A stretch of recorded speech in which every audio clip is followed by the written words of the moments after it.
ch, ek, ch, ch, ch, ch, ch, hey. Oh, there we go. Ch, ch, ek. Oh no. Oh, this is background screen. Okay, well, let's put this over there. I wonder if I'm online. Where is everybody? 3 waiting. Waiting? Oh, am I not online? What is going on here?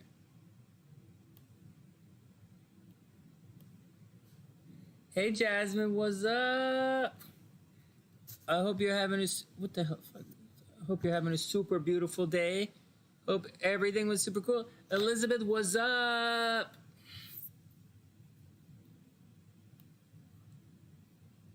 I hope everything is cool. I'm putting this over here so I can monitor you guys on the TV. I hope you guys like the background. I'm going to do different backgrounds to switch it up. Oh, we've got the live chat, which is actually a little bit behind. Hey, Kristi, what's up? Hey, Sue, what's going on? I'm just setting it up. I guess I better turn... Well, I deleted that, I guess. So, okay. Then I don't need that. I have to pull this up. YouTube. YouTube.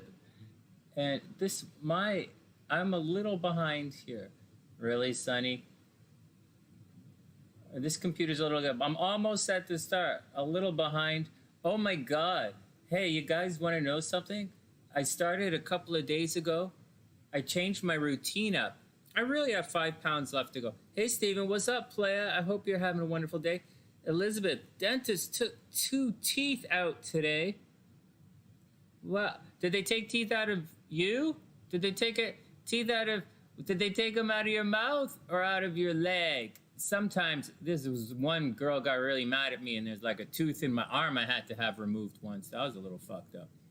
But like, are we talking about the same? No, I just joke it. Take it, Elizabeth, chill out. It's gonna be okay. It could really hurt a lot. And Steven, welcome back. I hope you're having a wonderful day. All right, so what the hell is this? I gotta say, my screen is all this because I shrink it up for the for the monitor screen. It's a little weird looking. Let me sort this. Well, we have new stuff, right? I'm using a new setup here. Hey, Buddha, what's up, playa? Thank you. Oh, and Stream Elements made it into the house. I don't remember exactly what I'm doing with Stream Elements, but Stream Elements is there nonetheless. Oh, there's nothing here on my computer. Hold on, let's bring it back. Let's bring the Astro up. Let's take 1 sec. Hey, Crash, what's up, playa? Hope you're having a sexy day, my man. So the Astro screen is good. The Tarot screen is good. I'm good. Let's get on with things.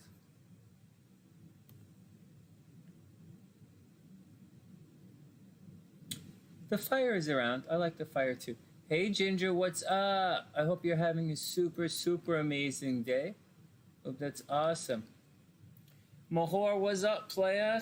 I hope you're having a super beautiful day over in the Ook. Elizabeth's birthday's next Saturday.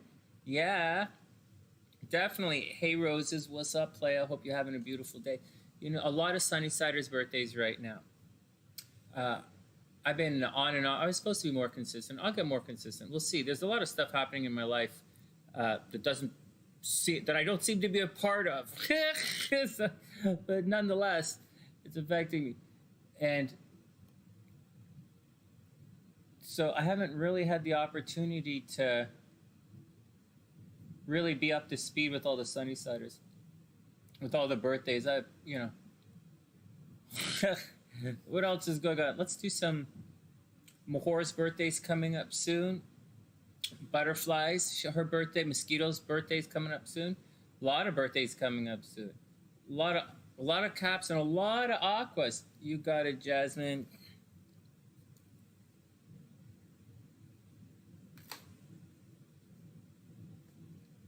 Oh, I should write that down. Come on, so. Man, I changed my... I'll tell you guys what's going on a little bit. I changed my diet a little bit. So, the... Yeah, let's see what's going on with Jasmine. Oh, but the only problem is this thing is effing slow. And so...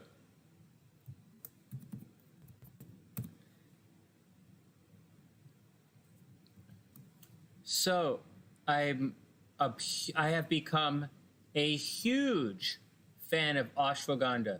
Huge. So you don't have one of these hats yet? Oh, you got to get it. I just started designing new merchandise. Come on, you got to get the old ones. And Teespring is a little screwy, where if you get the old one, it gets all screwy. So, but all those T-shirts and stuff that I talked about, like, oh, let me stop yelling. Like Hell Beast mode. I was gonna make a Hell Beast mode T-shirt and like a peace T-shirt and stuff. I'm still gonna make. So I just finally learning how to do this, create these specific types of images. So I've been doing that in the background. I don't really know what I'm doing. I'm not an artist. I've always hired people over the years to do the artwork for me. Really, sincerely. Nolo did this. You know, the old one was by KristiO. And hey, Chris's birthday's coming up soon. Not too soon, but coming up. Oh yeah, Sue, that's right. We couldn't deliver to one of those to your address. Yeah, it's right. Yeah, that's all right. Something with the computer. I want to. They gotta be. It's a shipping thing. All right. What else? Let's talk about the ashwagandha thing and the getting in shape. So, got 5 pounds to go. Okay, I made my target weight. I hit 150, and then I put on 5 pounds. Not a big deal. It was Christmas. Drank a couple of bottles of Kahlua. It happens. And so then moving on. And so now. So what did I do? So now I'm not working out twice a day, intense a day. In other words, I'm not doing an hour of cardio any day. So I'm spacing it out a little bit, and I'm slowly starting to, and I'm not lifting weights for as long either. All right, I switched my weight. Okay, but let's go back to the ashwagandha thing. So when I first started taking ashwagandha, I was taking that ashwagandha with magnesium because it was the same amount of ashwagandha at Target, right? I'm in Chicago. I'm in Target. I can't go. I don't have that big, like, you know, I don't have my big snobby stores around me anymore. I feel like I'm in Chicago, so I go to Target. And so I was at Target, and the ashwagandha, the same amount of IU or international units or the same amount of milligrams was the same in the ashwagandha with the magnesium as it was without the magnesium. So it was cheaper, so I bought the magnesium one. And I tried it, and it was unbelievable. I didn't even realize, like I knew I was stressed out, but I had no idea. Hey, Rock, you got it, man. I'm just saying about the ashwagandha thing, and then I'm going to get down to it. I was arguing all morning as usual, right? Arguing all morning. And then when I came online, we had technical difficulties for the horoscope. So no horoscopes this week. And tomorrow, just to let you guys know, the moon, I think, is void most of the day tomorrow. So I don't think anything is... ashwagandha is for the heart? Okay, I'll get back to that. So the... So what else? So I bought the cheaper, so I got it because it was cheaper, and it affected me right away. Like, it's supposed to take like 30, 60, 90 days or whatever, right? Like as with all kind of, you know, things. And I felt it like in 2-3 days. Suddenly, like I've always been an extremely light sleeper, extremely. And although at the same time, okay, so although I'm a light sleeper, I can sleep through all noises. Okay, I'm a remember I was a musician, so I used to do a lot of sleeping backstage at clubs. You know, pile into the club, load in at 4 o'clock, have dinner, take a nap, sleep for an hour before I go on to play at say 9 o'clock. So I used to, you know, that was my thing. So. But when I took the ashwagandha, I could feel it. Like I could feel it. I was sleeping right through the night. It was unbelievable. And then I ran out, And then I bought some ashwagandha online, which has a lot of ashwagandha in it, like tons. And ashwagandha and black pepper. And I don't know. This particular brand I'm taking, I'm not having the same results, except that after dinner, I get really tired. Like before, I used to get really tired after I'd eat in the afternoon in the gym and all that, and I'd have to take a nap before I do anything. And I'm still going through that. I'm going through that now. So I don't know if the deal is. I don't know if it's a new ashwagandha is doing that. Another thing I started doing was, so it's a couple of things. I did that, and I started adding peanut butter and bread to my diet. It looks like I'm going to be eating a lot of peanut butter and bread in the next couple of months. So, like, even though I just went grocery shopping for everyone else here. So that's the deal. So I don't know. I think the bread is, maybe something in that is tiring me out. Anyways, it's tiring me out. But you know what? But you know what? Oh, black sesame seed is good. Well, that's the action, man. So that's what I've been doing. Just to let you guys know, that's what I've been doing. I've been taking the ashwagandha, and I'm doing the, I really believe in it. Because the entire deal is to rid my body of cortisol, is to resolve my body's stress. The entire thing I'm trying to get across to you guys over the entire year, like everything in my work has to do with inner peace. Everything I do has to do with inner peace and resolving all the issues that you don't know are messing up. So it's not regular stress. You can always tell someone to fuck off. You can go step on someone's dick. You can go kick that bitch to the curb. You can go keep your wallet in your fucking pocket. You can do all of that. And no stress. But heartbreak, definitely. No stress, though. And so what happens is, but there's a lot of stress that you carry around inside of you that you don't realize you carry around inside of you.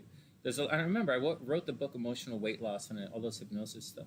So that's what I've been trying to do all these years. Help people with the subconscious stress they don't know they're carrying along in their subconscious mind. That's why in all my videos, so many, not all, but in so many of my meditations, I say, it's like a weight has been lifted off of your shoulders. It's a direct quote that I use in my hypnotherapy. So that's what I do mentally for you guys. But along the way, there's a lot of physical stress that we get. All right, Sue, have a wonderful night. Don't go anywhere. Don't go anywhere. We'll see you later. So in addition to that, there's a lot of physical stress that goes in your body. Remember, I spent my entire life going to the gym and training different ways. And I remember this one time I was living with a good friend of mine from Korea. And we were good friends in Montreal, and we drove across the country, and we lived together in Vancouver. And then we did business together in Asia. And then he was in unbelievable shape. Like, he looked like a model, like a fitness model. He was not a bulky guy, okay? He's not big and bulky. We weren't making big, bulky muscles. We're not power lifters. We don't eat 12 chickens every day. It's not what we do. And plus, I still have to jog with my mom, so there's no way I'm bulking up to eat 12 chickens all the time. And I have to do handstands and yoga with my dad, so I can't do that. But, and I like working out with my parents. And so, but something was up. Something wasn't right. I was always really stressed out, and he would take naps during the day. Anyways, to make a long story short, we ate the same stuff, but he was absolutely ripped. Like the exact same meal we would eat. But I woke up earlier than he did, and I didn't take afternoon naps. So he used to sleep a lot more than I did. And he's like super rich too. I'm not super rich. He's super rich. So he wasn't really stressed out about a lot. And so that's the deal. So I've been wondering about this physical stress that people go through, and they don't realize it. I was under a lot of stress at the time, and he wasn't. And the stress was holding back my gains, man. And so that's the deal. And there's more to it. There are other times in life, overtraining held back my gains. It's just too much stress in the physical stress in the body. So it's mental stress and physical stress. And right now, with the ashwagandha, trying to resolve some of the physical stress that's going on with my body. Hey, Nadia, what's up? I hope you're having a super, super, super beautiful day. So So that's the deal. So that's the deal. So that's the deal. That's what the fitness goal is. Just saying, I've been a little bit tired in the last little days. All right, Sandra, have a super amazing day. Have a great night, Sandra. All right, let's get down to it. Let's put Rocktober up here and let's read. So that's what's going on with me. Oh yeah, ginger root helps with nausea. Yeah.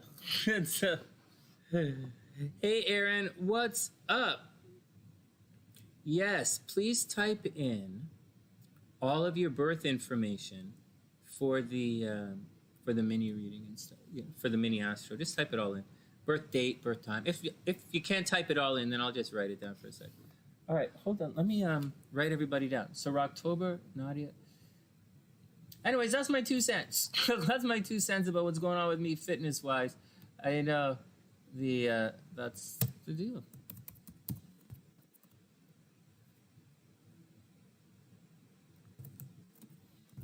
Nadia V. I miss typing in Nadia V. I like that. It's one of the things I missed when I was on Facebook. All right. Hey, Eleni, what's up? Who's the one who's asking? Oh, Erin is asking. ErinH.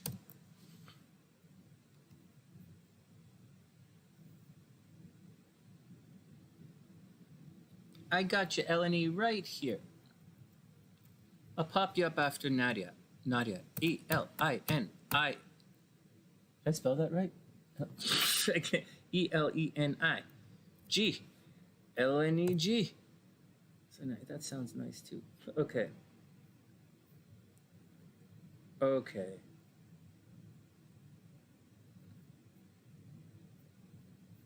Yeah, I think I'm going to change some stuff around too. I think I'm going to take the SunnySide off of podcast. It doesn't really cost that much, but I belong to some things that I don't really. I think I'm going to streamline a bunch of stuff. And I can't keep having random payments on everything. Random credit card stuff come through. You got it, Erin. Hey, you're in Bellingham? No way. March 19th, 1980, Bellingham. Got it. Eleni, you're up. ErinH is up. We good. All right, we good. We're not entirely good. I have to put in Eleni's birth chart. E-L-E-N-I. Oh, sorry, not Eleni. Erin, sorry. E-R-I-N-H-O.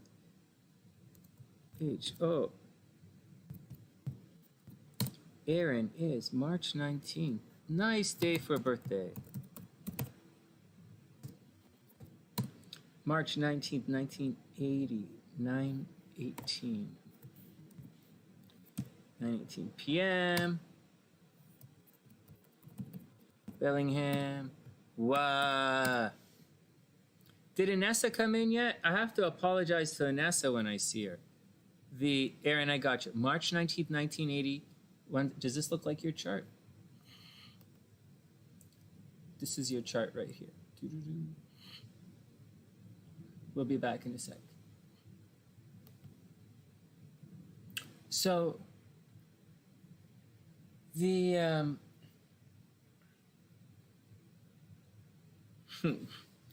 so, hey, so I didn't do the horoscopes today, guys, but I just want to say a quick rundown on stuff.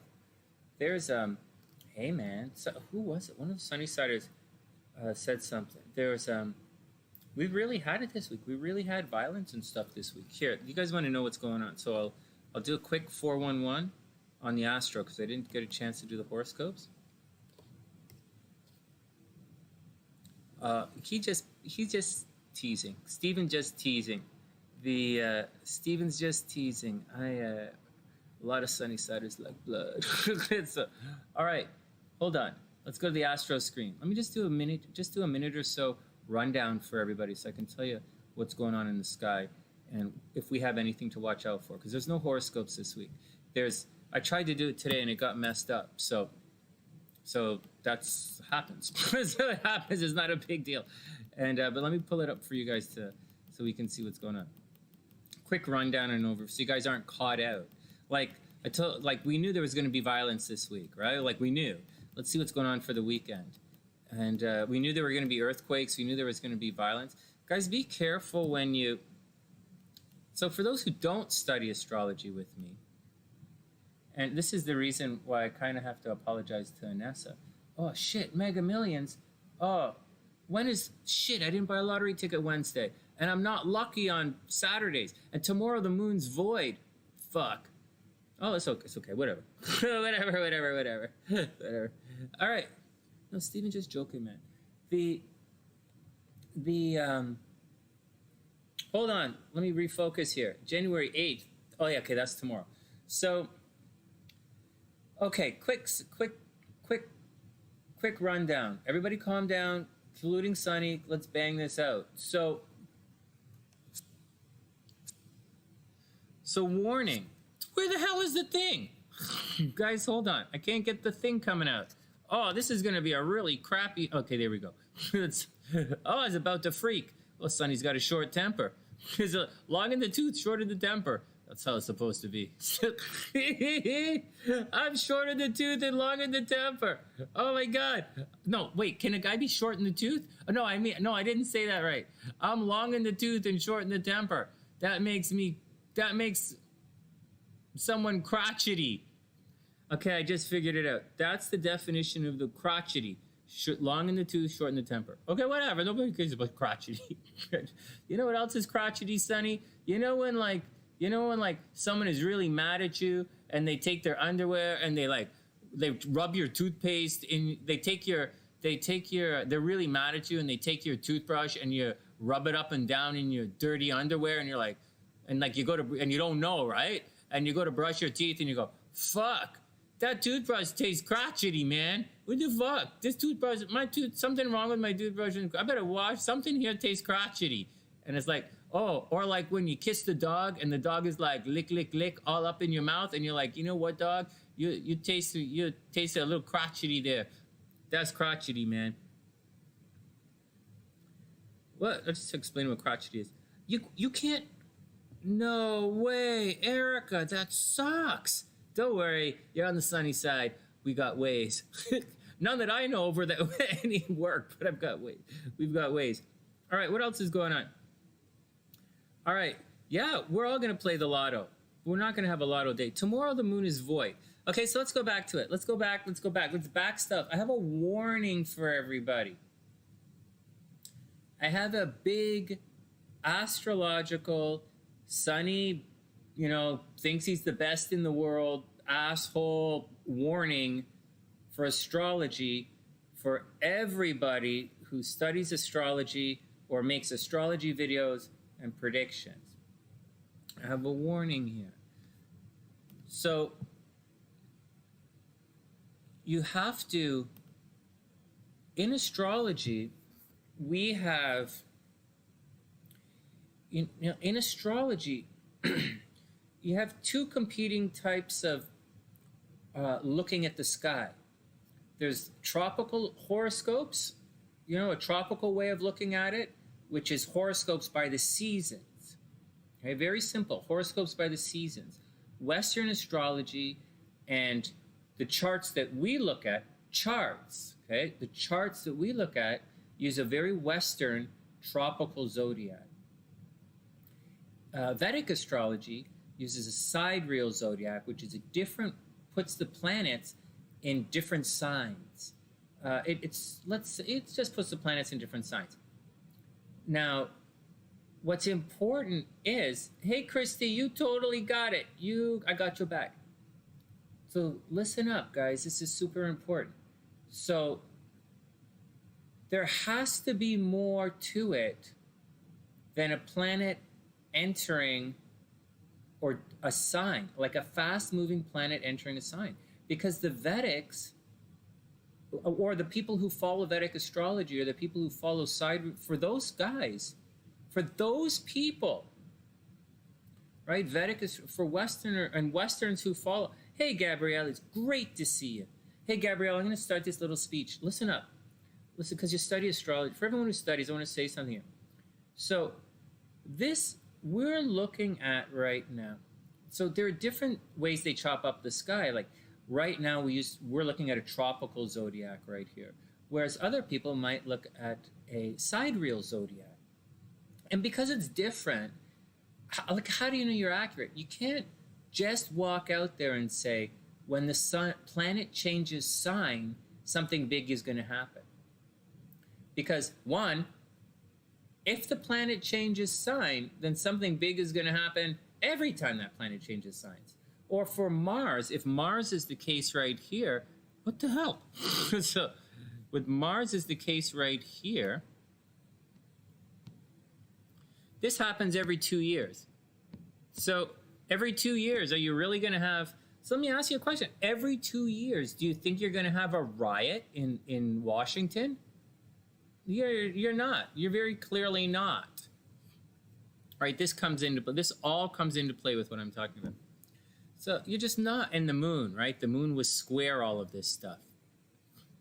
So you're not like it was down here a little bit, right? But you're not going to have a riot every 2 years. You can't in good faith say every time a planet changes sign, that's going to be, because for the people who don't use the tropical zodiac, the planet didn't fucking change sign.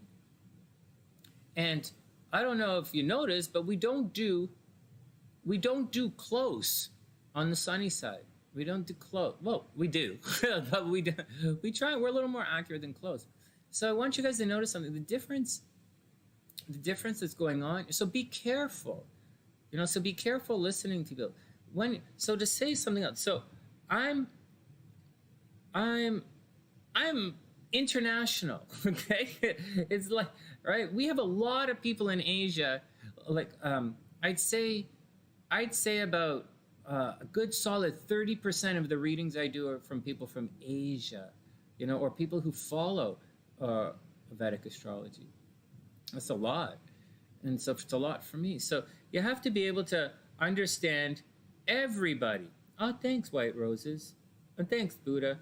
No, I appreciate that. And so what else? So what am I saying? So you can't just say that. You can understand that and respect it and allude to it, and you can even say it.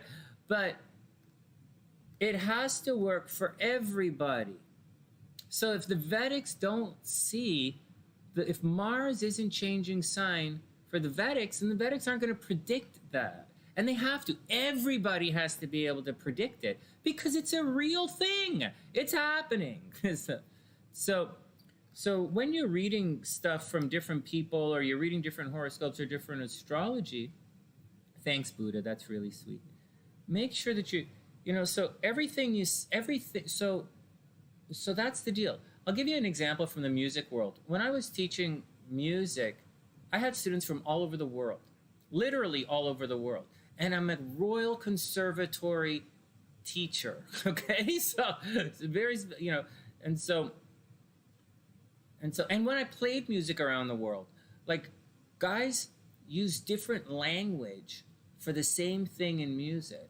They, like, very simple. Some guys use numbers, guys use letters, guys use do, re, mi, guys use notes on paper, guys say, point at you, guys use hand signals. The entire thing, you have to know how to converse with everyone around the world to get your shit out there. And so I became pretty good at it. And so what else? I told you guys about what happened to me at the bank the other day, where the banker was like, I don't know how to use that. I only use iPhone. I'm like, dude, you shouldn't say that. You should, like, you have to. Anyways, enough of that. Let's go to the next point. So be careful. Some things. So when I talked about, and I drew it right on the screen, when I talked about the violence coming up, well, we're not amateurs here, right? So I wasn't talking about the moon changing signs, although for some people it's kind of interesting. I was talking about Mars. I was talking about this conjunction of red that's happening here. Mars is approaching a square to all of this. And it's pretty simple. You just repeat everything that's happened. I imagine it's gonna get a little bit worse. I really sincerely do. And this is a poorly way to illustrate it. But Mars, you gotta see what's activating the stress, right? And Mars approaching Uranus, that's slowing down, right? Slowing down. Mars approaching Uranus, it's slowing down, getting ready to change direction. This is an intense. When planets, slow-moving planets change direction, then you can feel an influence of the planets. Why I'm saying earthquakes, because Uranus in Taurus is earthquakes. And so Mars is going to apply to Uranus, and it's going to apply to Lilith, who screws everything up. I'll say it again. Lilith screws everything up. So, you know, all the time, I say things like, you know, an energy might be benign in the chart. It's just kind of sitting there waiting to be acted upon. And that's kind of what's going on. You know, these guys are getting ready for, you know, they're getting ready to they're going to clash, man. They have begun their clash dance. And it's the same aspect it's in a different sign, right? This is in an earth sign. This is in a, let's flee that. You know, this down here is an earth sign. You know, this up here was, you know, earth sign. Like, it's different. Like, the signs are different. But it's the similar kind of energy that happened earlier on in the summer, right? Or earlier on in the year, when the planets were over here in the earth sign, and Mars was in Aries in the fire sign. That squares it out. It's a pretty fucking easy prediction for anyone who's got a fucking... It's pretty... Look up your ass in the sky. That was a pretty easy one. That was easy. Violence was easy. Earthquakes are easy. Why? Because, fuck. We went through this a couple of months ago. So, it's pretty easy. So, don't worry about it, man. So, what else is happening? So that's the deal. So when I say things like, so you have to absolutely watch out for some things, you know? And some of the things you got to watch out for. So when I do planet-to-planet aspects, it doesn't matter if I'm using sidereal zodiac or tropical zodiac. I'll say it again. It doesn't matter if I'm using tropical zodiac or sidereal zodiac, because the planet-to-planet aspects are exactly the same. And so sometimes I'll use, you know, and the constellation just colors it. So when you're predicting things, that's what's going to happen. Or else it's not going to have a strong influence on you. It's going to happen around you, but not necessarily happen to you. And I'll give you an example. We had some SunnySiders who are in Washington. They live in Washington, just a couple miles from the capital there, or the buildings. And so that happened close to them, but not to them. And that's the way it all works, man. And that's how it works. And welcome to SunnySide Astrology. Next. Anyways, major heads up for that. And it's that simple stuff. So it's the ability to combine. It's the ability to combine or to relate what you see in the sky to, you know, to many people. And if you can't relate it to many people, then you're going to have difficulty with your prediction, because this should be able to be picked up from everybody. And so regardless of your system, you should be able to pick it up. So that's my 2 cents. Yeah, Casey, no problem. Go ahead. I'm just about to start right now. I just wanted to explain a little bit about what's going on in the next couple of days. And I wanted to explain what you should look out for when you're making your own astrological predictions. I just found out there are a number of SunnySiders who have their own astrology channels. I didn't know. I just found that out. All right, next. Wait. Yeah, Casey, you got it anytime you want. And Donald said something. Your brother lives with you again. No way. No way. Hey, right on, Donald. That's great. Dude, you're going to be like so buff. It's not even funny. Rocktober lost a ridiculous amount of pounds in 2019. But like, and he's a big guy, but like, I'm not a big guy, but Donald is like, was buff. Donald is heavy. Donald's going to get, and he's lifting with Donald is going to get like, he's going to go through the boofening of the muscles, man. He's going to go like boof, boof, boof, boof. He's going to be waiting to exhale. Because I'm like, what the fuck? It's going to, oh, Dan. Hey, Dan, what's up, player? I hope everything is super cool. So it's exciting. I'm not going to boofing up myself. I just got to be fast and strong, and I got to be able to outrun the crowd, if you know what I mean. All right, let's move on. So we've had a lot of success on the sunny side with everyone here, and hopefully we'll have together we'll have a lot more success moving forward as well. I think we're going to be okay. Hopefully we have a lot of success in 2020. I think 2021. I think for me 2021 is going to, and we didn't talk about goals for 2021. We're not going to do it now. We're going to get to readings, but as far as I'm concerned, I have one goal for the beginning of, I have one goal for January that's going to spread out for the rest of the year. And I have one goal for the year, which is going to be pretty easy to do. So my only sunny side, I have a lot of personal goals this year, not a lot of business goals. The only business goal that I have is to add a bunch of people to the SunnySide app and to build the professional side of the SunnySide community. As I now see that there are a lot of us guys make YouTube videos who used to come in here and hang out. So, no, but that's not the point. The point is I'm very supportive.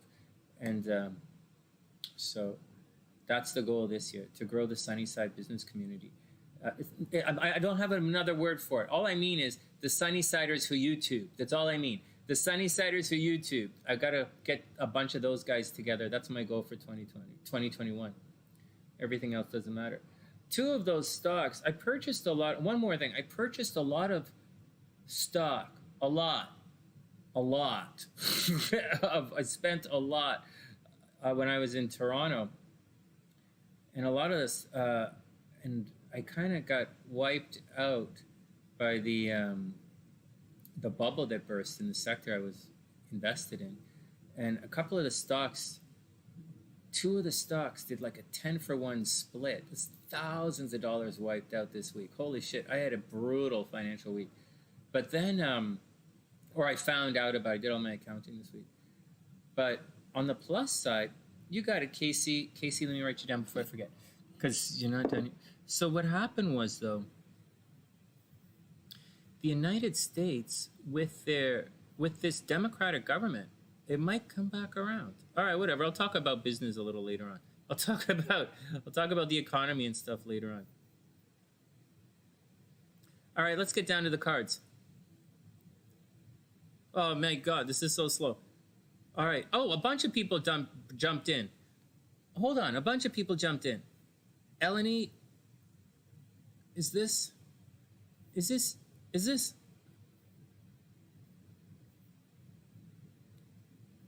Who's, hold on. Who's, guys, who is, hold on, who's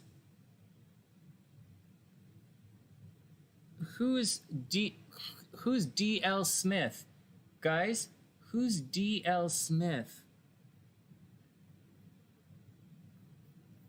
And guys, DL Smith and KC, can you remind me, KC, are you? Someone snuck in. Are you? You're KC. Got it. I got KC. I got KC. I just got to find DL Smith.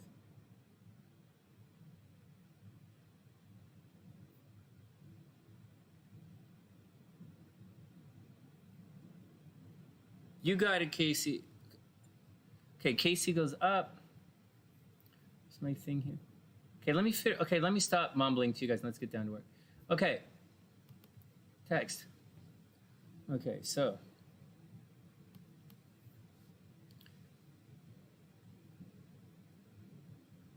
Yeah, I don't know who they are either. So.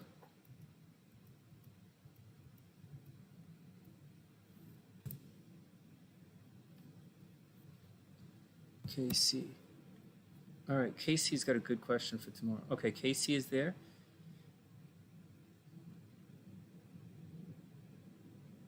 Yeah, I'm not sure who that is. Well, I'll send him a message. Okay, now here, just one sec, guys. Let's pull everyone together. Okay, Rocktober, Erin, Kristi.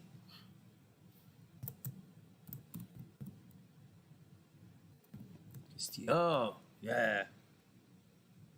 All right, guys, let me type it in, and then we'll get down to work. Rocktober, Erin, Kristi.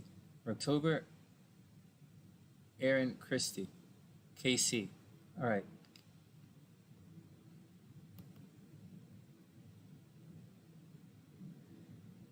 Hey Daisy, what's up? Is it possible to have a reading without knowing the time of birth? Yeah, I gave a big speech on that earlier. You don't have to have your time of birth to do your thing.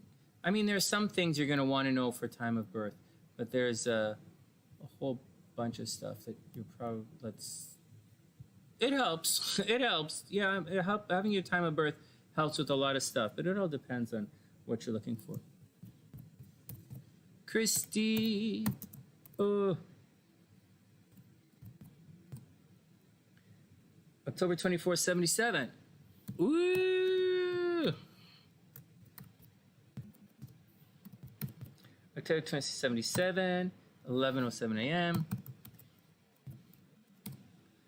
And Danville, Kentucky, K-E-N-T-K-Y. Kristi, October 24th. 77, 11:07 a.m. Danville, Kentucky. Okay, one sec. I have to pop in another couple of charts here. KC. All right, Stephen, be cool, man. Have a super amazing day.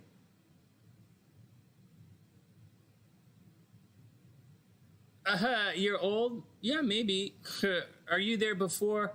You can't be older than the planets. Maybe you are.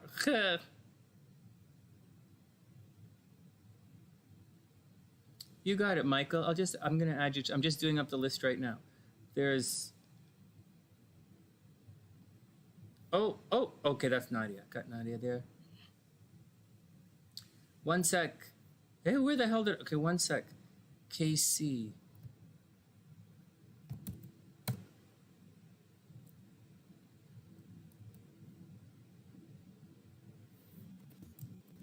KC, May 26th. 1979. What? 11:04 a.m. What?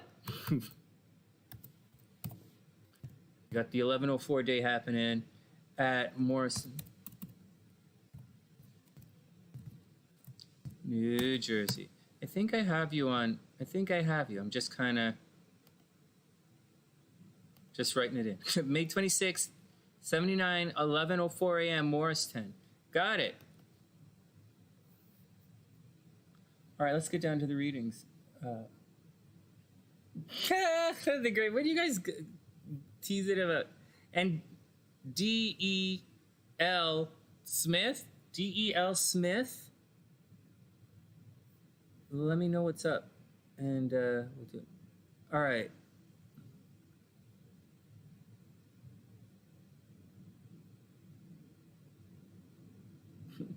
All right, let's start reading. Michael, just let me know when you do your thing, and I'll add you in a couple of minutes. Check it out, new tarot screen. Okay, Jasmine's up. Thanks, Jasmine. Thanks for your patience. As always, thanks for your patience, everyone. Okay, let's read the cards.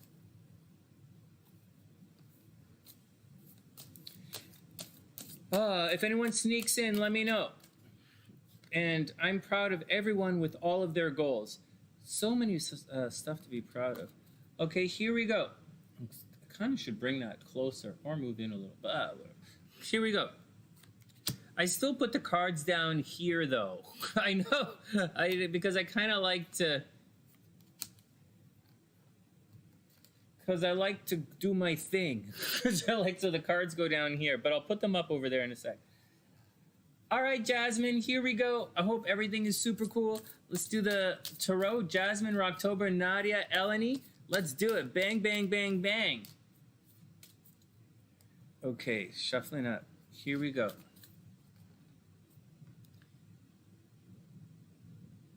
Jasmine is up first. Jasmine, Well, Jasmine the Alchemist, here you go. Here you go.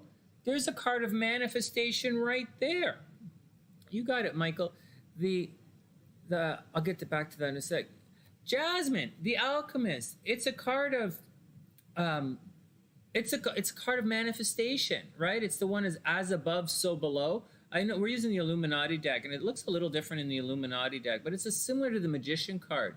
You know, it's Mercury energy, very fast moving.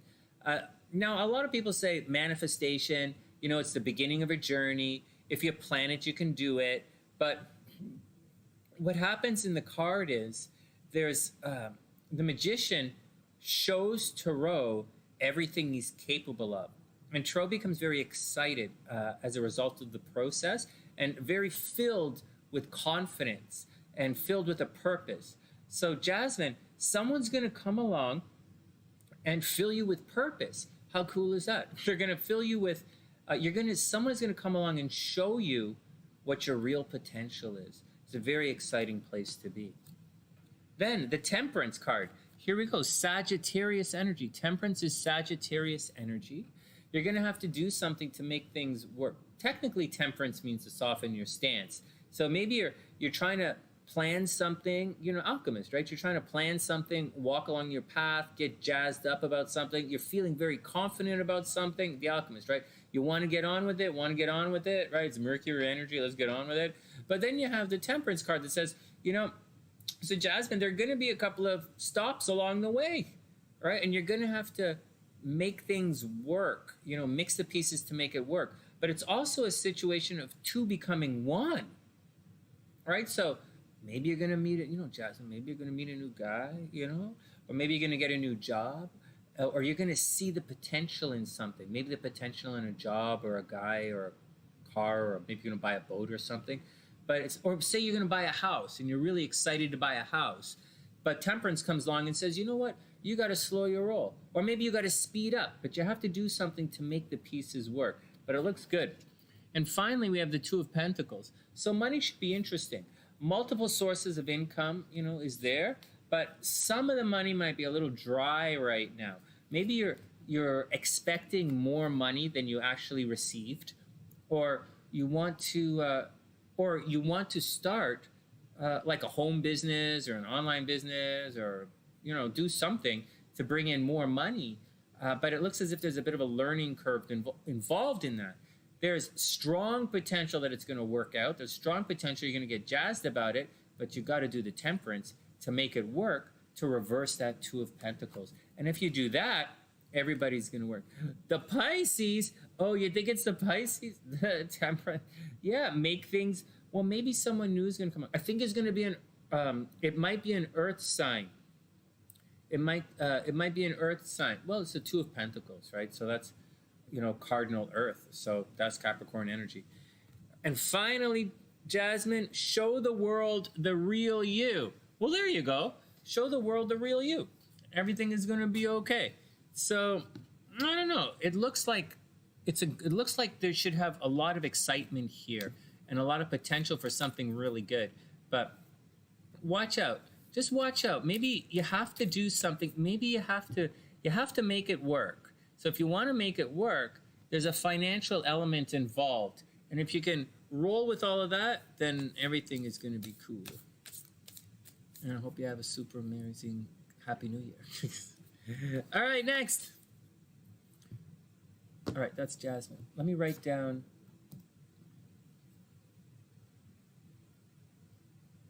one more.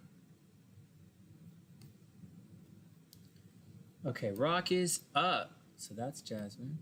Rock is up.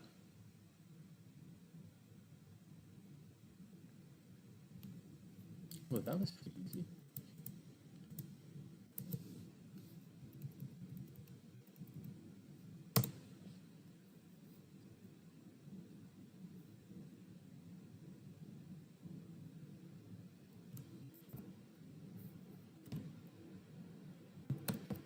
MichaelJ. There you go. You're going to be after Kristi, Michael. You'll be in about an hour and a half. So each of the mini astrology reading takes about 10 to 12 minutes, maybe 15 because I'm slow. So this is about an hour and a half, you'll be up. The patience, everyone. Let me just type in your birth chart. You hope the cards are good to you. Oh man, Rock, I hope everything is cool, man. There's a hope everything is cool. I think for you guys it's gonna be okay. I think for the Libras, I think, you know, that Libra Kardashian thing kind of came out of the blue for me anyways. Well, I don't follow it, so how am I supposed to know? So let's see what's going on. Let's just read the cards. Ah, very cool, Jasmine. I hope everything works out.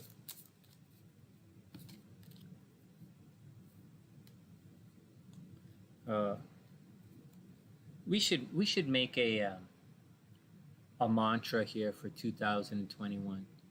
Thou shalt not wait for losers. That's what losers is mean, right? Can you guys help me out with a softer word than losers? Thou shalt not wait for those who ain't gonna. Thou shalt not wait for motherfucker. No, I don't want to be mean to anybody. I don't want to. Hey, Mary, what's up?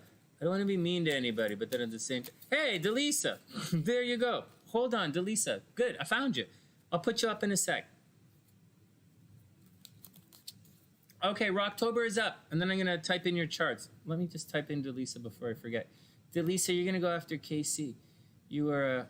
I just didn't. You're gonna be up in about 45 minutes, I think. But we found you. Good. DeLisaS. Gotcha. Gotcha. Gotcha. I was wondering. That's a good word. Relocation is okay. Let me know when we get there. DeLisaS, let me know when we get there, and we'll sit with your chart for a couple of minutes. And we'll see wherever you want to go relocate to. We'll be fun. We'll do it. All right. October is up. Okay. What's going on with Rocktober? Ooh! Two of Pentacles reversed, Rock. Hey, Jono, what's up? Watch out for the Quan. Rocktober, watch out for the Quan. Maybe you're going to start a new job. Not a new job. It's like the Two of Pentacles not starting a new job. Two of Pentacles is starting a side job, right? The Two of Centacles. Hey, the Two of Centacles. Man, if you had two Centacles, that would be pretty gross. But the Two of Pentacles is about multiple sources of income. So it's like starting a side gig. And it's so you're probably starting a side gig. Like you're probably getting on with some kind of new job or new hobby, or there's new something that's supposed to bring money in. But it's Pentacles, right? It's supposed to bring money in or some kind of thing, something tangible. But it's reversed, so there's going to be a delay. Maybe there's a delay starting a new business, or a delay with the studies, or like a new class is delayed, or you're waiting to get something in the mail, or maybe money is coming to you, but it's being delayed. Whatever it is, it's being delayed, or it's not the amount you thought you were going to get. Same with everybody. This card's come up twice in 2 readings now. So you're getting money, but it's not the amount that you expected. Then the 8 of Wands. Rock. 8 of Wands. Whoa, playa. The 8 of Wands is the card of group sex, but when it's reversed, you're not invited. So this is the card of group sex, but when it's like that, you're not invited. But when it's like this, okay, no, it's not. I'm just teasing. I'm just teasing. The 8 of Wands, the 8 of Wands is travel, right? So maybe travel is on the horizon. Maybe you want to travel. You could put the two together, saying travel for money, maybe, but I don't know if it's travel for money or not. It just says that money is a little screwy. You might be starting something new, kind of a side hustle thing, and there might be a little bit of travel going on for you. No, I was just joking. Well, I'm just saying that's a lot of wands, man. That's 8 straight wands. What do you think it means? And then finally 8 of Swords. Oh no, 8 of Swords. Oh no. So Rock, watch out. The 8 of Swords means you don't see something. You're missing the picture. Maybe, there's danger around you. Maybe you're going to get blindsided a little bit. The 8 of Wands is travel. Either you're traveling or someone's coming to see you. And the Two of Pentacles, you know, starting a new business kind of thing, or side hustle thing, or going class, or something tangible, right? There's a delay in that with the money that's coming to you, or with the starting. But the Eight of Swords says there's probably, it's not like the Eight of Cups. It's not like someone is like, It's the Eight of Swords. It's more like a technical glitch. So, because it's intellectual energy and communication energy. So, watch out for like technical snafus. If there's a delay, there's a delay. What can you do? Just try and keep your eyes open and watch out for a little. Oh, it hit you today. Oh, wait, I forgot. You were saying something happened today. Something hit you today. I hope you don't have the Rona, man. That would suck. Oh, that's not good. I hope everything is okay. Today was a bad day. Yesterday was a bad day. I knew it was going to be a bad day in the morning. I didn't say anything, but like, I knew it was going to be a bad day. I was walking out of the apartment, right? And SLC is doing all of her makeup and stuff in the washroom out there. And I was like walking past it, and I didn't say anything out loud, but in my head, I said it. I said it several times. I'm like, you know what? To SL, I said quietly to myself, I was like, you know what? SLC is going to have a bad fucking day yesterday. Like, I knew that. I said that to myself. I'm like, you know what? You're going to have a bad fucking day. And she did. I wish she didn't take it out on me. But soon that's never going to happen again, so I don't have to worry. But my future is bright. And just watch out. You know, yesterday was a bad fucking day. And today, we're not going through separating energy. We are going through deeper into the cut. I know it seems like one and done, but it's not. Yesterday was not isolated. We are going through deeper into the pain. So everybody's going to have to be careful. One more card, Rock. Next, a fiery climax approaches. Oh no, you guys know how I feel about a fiery climax. How many times I got to tell you, you shouldn't use soap there. If you use too much soap down there on the rope, you're gonna get a fiery climax. So watch out for the fiery climax. We're all gonna be okay. We're all gonna get a little better. You got it, Daisy. I'll add everything to sort everything out in a couple of minutes. Okay, Nadia's up. Let's see what's going on with Nadia.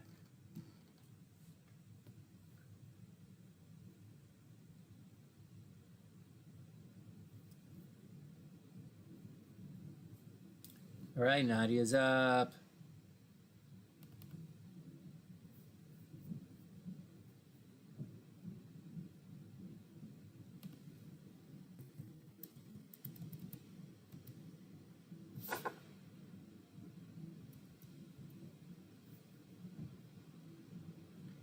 Okay. You got it, Nadia. Daisy, I'll pop you. I'll put you on the thing right here. This is, I still need a producer. Well, soon I'll get a producer. I'll just go get a producer.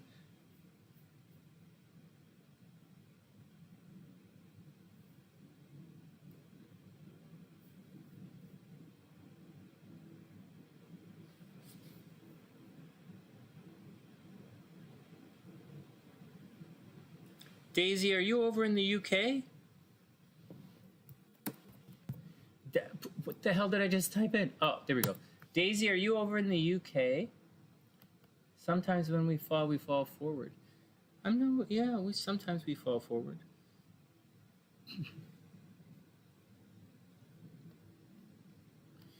All right, Nadia's up. Shake it all off, shake it all off, shake it all off. You know, it's trying not to, you got it. All right, Daisy, I got you. Let's not let try not to let other people's problems, you guys know the answer. I have no proverbs for today. I don't want to sound like a hypocrite. I can't stand pity parties, although it's, I do understand people get upset. I do understand that. And I'm compassionate for that. But I don't like constant pity parties. But, these are difficult times that we're going through. And I can't really do any motivational speaking tonight. I see so many people in social media complaining about their partners. I can't fucking stand it. It screams such weak game, you know, but they, you know, trying to shame your partner like that, it's just gross. You can, if you try and shame your partner publicly, like I know you do it because you're frustrated. I've been frustrated and I do it too. I'm way guilty of it because I'm frustrated and passionate and I feel like no one's listening. However, we'll see. We'll see. Try not to, just everybody be cool. Here we go. Roger, Dean, Prince, Kate. Hey, nice. All right, next. Nadia, let's do it. If it feels good, it's probably a better way to stay. That's right. I'm not going to stop anybody from using soap. It's like, no, here we go, here we go, here we go. Yeah, hey, Dada, what's up? Yeah, ABC. Hey, Dada, I hope you're okay, man. I hope your health is okay. So, no, ABC. I don't want to yell and scream anymore. I don't even want to talk about it. Let's move on. Let's keep everything light tonight because there's a lot of weeding. All right, here we go. Nadia. Nadia. Ooh, 7 of Swords reversed. Oh, Nadia, be careful. Oh, Nadia, careful. Oh, Nadia, be careful. 7 of Swords reversed. Someone is trying to pull a fast one on you, right? The 7 of Swords. So you can look at it a couple of different ways. Like someone could be stealing from you, right? But it's swords, so it's ideas or words, or someone's twisting their words around. So you got to watch out. On the other hand, maybe you're not being clear about something, and your intentions, maybe you're not articulating yourself clearly, Nadia, and someone is misinterpreting it. That's a really, really nice way for me to say that. But like the truth is, someone might be screwing you around. So watch out. So watch out for someone giving you a little bit of the blah, blah, blah, blah, blah. But remember, guys, tomorrow the moon's void most of the day. So nothing's going to happen that's going to change the world tomorrow. Watch this. Watch like there be a nuclear war tonight at midnight, right? Like, way to go, Sonny. Or like Trump launches like some thing, or like somebody does something crazy. But like the moon's void tomorrow. So tomorrow should be a pretty chill day of blah, blah, blah. Just kidding. So, yeah, so everybody take it easy for tomorrow, okay? So Nadia, this 7 of Swords, someone might be pulling a fast one on you. This is not a card that says miscommunication, but I'm in a pretty giving mood tonight. I'm going to say maybe there's a miscommunication, so watch out. Hey, Sonia, what's up, playa? I hope everything is super, super, super cool. Next. Oh, 9 of Cups. Oh, man. Well, someone is cramping in on your happiness. 9 of Cups. You get to make a wish. I know it's reversed. Well, here it comes. So 9 of Cups. Everybody gets to make a wish. So you know what?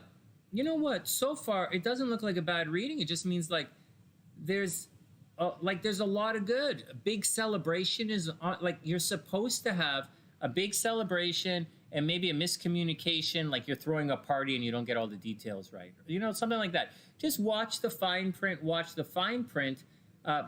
But it looks as if everything's a little delayed. Like it's a little delayed or there's communication breakdown. But things should be pretty good. Oh, son of a gun. 9 of Swords. Yep, time to make a wish. Everybody make a wish because you also have the 9 of Swords. And the 9 of Swords indicates bad dreams. Or maybe you're worried about something. You know, maybe your subconscious is worried about something. Maybe something is stressing you out. Don't worry about it. This is a bit of a screwy reading. It's all air signs, right? So watch out for air signs. There's a water sign, right? There's a like mutable water, Pisces, right? Watch out for Pisces. Watch out for air signs. But don't stress it out. You know, it's reversed. You're probably too worried about whatever's going on. And I'm not helping. I'm telling you to worry. I'm not helping you, am I? Because I'm being like, I'm the way I'm, but don't necessarily worry about it because it just means happiness is delayed. You know, try not to stress it out. Just pay attention to the details and you're going to be okay. Your ex-boyfriend asked you for marriage. Well, there you go. There's a lot of reversed cards. It's is it the Cancer guy, Nadia? Wait, I can't remember. There was a Libra. You're the Libra dating a Cancer with Libra Cancer rising. I can't remember. Wow, that's an interesting situation to be in. Give it some space. Hey, what am I going to say? Nadia's a Libra. She knows how to play this game a lot better than I do. And I know sometimes you have to say no so that the guy can get his act together and come back and do it properly. I do know that. I do understand that. And, you know, but it's up to, you know, your life. Oh, the Virgo guy. The Virgo guy. Virgo guy. Interesting. No, I'm trying to think how your charts go together, Virgo guy. Take it easy. Take it easy. Take it easy. All right, don't stress it. And finally, Nadia, step out of your comfort zone, which I guess you very much just did. Step out of your comfort zone. It's all going to be okay. It's all going to be okay. All right. And don't stress it out. We're here. We're all in this together. It's going to be okay. There's a tremendous amount of breakup energy in the air. And I actually think it's for the best for a lot of people. All right, next. Eleni is up.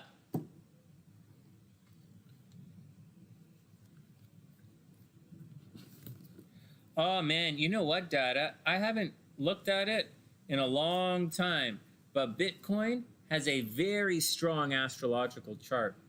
It has major swings in it. Major swings in the Bitcoin chart, but I think Bitcoin is ruled by like Taurus or something. And so like I can't remember, but Bitcoin is like, it has a really good chart. All right, Eleni is up. From what I remember, but like I don't remember. It was a long time ago, and I never have any money to put in Bitcoin. I put all my money, I wasted my money. My money's gone. I gotta go back to work.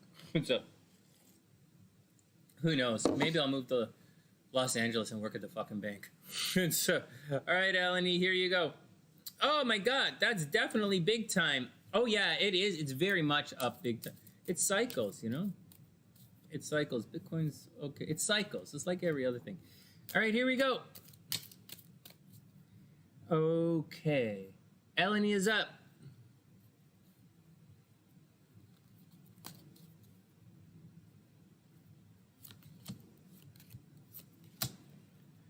Okay.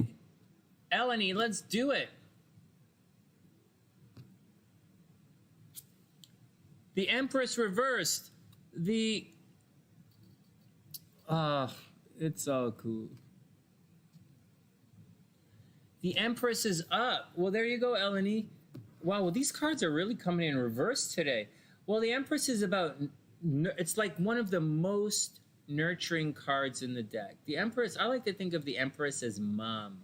You know, big, nurturing, super loving energy. It's the softest of the three types of love. It's it can be attractive energy. It's definitely Venus energy. So love, romance. It is the card of getting pregnant. Eleni, if you want to get pregnant, this is the card to tell you you're going to get pregnant. But it is reversed, so you got to watch out for it. You know. Oh, you got it, Sonia. Hey, right on, Dada. Right on. So, okay, well, that's Sonia in a sec. So watch out for it, Eleni. So unless you look, except it looks like pregnancy is delayed. Like it's reversed, right? So pregnancy delayed. Maybe you're going to get pregnant. Maybe it's nurturing time. Maybe you're going to fall in love. Maybe you're going to attract something. But I got to say, guys, so far, all the cards are coming in delayed. Have a wonderful night, Nadia. It's great to see you again. Sweet dreams. Hope your daughter has had a wonderful Christmas as well. All right, Eleni. Next. Eleni, watch out for getting pregnant. No kidding. Well, it's love, but it's reversed. So maybe you're in a secret love affair. Maybe you have a crush on somebody. Maybe somebody has a crush on you. But I'd say there's a secret love affair going on unless you accidentally get pregnant. Watch out for that. Oh, no. Then you have the Tower reversed of all things. Oh, my God. Accidental pregnancies, maybe. Watch out for accidental pregnancies. Something is coming crashing down. You know, make sure your mom doesn't get sick. Make sure you don't get sick. Make sure your money is under control. Just watch out. You know, the tower is going to absolutely mess something up. It might mess something up in your love life, right? It's the Empress. So you feel blocked. No kidding. You totally feel blocked. So, like, yeah, well, something is smashing up. Let's see what the cards say. Let's see what the cards say to do. Then, ooh, strength.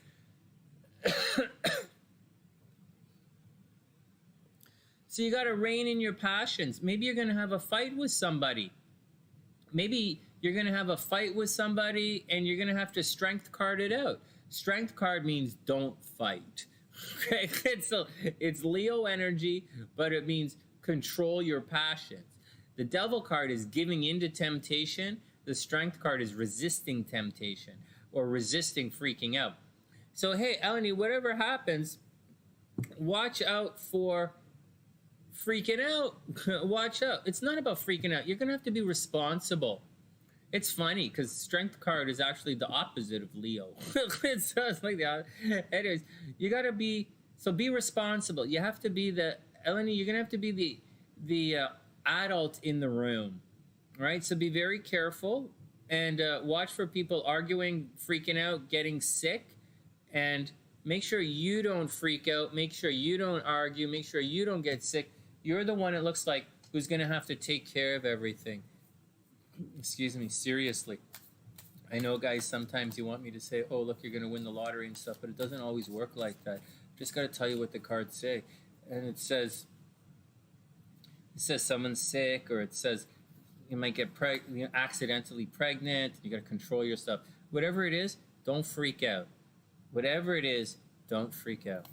Finally, ooh, a personal issue. Eleni, a personal issue reaches resolution. HD, yeah, it's a personal issue reaches a conclusion. It's gonna work out. It's gonna work out. The Strength card is a good card to have at the end. All right, Daisy's up. Hope, Daisy, you're having a super amazing day. Daisy's up. Long time planet Earth-er. First time Sunny-sider. Daisy's up. Oh, and let me put Sonia's stuff up here too.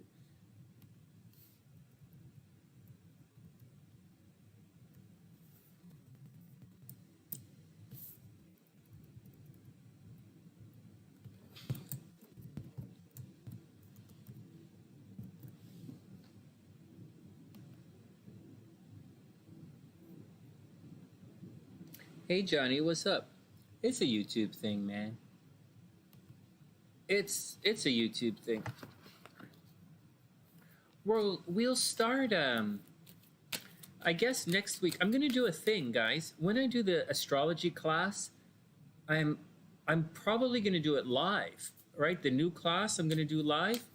Well, obviously I'm gonna do it live, but I was gonna do it live on YouTube, and I might do a hypnosis class live on YouTube as well, just to make some videos. But to teach you guys hypnosis and to teach you guys, because I have my books right. Frig, my books in storage. Anyway, I'll go get my books. I have my books with me in Chicago. I always travel with all my hypnosis. You know, I travel with my stuff because I need them. And so, but I think when I do the hypnosis teaching and the astrology teaching, I'm only going to answer questions from SunnySide members and admins, because I don't want to get dragged into debates online about stuff that nobody in the room except me knows about, especially when we're talking about hypnosis. And so so I think I'll do that. But what's going to happen is, so that's what I think I'm going to do.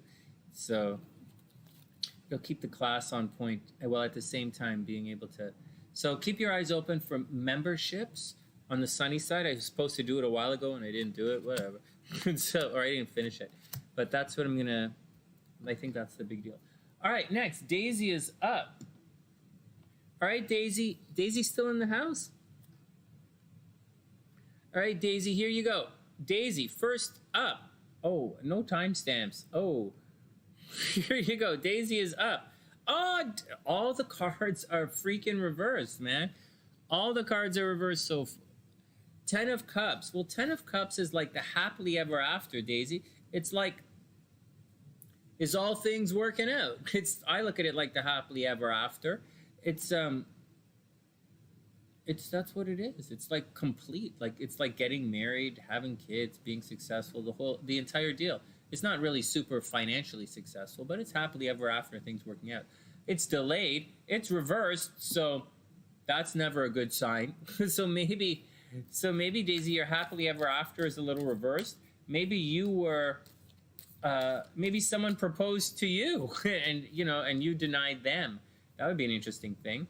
Or maybe something is going on. Maybe you're waiting for money as well. But something is absolutely delaying your happily ever after. Then the Alchemist. What am I only using 5 cards tonight? New beginnings. Well, we all have new beginnings, right? Wow. So it looks like you have to... So there are a couple of ways to look at it. One, your happily ever after is delayed, probably because you're doing something, or or someone else is screwing you up a little bit, or you might feel as if you're not worthy, or someone feels too good. No, seriously, Gabrielle, why not? Like, why not? And so it's because I saw on, you can't learn it. You have to experience to do it. You can't. So it's really difficult. Like the entire concept of it. But I saw some people did it on Skillshare or Udemy or whatever. So figure what the fuck. I'll just do it. And I'll teach you exactly the way we did it when I studied. I have my book still. All right, next. But you have to practice. If you don't practice, it won't. All right, back to work. Daisy, Alchemist. So there are a couple of ways of looking at this. Maybe someone's ego is a little too high and it's causing problems in relationship. Maybe someone's a little too confident.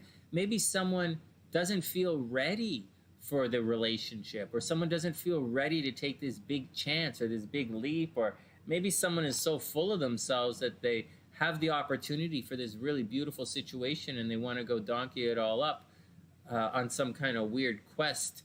And so that's what the Alchemist is about. And then the King of Swords. So, whoa, it's reversed. Maybe you are going to have some sharp words. Watch out that you don't get yourself into trouble with some words, Daisy. Watch out you don't fight nobody. Watch out. I see a lot of exuberance, right? Maybe, I see some exuberance, but like, don't let your exuberance run so far amok that it gets all screwy sideways, right? Just check yourself, Daisy. Make sure. There's supposed to be some love happening. It's a little bit delayed. You just got to chill it out. One more card. Hey, Olympia, what's up? Maybe it is something that you need to hear. Great to see you. Sure, Hooded Prince. We'll do your tarot reading in 1 second, because this is the last that we have scheduled, and then we're going to get on to the astrology. Your dreams need a practical plan. Finally, Daisy, your dreams need a practical plan, and I couldn't agree more. It looks like there's a lot of enthusiasm, but things are a little fucked up. Like it's like you got the gas and you have the destiny, but things are fucked up, like you're waiting for somebody. Yeah, I think you do need a practical plan. All right, next. All right, Prince, we'll sneak you in right now, and then we're going to get to the charts.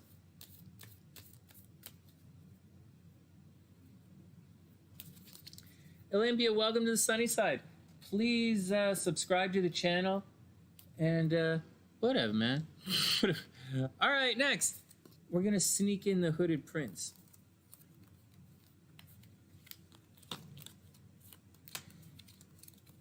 All right, your coworker and what he feels for you. His name is Nick. All right, Prince, let's do it right now.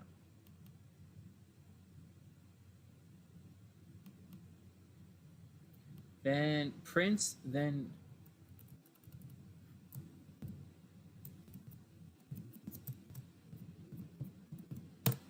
okay, Prince. Oops, what? How'd you screw that one up, son? Good question, man. And so.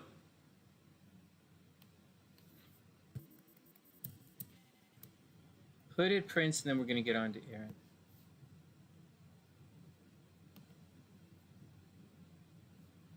Oh, you're welcome, Daisy. It's all cool. I hope everything is okay. All right, here we go next. Prince is up. Prince, playa. So Prince wants to know if Nick is gonna get, you know, got the sexy vibe for you.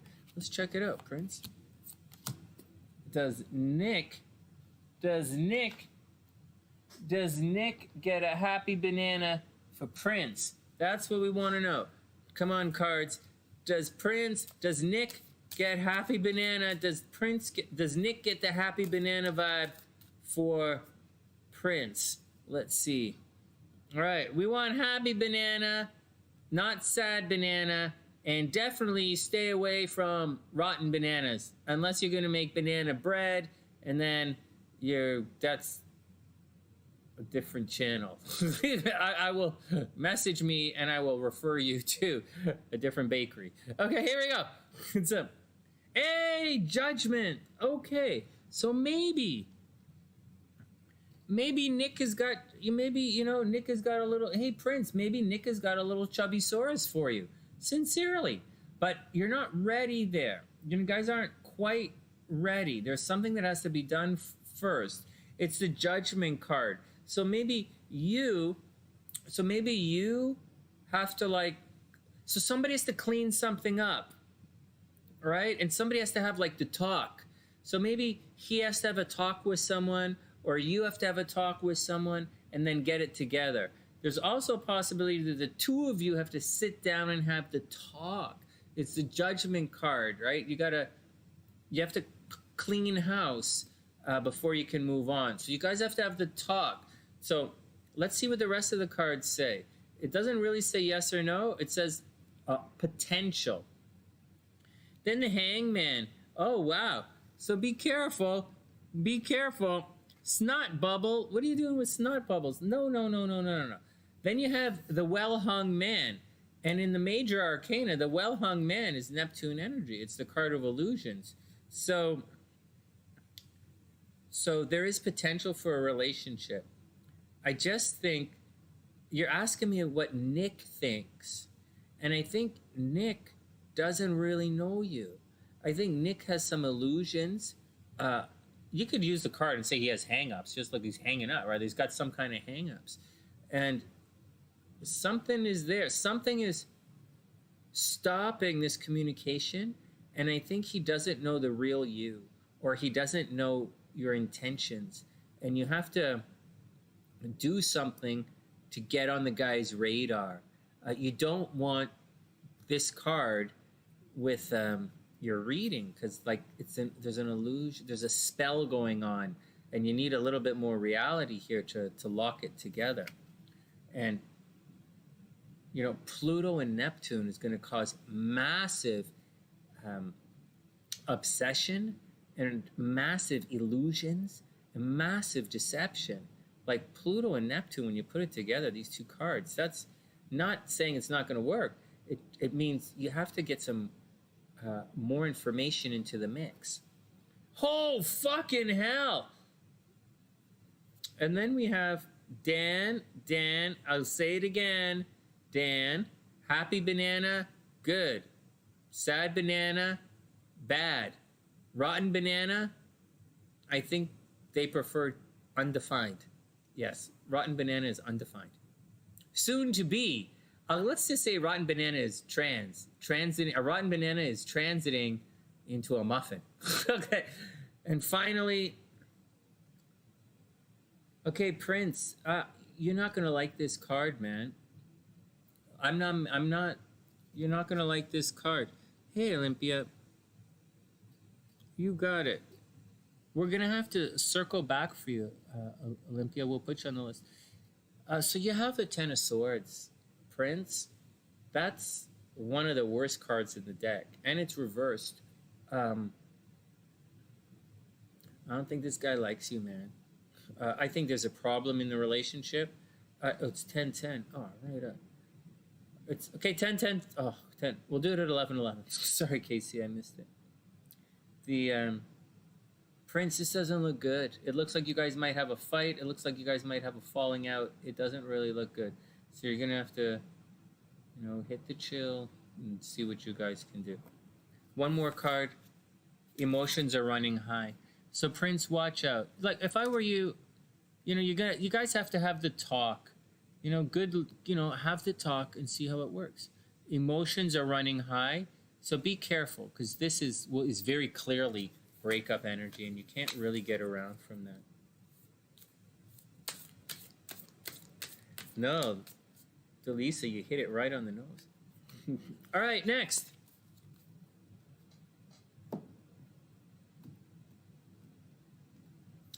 Olympia, we're gonna have to circle back for you. Olympia, did you want me to read your cards or your astrology chart?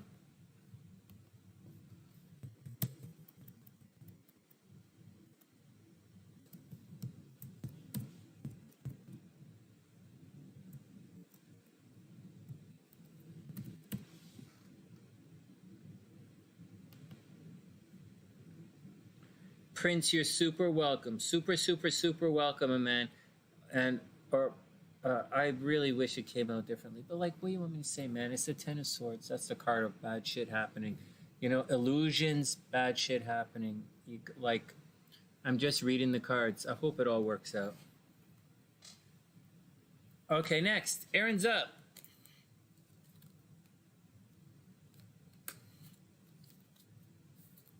All right, let's get down to some charts. Now, let me see if I can put timestamps for you guys if you guys aren't here. Erin, do you have any? Oh, can I put timestamps in this? I don't know. This.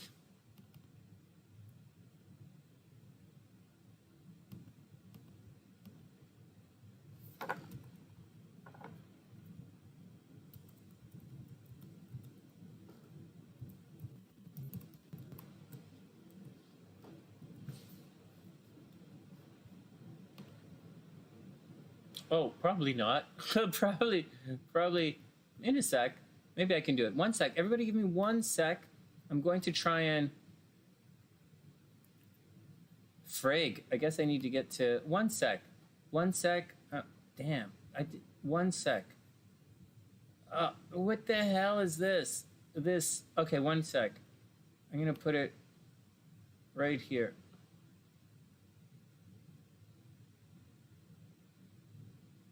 This might have been a bad idea. You got it, Olympia.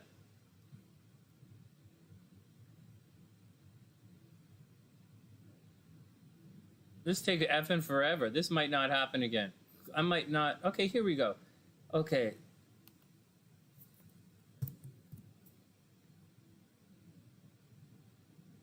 Hey, I did it. Okay, Erin, timestamp. Oh, yeah, but do I know what the time is? No, not at all. Okay.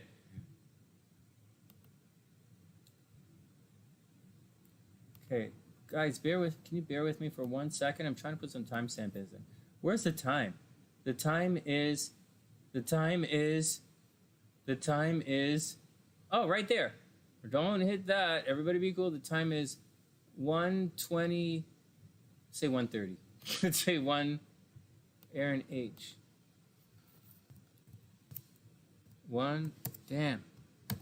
30:00. I did it. Is that how, did it work? Save.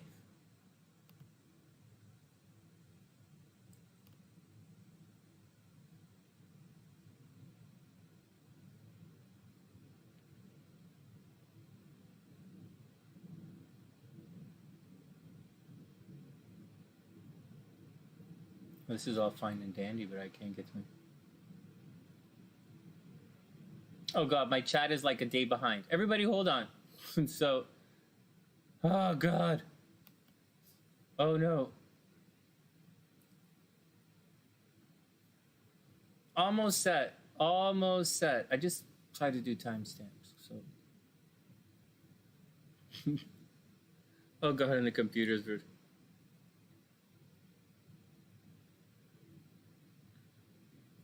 An HRC 30 minutes-ish. That's cool. Okay. Erin knows the time. HRC 30 minutes. Okay, enough. All right, enough. Okay, hold on. Okay, I can see you guys here. Okay, I got you back. I got everybody back. Oh, shit. No, I don't. Where did the chat go? Oh, chat is up here. Oh, that's how it works. Is that how it works? That's how it works now, Sonny. I guess that's how it works now. All right, everybody breathe.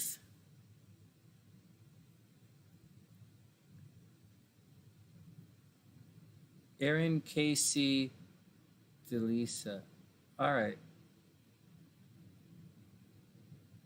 We're gonna do Erin, KC, and then Kristi, and then we're gonna reset for the other guys. DeLisaS is gonna come after Kristi, because I have I think DeLisaS is a compatibility chart.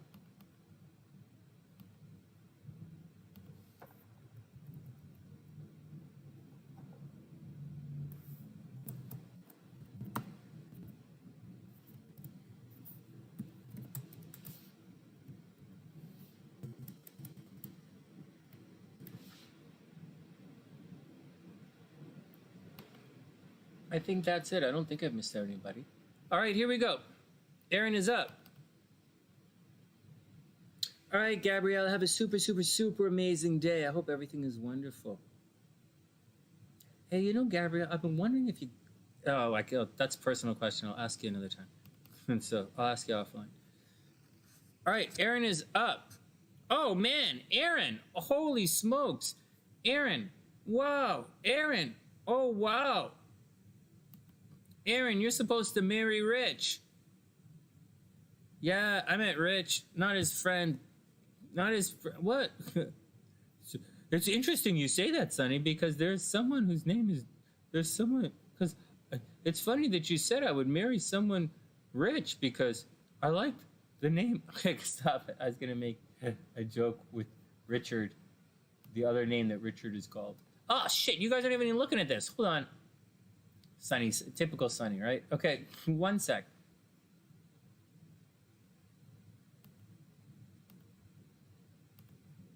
Okay, let's lose that and get down with it. All right, Erin's up. Is this a chart? Nope. It's all right, good.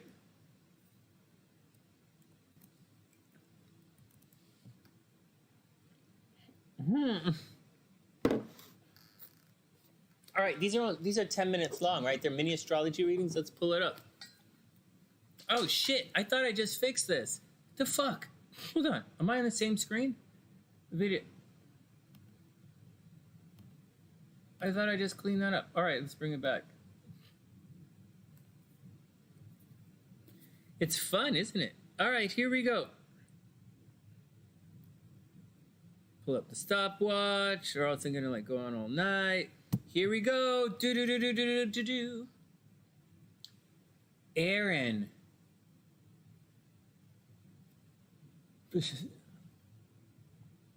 Let me just take a second and see if there's anything you really need to know about.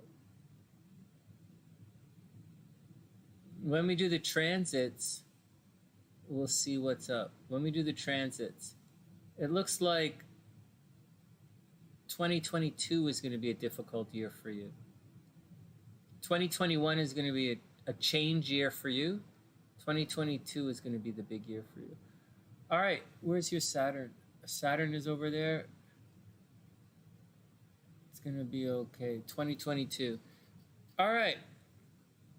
It looks like a lot of red. It's not really a lot of red. It looks like a lot. It depends what's real and what's not real. This is real.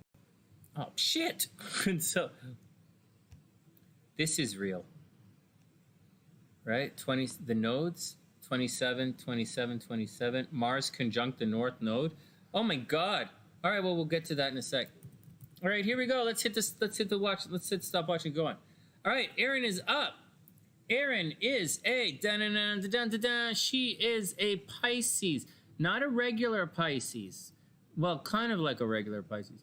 But she's a Pisces right on the cusp. 29 degrees. Oh my God. Pisces, your sun is opposite Lilith. Oh man. Okay, so she's a Pisces Scorpio rising. There's a possibility you have to watch out.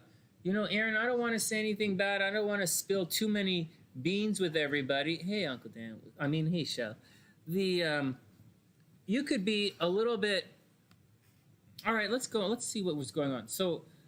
Um, so you're Pisces on the cusp of Pisces and Aries. That means your Pisces energy is waning and you're picking up some Aries energy. Now, you're also a Scorpio rising. So obviously Scorpio rising is polarizing. You might wear black nail polish. You might have a close association with the occult. You might love astrology and tarot and like devilish kind of stuff. But you might bleach your hair, dye your hair. Scorpio risings have a tendency to dye their hair all the time, paint their fingernails black. But definitely polarizing. People love and hate Scorpio risings for absolutely no reason. There's also a possibility you're super intuitive, like super intuitive to the point of being insanely psychic. But the no, there's no but. But it's not the do all and end all in your chart. Is what I'm trying to say. You don't really have that much, water going on in your chart. But although you do. All right, now. You're not just a Pisces, but you can come across as a competitive Pisces.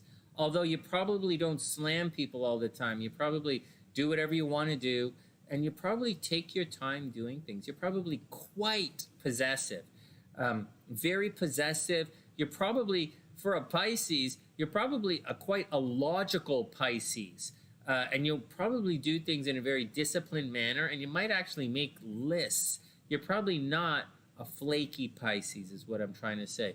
But you're definitely a vengeful Pisces. A vengeful Pisces.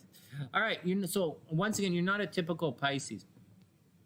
You probably have some unusual ways that you like to appear to everyone else. Like unusual, maybe you had some weird piercings growing up or some weird tattoos. Maybe you still have the weird piercings or tattoos, I don't know. And some kind of mark on you that's a little bit weird. Maybe you end up having this really crazy scar on the side of your neck or something, or you get really out there with the way you look sometimes. And I think this caused problems at home, right? Or it might have caused problems with your destiny, or caused some problems.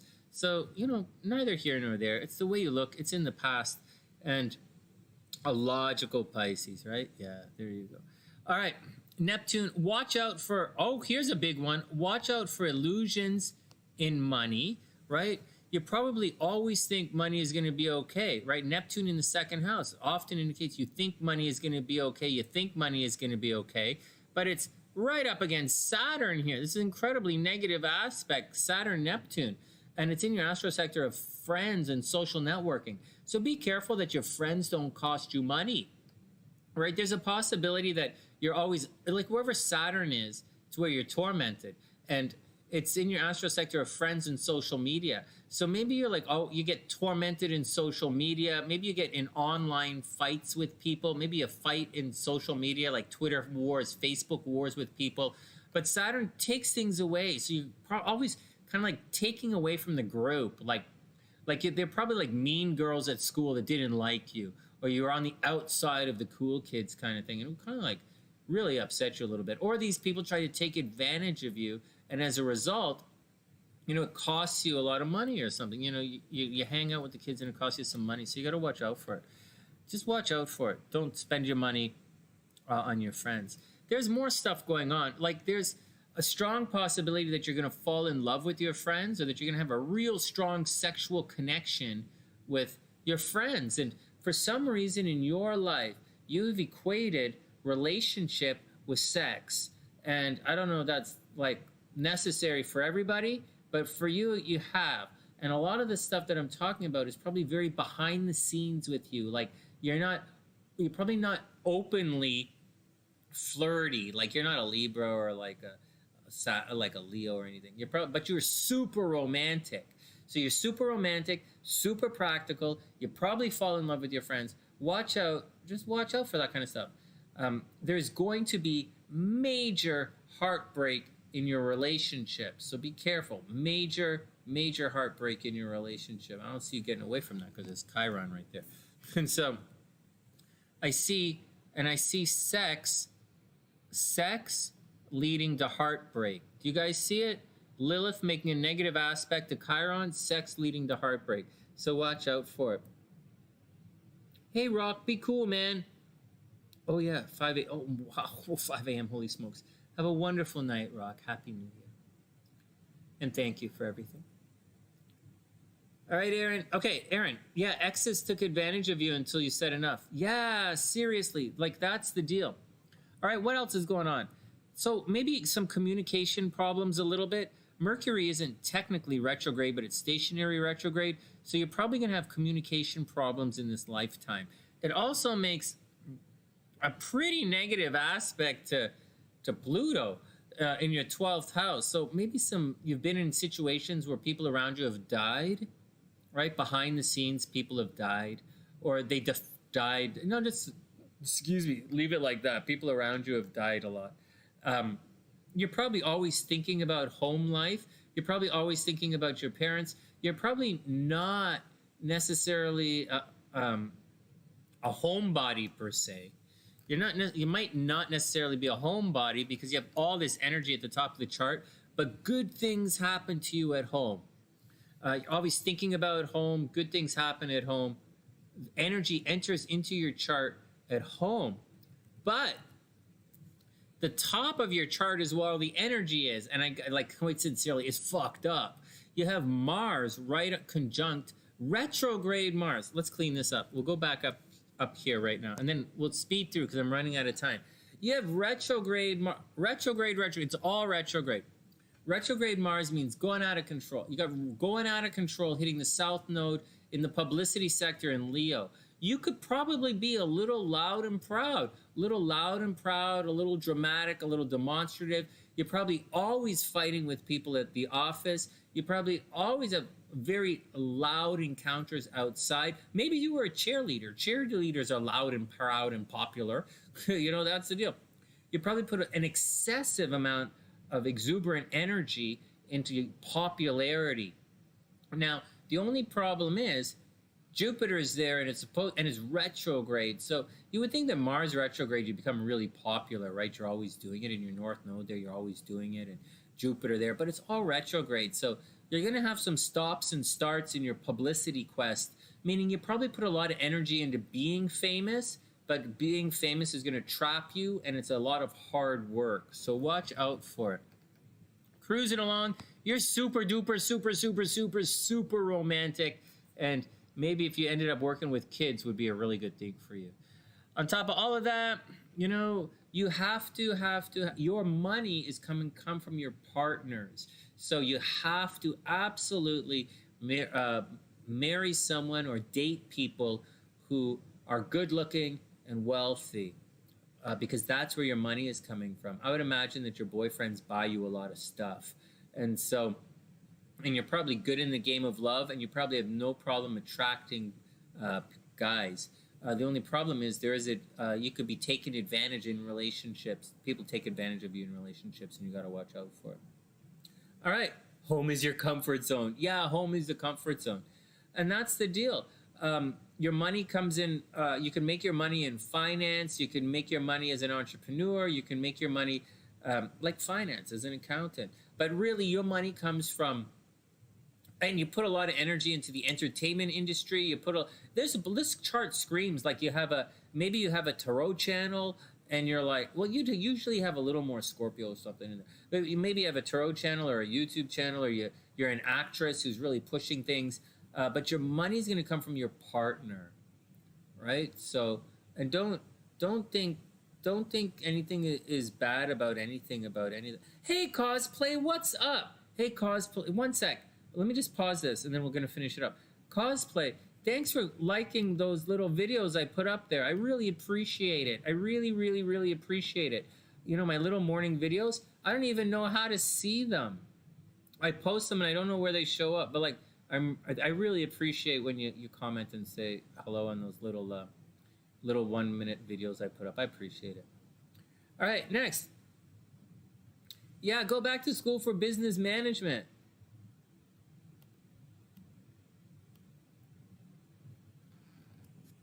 All right, so here we go. Finishing up. So soon. So here's the deal. This should be an okay year for you. this should be an okay year. All this should be okay. Soon, but not till the second half of the year. Like late, I'll show you on the clock. But later on, Saturn, when Saturn gets to around 14 degrees Aquarius, it's going to square your Venus. I don't think it gets there until like November, December, January 22, but expect the second half 2021 around October, November, December time period. Expect love and money to become a bit of a bummer. It's going to become a bit of a downer. And there's also a possibility you're going to move, right? Very strong possibility that you move in 2021. Seriously.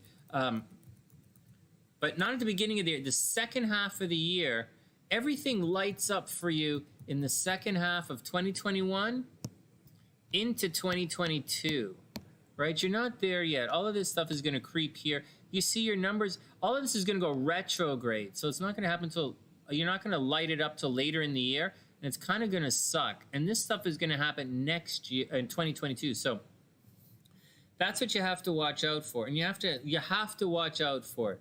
And then in 2 years, you're going to make some life decisions. But not yet. Soon, Uranus is going to go direct. And it's going to go direct next week. Or like tomorrow. Whenever Uranus goes direct, then your love life going to get dramatically better. Way, way, way better. And that's the gist. You might have been fighting with your brothers and sisters in the last little while. Maybe your brother or sister or you got in a really bad car accident in the last year. But all of that's passing. Everything is passing. Right now, money should be pretty good. Your love life is going to get a lot better. And 2021, you might move. Oh, they show up like stories. Thanks, cosplay. I'm trying to see them. Because I'm going to push YouTube. Whenever my life settles down, I think I'll work on my career a little more in 2020, 21, but I can't do videos while I'm here. So it's live streams. All right, next. All right, Erin, that's the gist. That's your mini astrology reading. I hope you like it. I super appreciate it. Welcome to the sunny side. I think it's a good idea for you to go back and go into business. But love is going to get really good shortly, and I think the best thing for you, I think, marry rich. There's nothing wrong with marrying wealthy, right? But like your partner might not be rich. He might become rich because of you. Everybody hear this?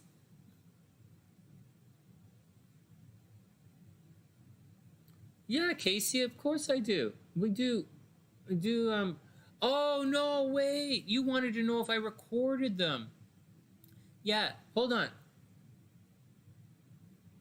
Oh, yeah, I know Erin is going to come along. Hey, Casey, the answer is no, I don't do long video recording. I do long private recordings. No, I do long private sessions. And they're pretty long because I go talk all the time. But I don't do long videos and send them because it's a long file thing and it takes time and I'm a little busy for that. But if we have a reading over Skype, if we use Skype for your personal reading in like a private reading, then you can record it on Skype and download the recording and you'll have it right there right away. So that's the system I've been using with everybody. We've been doing the Skype thing. Oh, thanks, cosplay. Cosplay, you're gonna come. We're gonna go back to the tarot right after KristiO in a couple of readings. But I'm gonna pop you up here. All right. Anyways, Casey, good question. That's. I mean, I guess the thing is when people ask me to record the readings like that, I never really do them. Like. I don't mean to be mean, like, they're not, so, all right, Casey's up, but good question. That's a good question. All right, Casey's up. Oh, no, wait, Casey, did you have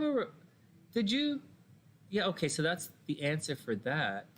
Casey, I thought, did you ask me for a relationship question? Oh, well, whatever it is. Oh, who's this? Oh, Sonia, okay. Casey, whatever question you had, can you repeat it? Oh, next week's transit? You got it. Casey, 5/26/79. Got it. Next week's transits, let's do it. Really? Let's check it out. Let's check it out. Let's do it. This is it. Oh, this is fun. I like this stuff. Okay, cross your fingers. Everybody cross your fingers. What's going on? Whoa! Casey's chart screams. Did I look at this before? Every time I see your chart, do I say you're super famous? I ask you if you're famous, right? Yeah, probably, right? All right. No, Sonny, I'm not famous at all. Really? Okay. Hey, Trish, what's up? I hope you're having a super beautiful day. Okay, let's write it down. So, Casey, you have... Let me draw some lines so that... Because there's a lot... Let me see what's going on. You have... Okay, so... Yes and no. Like, no, serious. I do, right? So, you got it, Trish. We're going to come back to the tarot in a couple of minutes after Kristi's reading. Casey, so like...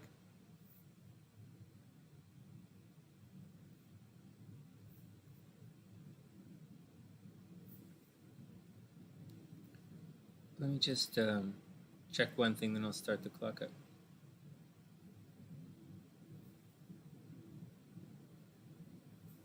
Trish, let me just write Trisha down before, or I'm gonna forget it because she's a different name. One sec.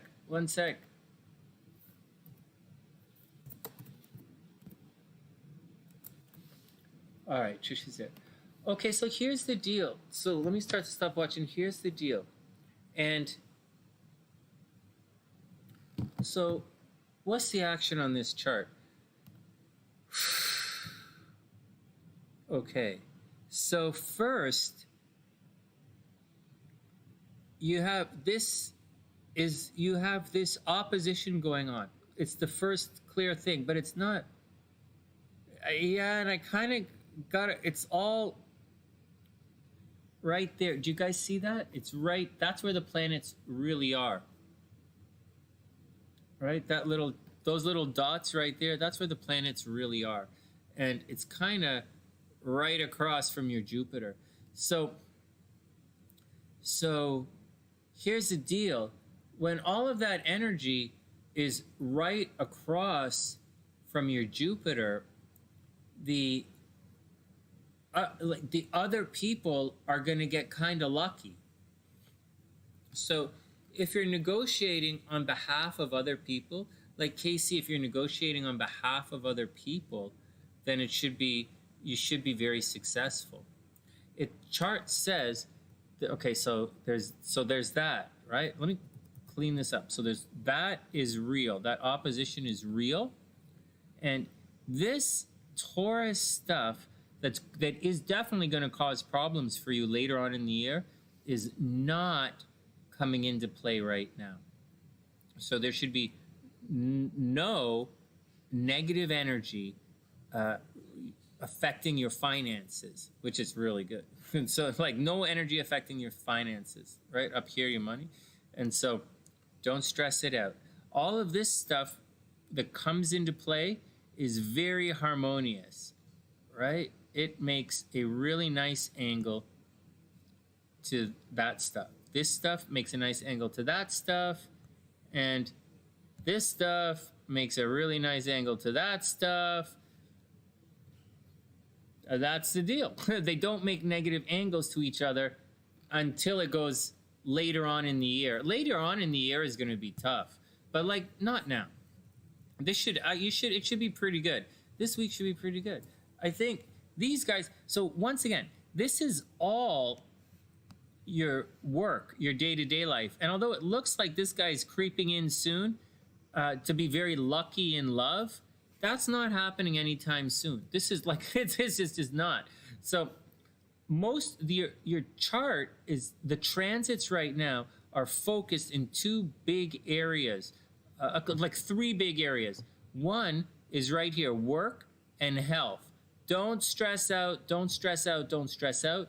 You should be very busy at work. This looks like conference time.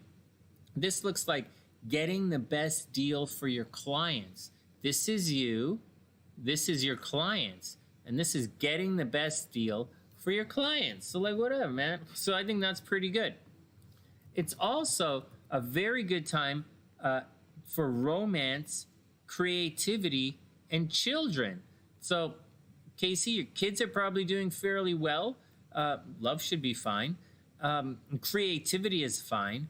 And soon, not too soon, because it kind of has about almost 2 to 3 weeks to go, this sector of your chart, I know this chart looks like everything is the same distance, but it's not. This is not, this is Placidius, not whole house horoscope here. So in about 3 weeks, things are going to get really good at work. Really good. Things are going to get really good at work in about 3 weeks. So right now, chill it out, stay cool, be beautiful, don't stress anything out. There's a thing, there's a little bit of a heads up, not like a stress, there's no stress, but a heads up. And the heads up is way up here, there's a lot of stress is coming in from foreign sources. So you might be talking to a lot of people from different cultures. You might be talking to people from overseas, talking to like education. You might be teaching some people something. You might be putting a lot of energy into teaching people, a lot of energy into travel, or people from different sources or different cultures. Sources. Well, you get people from different sources, Sonny, like test tubes, like, yeah, or people from overseas. Try not to fight with people from different cultures and stuff.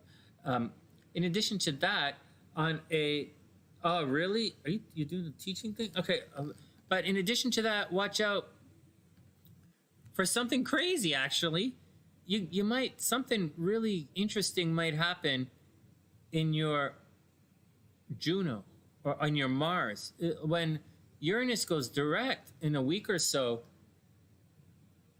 You have something a little cuckoo bananas is going to happen. Uranus is going to cruise along, and in the next two and a half weeks, Uranus is going to, something goofy bananas, I would say something goofy bananas is going to happen in your career.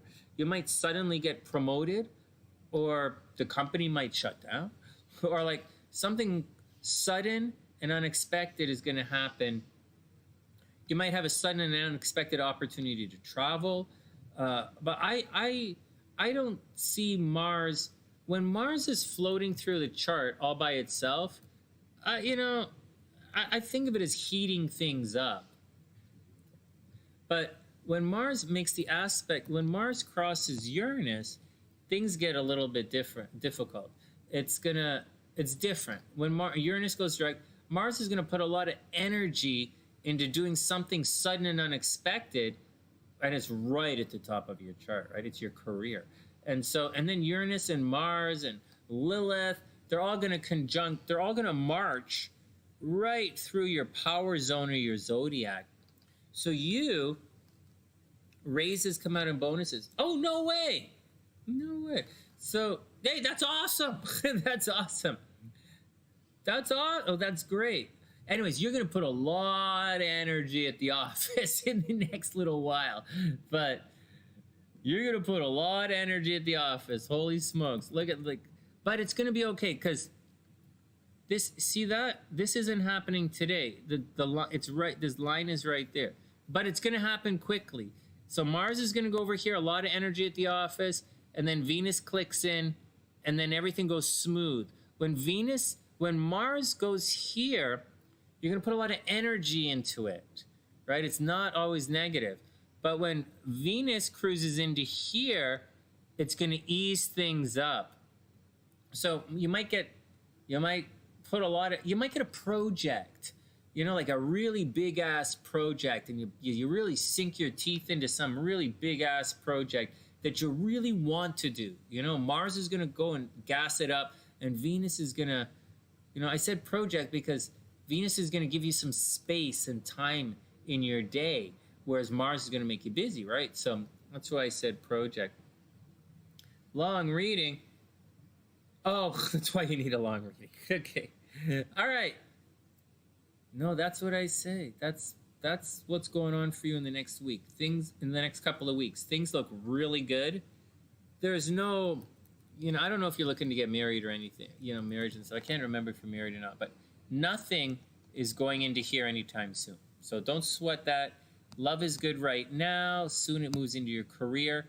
It's career time. These guys are going to march. For the next couple of months, they'll be in there. This is the chart. This is your chart for the next couple of months. It's all 6th house and 10th house. And for those guys who know astrology, that's career. That's work and career. Anything screwy? Nothing screwy. No, straight, nice, clean. Go get them. Go make some hard work, though, right? Hard work. Saturn, hard work. Right? It's not going to be easy. But, like, you're gonna put the hours in and you're gonna get it done. Tomorrow's gonna be a good day.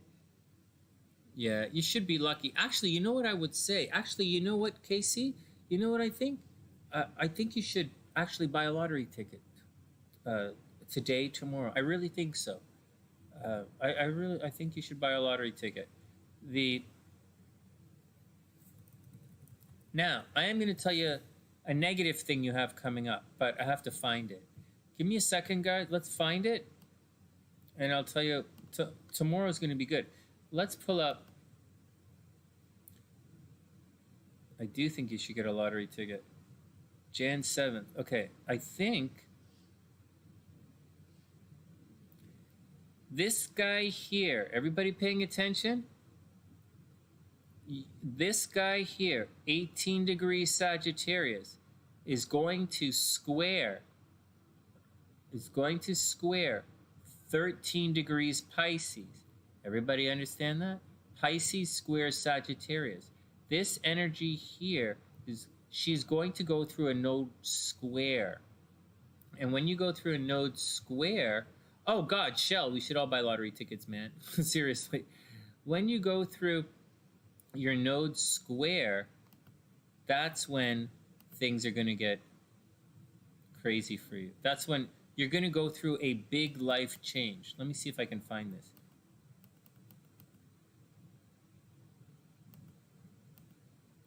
So right around the end of March, we're just going to leave it right around the beginning of April. Right around the beginning of April, you're going to start going through this node square thing. See this big red line here? A number of SunnySiders went through it this year. You know, I keep saying, oh, you guys, I know the chart's a little crooked. I apologize, guys.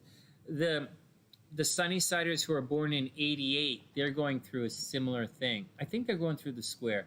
And the square is really difficult. So, 10 years, right? It's a 20-year cycle. 88, 79, 78. So watch out for it, Casey. So one more, a big life change is coming up.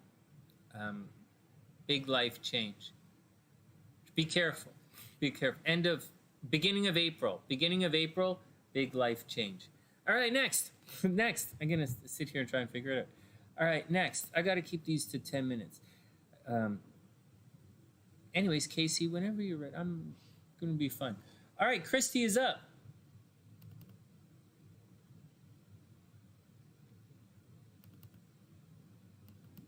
Kristi is up. Then we're going to read the cards for Olympia, Cosplay, and Trish. And then we're going to come back and finish up the readings. KC, interesting chart. I bet you are famous, man. No, I'm just joking. All right, Kristi is up. Kristi's chart's right here. Oh, son of a goodness. I didn't write the timestamp for that. All right, well, there you go, Sonny. Did Kristi have any questions? You are super, super, super welcome. Kristi, did Kristi have any questions? Let me go back and have a look. Kristi. Oh, Kristi. Where did I put your name?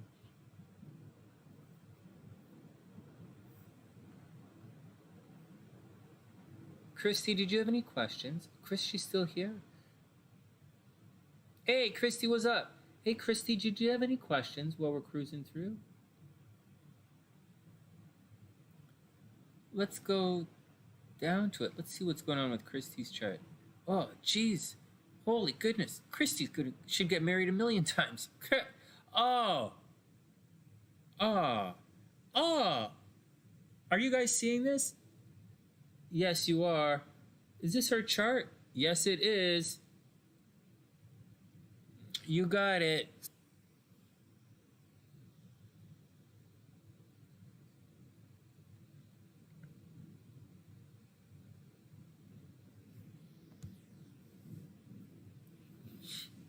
Is it my screen that goes? Is my screen the only one that goes blank when I do this?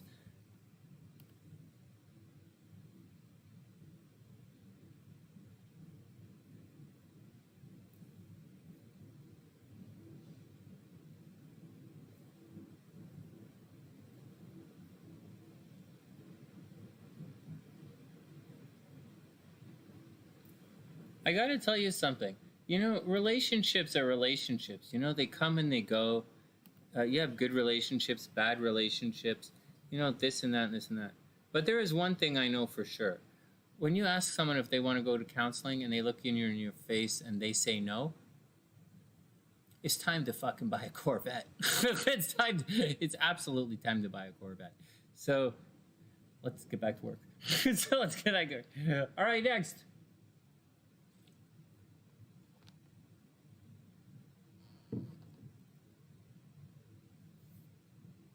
I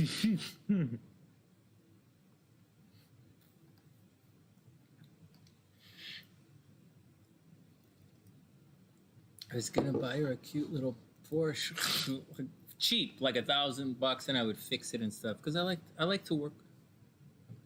I'm not physical, right? I'm not a mechanic or anything, but I'm smart enough to figure it out. I like to work on stuff. I can be very fixy sometimes. All right, here we go. Let me calm down and get on with everything.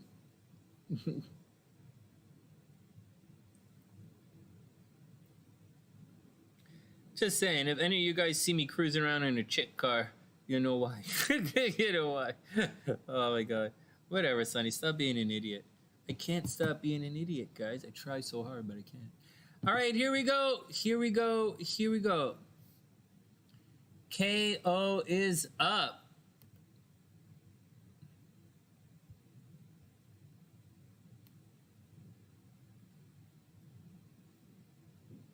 Everybody calm down. I'm trying to center everything, but I'm bumping all over the place.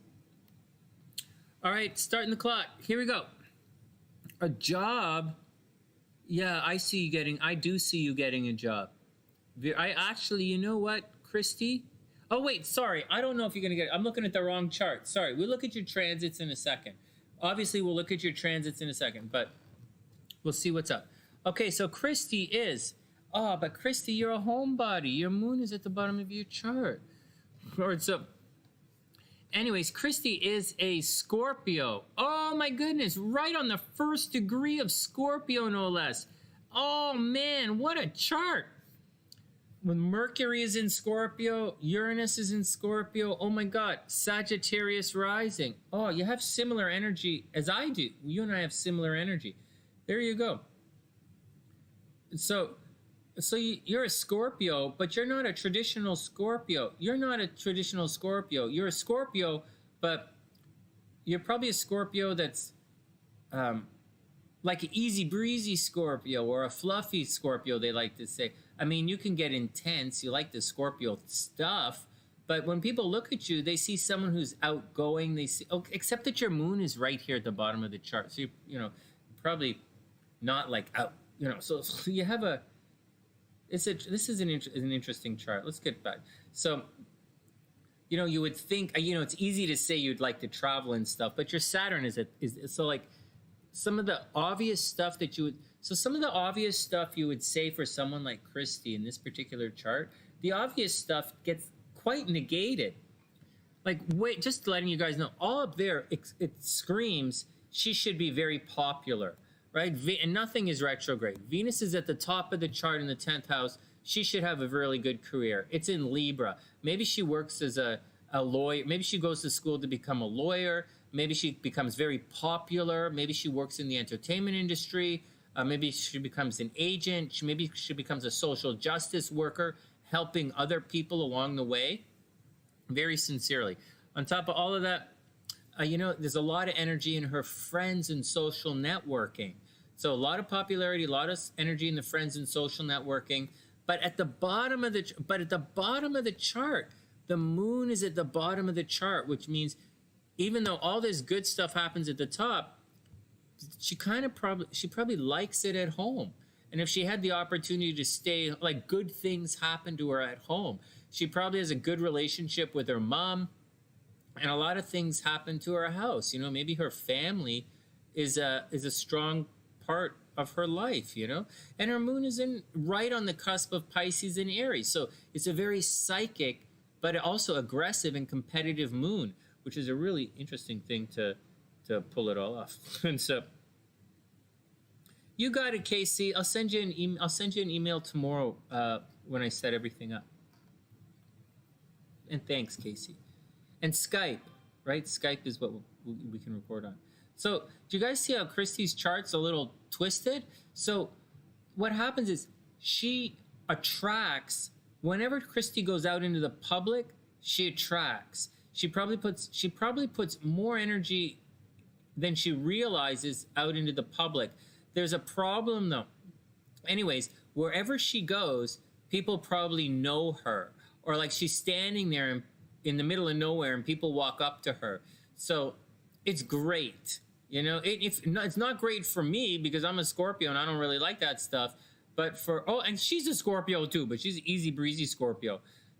She's a pretty straight ahead Scorpio. You know, she likes it at home, but she's really popular when she goes out. So it's all it's back and forth. In addition to all of that, you know, Sagittarians make great teachers and philosophers, and they go far in school. They tend to be quite educated, but she has Saturn in her astro sector of travel and education, which kind of negates it. So her chart, she has all of this potential in her chart for lots of great stuff. But on one hand, she might not A, want it, or B, it might get blocked. So Kristi, this is a tricky ass chart, man. This is a tricky chart. All right, let's break it down. Let's keep breaking it down. Neptune in the first house. You're probably a fae or an enchantress, or when people look at you, they probably fall in love, or they probably look at you and think you're beautiful, or for whatever reason they fall in love with you, or there's something, you probably have a very dreamy quality about you, and your eyes may seem sleepy. You probably have Pisces eyes, Scorpio eyes. You probably have Scorpio eyes, right? But something to watch out for. Anyways, Moon in the fourth house is going to make you a bit of a homebody, and it's going to make you going to really like your mom.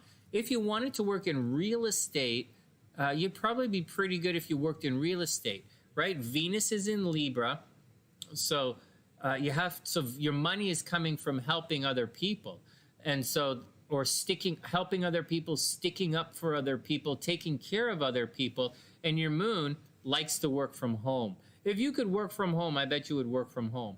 So I don't know, you got to find a way to work from home, but at the same time, your friends are really important in your life. Anyways, we're going to get around to that in a sec. Now, all of that was relatively good, if you can believe that. Now some negative stuff. You absolutely have to watch out for maybe accidental pregnancy. So stuff's going to get tricky. Stuff's going to get a little bit hard right now, right? So everybody chill out. Everybody chill. This is going to be some tough news, and it might be incorrect. But what I'm saying is, I definitely see accidental pregnancies in this chart. I see the possibility of a miscarriage in your chart. I see a possibility of one of your kids being born with, mild autism or like miscarriage or possibility for an abortion. Difficult stuff with the kids coming up. Kids are always going to be a sore spot for you, or maybe you don't have any kids at all. Now, this makes an extremely negative aspect to all of this stuff, to your money and your friends. So maybe accidental pregnancies, maybe your friends don't like the people you date, and it's really going to be bad for you because you very much care about your social network. Now, there's a problem over here. This negative aspect means money is always exiting your chart. There's a high possibility people are going to steal money from you, or you're going to have to pay money to kids somehow. All right, so Kristi, if you want to get alimony or if you want to get government money, it's all going to take some while. You're always going to have to fight for the money that's owed to you. There's a possibility someone steals your inheritance, but that's not the bad stuff. I know that sounds like it's bad. That's not the bad stuff. These placements almost guarantee cheating in relationships, sexual abuse. There's a problem for being surrounded by a lot of death, and that's not good. So all your entire life, Kristi, watch your money, make sure no one steals from you. And look, money is going out. People are stealing from you. And so this shouldn't be red, though. Yeah, this is red. What the fuck? And so, yeah, maybe your friends are going to steal your money. I know you see Scorpio making an aspect to Cancer, but this 29 degrees Cancer is almost like 1 degree Leo, right? So you got to take it with a grain of salt. Wow, that's horrible. Well, okay, let's keep going. There's possibility for divorce, right? Lilith in the 7th house, very sexual relationships. I think if you do get divorced, you'll get married again pretty easily. I don't think you have a problem about that. I do see multiple marriages in your lifetime. So multiple marriages, cheating in relationships, people trying to steal your money. You could go far in school, but you'd have to work your ass off. You could go really far in school, but you'd have to work your ass off. Over here, you're supposed to be super famous. Everywhere you go, people should know who you are, and you should help other people in your career. Over here, all this Scorpio energy, Mercury and Scorpio people tend to see dead. You should probably have a close association with the death. I would not be surprised if a number of your friends died when you were younger. And like this almost, friends dying when they're young.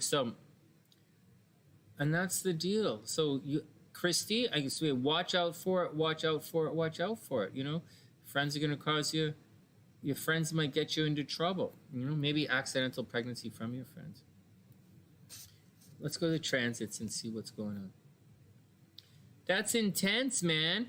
Kristi, Kristi's a long-time SunnySider for those who don't know. Kristi, you have an intense chart. Holy crap. And I'm a Scorpio saying you have an intense chart. So what's coming up? Oh, wow. Money's been horrible, right? Money bad, money bad, money bad. Yeah, no shit, right? Money bad, money bad, money bad. And in 2016, your life probably fell apart. That's it. Money bad, right? This is a crazy year for money for you. Whoops. And in 2016, you probably had a really bad relationship breakup, or you had bad money situation. You might have lost your job or your career in 2016. But anyways, it's all in the past. Moving forward, let me see. Right now is not good. Saturn thing is absolutely squaring your sun. This is not good. Things are going to get better, like any time now, things are going to get a lot better. So don't really stress it out. It's kind of past, right? It's 2 degrees. It's past your sun, so I wouldn't overly stress it out. But it is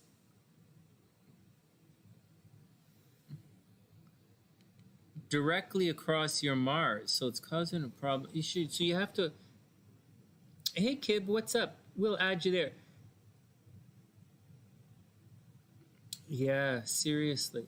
Hey, Kib, can you type in your birth time as well, please, when you get a shot? Hey, Donald, congratulations.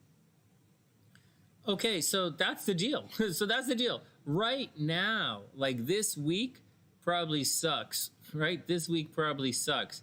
But it's all going to get better. Really, it's all going to get better really soon. It's kind of past this, Last week would have been the worst of the really bad weeks. Anyways, moving forward, you know, arguing with the kids. But in a couple of days, the kids are going to get a lot better. Kids get a lot better in a couple of days. And that's the gist. You don't really have too much to worry about. Fighting with the kids get better. You should be looking really good right now.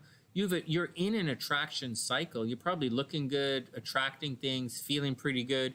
Soon, you're going to be making money. In a couple of weeks, you're going to make like in 2 weeks, you're going to start making money. 2 weeks, money gets really good. 2 weeks, money gets good. In the meantime, try not to stress anything out. All right, next, I'm going on too long. Let's get to the card readings. And then I got to type in everybody else's chart. Kib. All right, Kib. Anyways, Kristi, very cool chart. You have an interesting chart. A lot of possibilities for success. No birth time, Kib? No problem. Well, Kristi, you have one hell of a chart, man. But Kristi, you know, the bottom line is you should be popular. You shouldn't really have any problems in your career. Not really. But you absolutely have to watch out for people cheating on you in relationships. You absolutely have to watch out for people stealing money from you. And like, no joke. Some. Okay, Kib.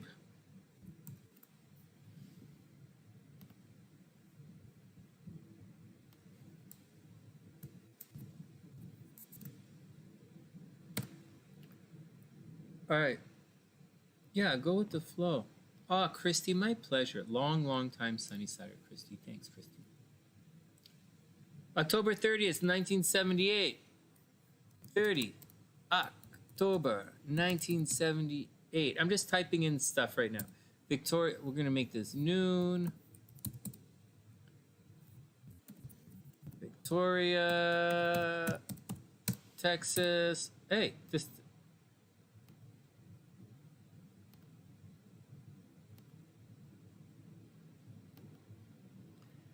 And I'm going to change your chart to put your sun on the ascendant. Actually, Kib is not up right now, guys. Everybody be cool. I'm just typing her chart in, and there are a couple other charts I'm going to type in right now as well.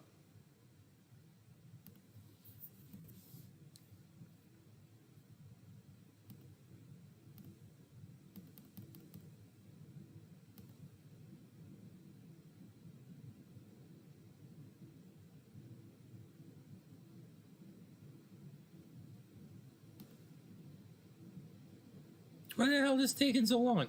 I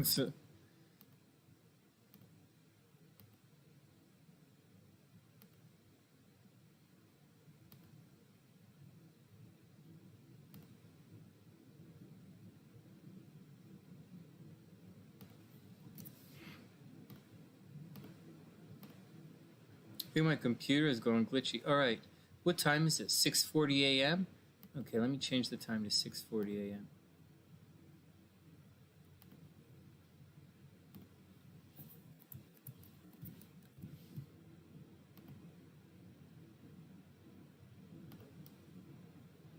Okay, who else? DeLisa. Oh, DeLisa. DeLisa, you had a bunch of charts, right?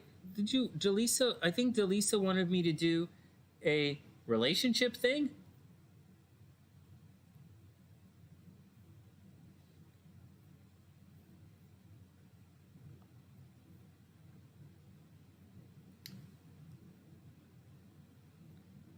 DeLisa, can you type in the everybody's birth information, please? Okay, DeLisa, can you type in everyone's birth information? And I think Michael typed in his birth information as well.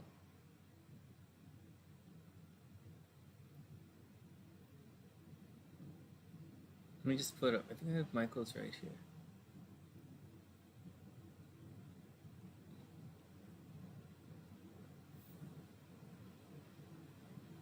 Michael, October 25th. Okay. Did I do it yet? No, doing it right now. Okay.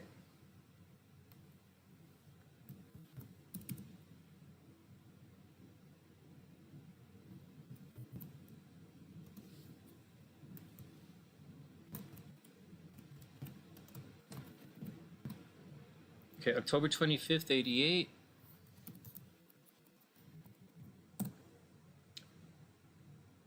$2:38 a.m.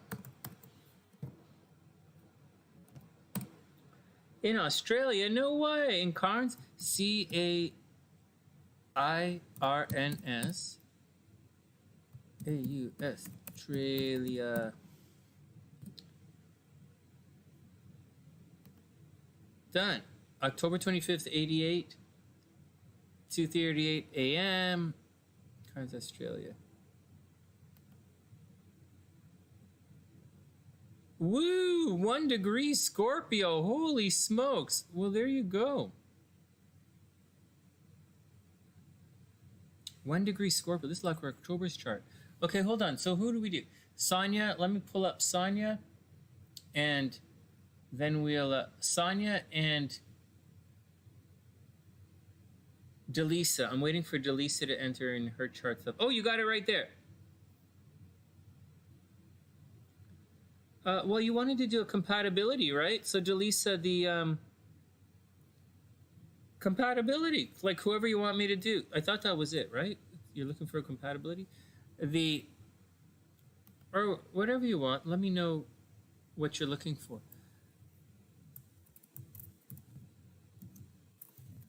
Okay, DeLisaS. Oh. July 25th. Whoops. July 25th, 1973. And you were born at... Are you born at 11:11? 12:25 p.m.?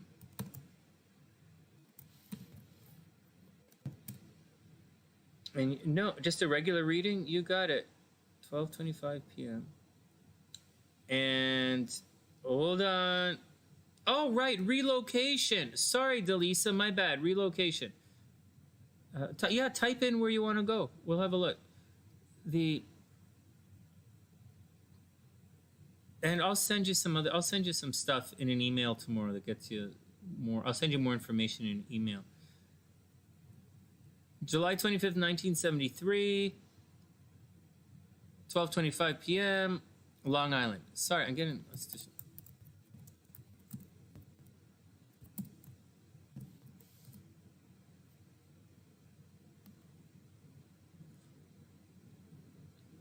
Yeah, a bunch of guys are 1 degree Scorpio. It's kind of neat. It's interesting. Now I got to pull up Sonia's chart. Shucks. Damn. Let's cancel this.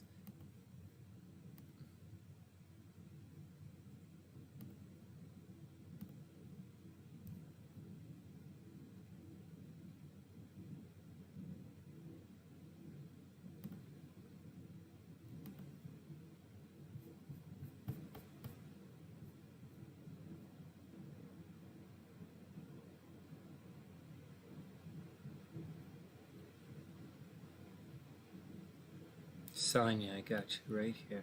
Sonia's birthday's coming up. Oh, we're not in October. We're not in February yet. Soon we will be. All right.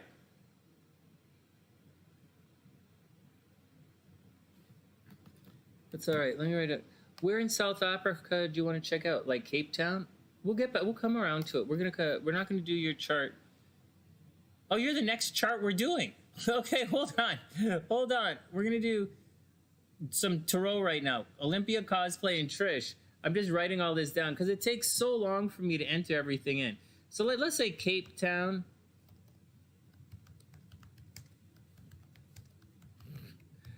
You know, there are a bunch of Sunnysiders that would disagree. That say Cape Town's not the best place to go.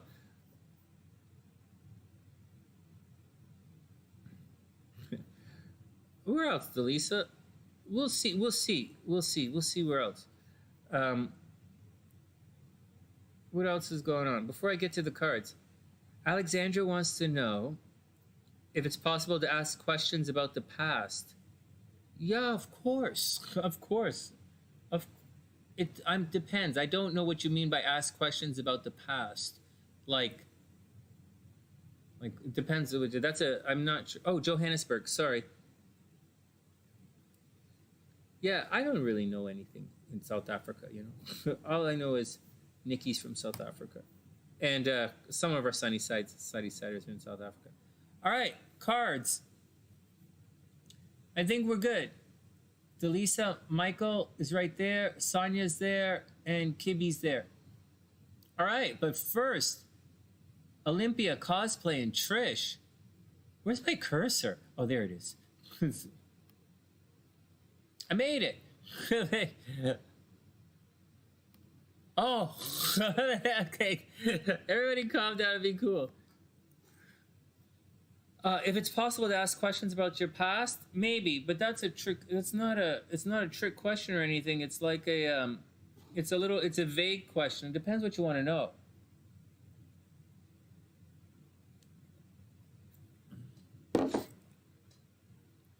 All right, Olympia's up first. Trish, we're gonna get to you in a sec. Olympia, cosplay, Trish. Hey guys, thank you. I can't thank you guys enough. I did a lot of stuff for the SunnySide when I was in Toronto. I didn't do a lot of stuff for you guys this year. I apologize. I usually do fun toys and stuff, like not toys, but like the app and fun stuff for you guys. I didn't do that this year. And thanks for sticking with me. I really appreciate it. I'm extremely blessed to have you guys here, and I'm not just saying that. I know that most people in my situation, you know, I'm really lucky. I'm blessed, and I just, you know, I owe everything to you guys. And I remember back in Vancouver when I used to take really good care of the kids, and I super appreciate. I was able to do all of that in Vancouver with the support of the parents and with all the adults who studied with me. And and the homeschool kids. There's nothing I wouldn't have been able to. And with, you know, different communities helped me out. I really wouldn't have been able to be successful in Vancouver without that. And I wouldn't be able to do anything in this new life of mine, or the life I'm working towards, without your help. I'm really lucky. And soon, I'll make some videos again when I finally get things settled, which isn't good. Things aren't getting settled for another 2 months. But when they get settled, then I'll be back. I'll teach you guys what I know. I have something I have to do with regards to teaching you guys stuff that I haven't done, but I absolutely have to do it. And it's a favor I'm doing for someone. It's not a favor, but he's encouraging me, and I haven't done it yet. And there are a number of people who have encouraged me over like W Couch encourages me, you know. And so, like, anyways, here we go. Olympia is up. Olympia. You still in the house? Olympia's up. Olympia's up. Here we go. Olympia. Hey, Olympia. What a card. Hey, what a way to start the day. The Sun card. Yeah. Well, the Sun card. It means being born into like a beautiful new day. You should be. Thanks, Dan. I love all the drawings from the kids. And they would grow, right? You'd see me put more on the wall as they did more. And my kids were really smart. My students were really, really good. They're smart, gifted, nice kids. All right, this the Sun card. So Olympia, it's the Sun card. It's the biggest of the three luminaries. Okay, what does that mean? It means the Sun is a card of rebirth, right? Like there's a baby. Where's Mike? You guys can't, like, there's a baby in the card, right? The Sun card is being reborn. It's the two cards of personal empowerment or personal strength in the major arcana. and one of them is the star card. Sorry, the sun card, not the star, not the star. The star is not a card of personal empowerment. It's a card of hope. The sun, this card, is about being born into the light of a beautiful new day. Oh, Olympia, you're right there. Oh, thanks. Hey, Olympia. Kept saying the star. It's not the star. It's the sun. It's the sun. It's the sun. You're really gonna, Dan. You're really gonna, like, you should be the center of the universe that everyone sort of orbits around. It's like taking control of the situation, but you're not really going to have to do anything to take control of the situation. And you don't have to be bossy or pushy like the Chariot. Just be who you are and allow yourself to grow into this beautiful thing that you're growing into, the rebirth. Then we have the Queen of Cups. Watch out. You're not going to have the support or nurturing that you're hoping for. So don't worry about it. Don't worry about it. You're the sun. Watch out for some haters, or watch out for some jealous people. Watch out for some jealousy. Watch out for people who don't quite, they might not respect how brilliant you're going to become. They might not respect you as the center. So watch out for it. Or maybe like being popular is going to have its own trappings. Just watch out for getting a little upset along the way. Then the Nine of Pentacles. It looks like money is on the way. Not yet. Money is on the way. You are. Oh, thanks, Kristi. That's really sweet. I super appreciate it. Yeah, money's going to be on the way. It's not there. It's not like, I don't think you're going to inherit any money. I just think you're going to have to work a little hard for it and put some energy into it. Because if you put the energy in, you're definitely going to make some money right now. Maybe a big check is coming your way, or maybe you're going to get a raise at work, or maybe you're going to get promoted. Big possibility that you're going to get promoted. Look, to me, maybe you're going to get promoted. Someone's going to get jealous. Maybe you're going to get, maybe you buy a new car and someone gets jealous, or maybe you start a YouTube channel and someone gets jealous. Just watch out. Like, you're on your money path. Everything is going to be good. And you're the light of a new day. Like, you're doing good, especially with money. But like, people, you're going to have some haters, right? So you got to be cool, Just be cool. Everything is going to be okay. Now you get Pee-wee else. All right. And finally, meditate and contemplate. So there you go, Olympia. Meditate and contemplate. Don't stress it out. Like, success is going to have its own trappings, right? You're going to pick up. So I think you're going to be successful. I think some really good stuff is coming your way. But I think you're in a situation of you can't please everybody. So just rock your action and let the cards fall where they may. All right, next. My buddy Cosplay's in the house. Cosplay's next.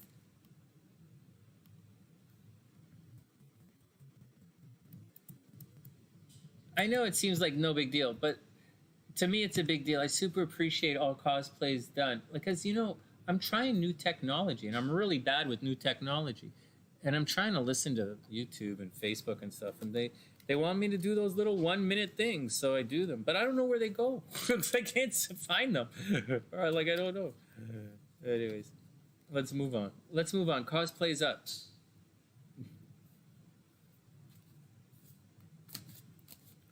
Hey, I like the way the screen looks right now. Wow, so much. Is Data still kicking around? Is Data still in the house? Hey, Data, check it out. You know how the show looks right now? Just think about how it looks. We're going to do cosplay in 1 sec. I guess Data's gone back to work, right? But look at this. Or Rocktober's in the house. Long time. Look at how much we've changed. Look at how the screen looks. I put up a green screen. I've always had a green screen, but I never use it. I left it in Toronto. This is SLC's green screen. And so I put up a green screen, all this stuff like this, changing the screens around.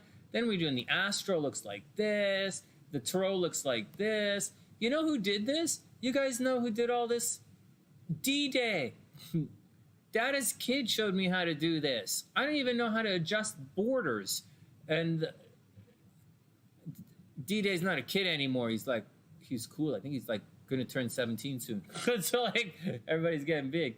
But yeah, it's pretty cool. All right, next. I think we look good. You know, I'm things, all this, you know, it's because of the SunnySiders. All right, cosplay. Wait. Oh, Alexandria, sure, no problem. You can't, if you're looking for something specific like that, I can tell you down to the exact date. All right, I can tell you exactly at one point. Yeah, I can go back. I can tell you if something bad would have happened to you and when it would have happened to you.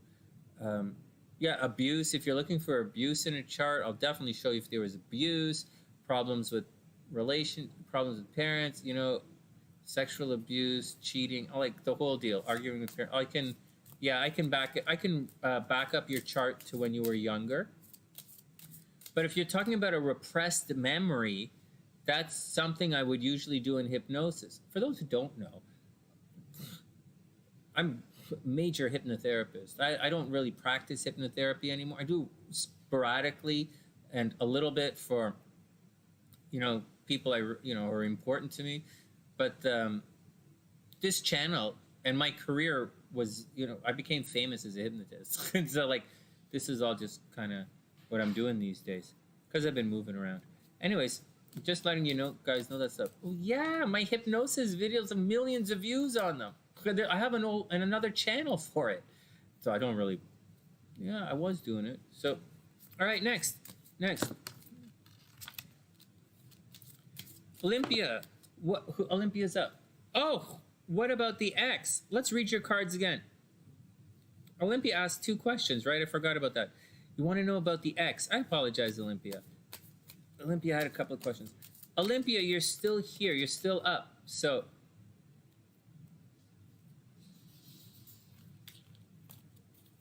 Olympia, we're going to do another set of cards for you. You got to remind me. There's a lot of information coming in my... I've got 3 screens. There's a lot of information coming my way. All right, here we go.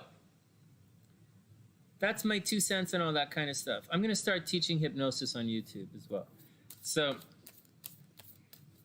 but it's, you know. All right, here we go. So, Olympia, you want to know about the X. What to do about the X. You asked me, right? But I didn't see the question.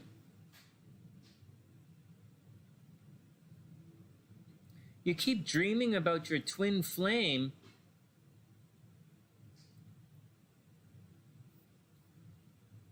Well, I'm not going to get too deep into it for a little question like this. That question's a little too involved. We'll just answer what are you going to do about your ex. But it depends what you mean by twin flame. There's a huge definition. There's a huge disparity in people's definition of twin flame. And if you're deciding whether you should date somebody who's your twin flame and someone else, that guy's not your twin flame. That's not how it works. If he's dating someone else, married to someone else, dating someone else, and won't come to you, that's not a twin flame. That's someone you have wet panties for. I'm very sincere about this, and I'm hard on this. I'm way older than you guys realize, and I've been doing this at a way higher level than you guys could possibly imagine for longer than you guys could possibly imagine. And I used to speak on this stuff about 25 years ago. And so, not 25 years ago, about 20 years ago, I used to speak about this stuff. So, and I used to teach this stuff at the Learning Annex when I was a hypnotherapist. So you shouldn't lie to yourself. Although your feelings are real, the words you're using to describe your feelings for a lot of people, they're lying. People are lying to themselves with the language they use to disguise their feelings. And on the sunny side, we do not pussyfoot around that, and I will not actively engage in you hurting yourself like that. So let's move up. All right. So what are the questions? Well, you only really get like so what's the other? Let's read the questions about the guy. Let's read the question about the guy. What do you think? So what do you want to know? So the question about dreaming about your twin flame in your dreams, you're just dreaming about your guy. You know, there's a lot of that. You have to go if it's with your guy, and if it's with a someone who you think is a twin flame and you're dreaming about a twin flame, then like it depends in what context you're like. It's a vague like I'm just not going to answer that question. The questions are, it's $11 for a tarot reading, $20 I'll answer some questions, but I'm not, your question is too vague, and your question is designed for the reader, the tarot reader, or whoever you're asking, to be very subjective. And that's not how you do a tarot reading. Is everybody cool with this? Is everybody cool with what I'm trying to say here? You know, it's you know, saying your twin flames is in your dreams is vague. You know, you can't analyze a dream that says I dreamt your twin flame. That's a very vague. Was he like cheating on you? Was he like dating someone else? Did he try and kill you? Is he dead? Did you follow him in a dream? Like, is he crossing water? Did you have to cross water to meet him? Is he surrounded by scorpions? Like, just saying you dreamt about him is too vague of a question to ask. But it's about, you know, it's about that. All right. I didn't say it was sexual. I said not. I didn't say sexual. I said not enough information to answer, honestly answer that question. All right, next, let's continue. All right, so we're going to read the cards again. So do you want to know, your twin flame is probably, it's just probably, you think you're like, you're yearning. You know, you're yearning for something. You're dreaming about some guy. So you got to like, you know, on one hand, it might mean something, but it doesn't really mean like that. You know, it's kind of out of context. And it's out of context. All right, so let's see what the cards say. I can't remember what I read about your last cards just now, so we'll do the new one. All right, here we go.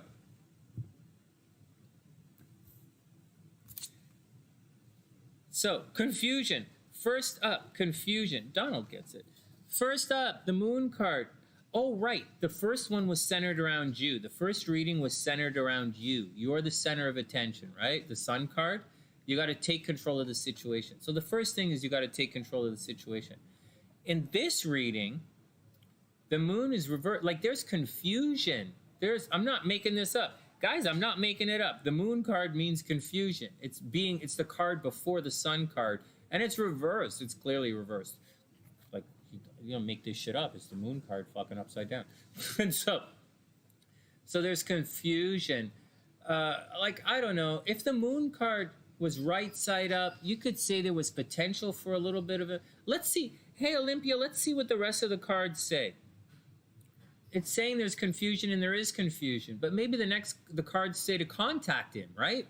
Or maybe saying he wants to contact you. Like, let's see what it says. Let's go see what the cards say. Oh, fucking Neptune energy. Well, this isn't helping. So there's confusion and illusion. Right? The Hangman is the card of illusions. So, you know, there's confusion and illusion. So be careful. So, hey, Olympia, be careful with these dreams. You know, the Hangman and the moon, like, it's like, it almost screams the potential for a deception. Yeah, like you never broke up, right? Yeah. There's deception and confusion, and there's illusions and confusions. There's no clear answer. Oh shit, the Emperor. Huh. Well, it looks like someone's got to take control of the situation. Okay, so I'm going to pull two more cards for this. I don't normally do this, but we're going to get a little clarity here. So these cards don't say what to do. They say, the Emperor, take charge of the situation. Right? They're saying there's confusions, illusions, but at the end of the day, you're going to have to take control of the situation. This is Aries energy. It's the Emperor, right? So somewhere you're going to have to take control of the situation. Maybe you should give the guy a call and just see how he's doing. You know, a family setting is not, you know, it's not. It sounds like you had like a dream of like completion and feeling good, but that's not what these cards mean here. Then we have the Star card reversed. This is not, you're not getting any answers with this reading. The Star card means there's hope, but it's reversed. So there's usually indicates there's a lack of hope, or it's going to take a bunch of time to get there. So I don't think that's the deal. Hey, Andrea, what's up?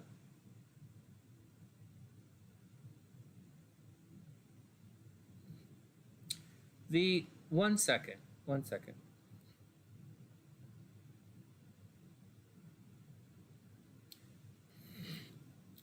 Finally, the Four of Cups. And finally, Olympia, you have the Four of Cups. So,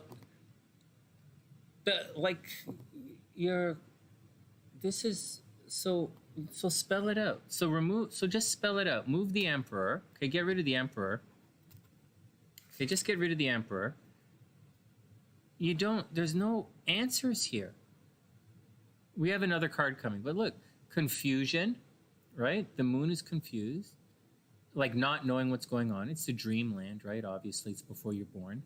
The Hangman here, right? It's Neptune energy. It's illusions. It's not necessarily deception, okay? You don't have deception. So you don't, in this reading, no one's trying to screw you over, so you don't have to work on that. Don't worry about that. But you do have this card where things probably aren't making sense, right? There's a lack of hope, or you're blocked in some way, which might have to do with your ex. You know, Olympia, it might have to do with your ex. You know, your ex might be stressing you out. And you're definitely disillusioned. At the end of the day, you have to Aries it up, though. You know, in all reality, at the end of the day, Olympia, you really have to, you got to take control of the situation, man. The Emperors take control of the situation. Finally, communication is the key. And finally, Olympia, communication is the key. All right, next.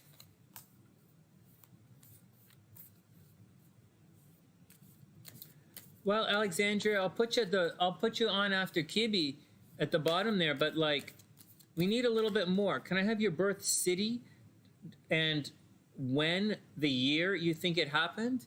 Like, did you just really ask me a question? You were born in, you asked me, you want me to pick something out of your life in the last 30 years? So if you have your birth time would be good. If you don't have your birth time, it's okay. We're not going to need it for what we're looking at. And although it would help, we don't necessarily need it. But Alexandra, if you have your birth time would be great. And around the years that you thought everything would happen. Because I'll tell you right now, at your age, at 30 years of age, you've gone through most of your transits. So it's very easy to say things like something happened, to pick a date, but like I don't give fake readings here, and I don't make it up. So I need a little bit more information. You don't have to tell me what you thought happened. Just tell me around when you thought it happened, right? Like around when, like you're born in 1990, so maybe 1995. 90, when you're 5 years old, something to, anyways, and I'll scan I'll scan some time and see what happens. But some of the negative things in life happen in 2-year cycles, right? If it's a Mars thing, it's going to happen in a 2-year cycle. If it's a Saturn thing, it's not going to happen until you're 7 years old. Maybe you have a negative thing in your chart that gets activated, but it's kind of unlikely. And so you're not going to, it's kind of unlikely. We'll see. And to have something, a transit, like no transit happens, there's no transit that's going to affect the chart in the first year. Like it doesn't work like that. Because where are you going to transit? Like 1 degree? Like where's it going to go? But there are progressions that happen. We often use a progress chart. That can talk about abuse, mental illness. You can see that season of love that could happen very quickly depending on your chart. All right, next, let's move on. Let's read the charts next. Cosplay is up. Alexandra, I'll have a look when we get there. All right, next, cosplay is up. So Olympia, that's what I think. It seems confusion. The cards not answering you. You have 4 straight cards. 4 out of 5 cards said confusion. So, and you're bummed out about something. Anyways, as far as your ex and your current situation is concerned, for all you had the Sun in your first reading and the Emperor in the second reading. You're supposed to take control of the situation. So Olympia, don't sit around and wait for other people to get their answers. Like if your ex is bugging you, kick him to the curb, right? And and don't worry about your twin flame in your dream. It's probably indicating there's a lot of psychic energy going on right now, so I wouldn't stress it out. But your card said you're supposed to take control of the situation, so take control of the situation. All right, next. Cosplay is up. All right, Cos, let's get this down. Cosplay, Trisha. Let's get back in the group. Spent a lot of time with those 2 readings there. All right. Oh, freaking hell, 9 of Cups. There you go, Cosplay. 9 of Cups. I know it's reversed, but it's still pretty good. 9 of Cups. So things are going to get good. So Cosplay, you should make a wish. 9 of Cups. Whenever the 9 of Cups comes up, everybody gets to make a wish. It's a little delayed, so maybe it's going to take a while for you to get that wish, you know? Or maybe you're partying too hard. Cosplay, you partying too hard? And so sometimes 9 of Cups reverse is partying a little too hard. I like to look at it as your wish delayed. I'm a little more, romantic for me, I guess. But it looks like there's a bit of cause. It looks like there's a bit of fun going on. Oh no, this doesn't look like fun. The Hermit card says you're probably spending some time by yourself to figure it out. Oh my God. Well, there's a possibility and a fun way to look at this saying, well, maybe the 9 of Cups reversed, you partied way too hard, and the Hermit card says you got to take some time for yourself. But the reality is the Hermit card really means you got to take some time to figure it out. You know, it's Virgo energy. Try to put the blinkers on. Try to plug the ears so you don't have to listen to everybody. And then just do your thing, guys. Don't worry about it. You know, have some fun. 9 of Cups, have some fun. And then the Hermit card. Take some time to figure out what you really want to do and see what's up. Oh my God, and Temperance. And then just balance it out. You know, I think things are going to get really good for you. Well, it's going to be, there's a figuring out process that has to happen here. The Hermit card means you got to sit and figure it out, like make a plan. And then you got to Temperance it. Then you got to adjust it to make it work. So Hermit, make a plan, figure it out. Then Temperance, jiggle the plan a little bit to make it work. And then everything should be okay. And then you got the 9 of Cups, which means a good celebration is on the way. All right, and the end of a tough cycle approaches. There we go. There we go. I used to love to get this card in spinning class. I would go to spinning class back when I lived in Toronto, and I used to go to SEC on Eglinton. The end of a tough cycle approaches. So cause everything is going to be okay.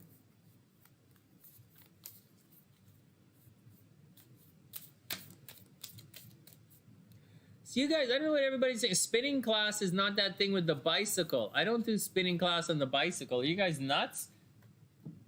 Yarn spinning. I went to yarn spinning class. I used to sit there in class and spin yarn.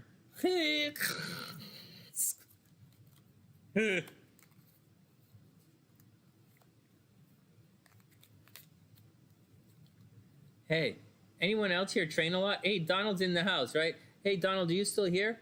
Donald, I gotta say something. No matter what you eat, well, I don't know. Maybe this is bro science, but no. Go to the washroom number 2.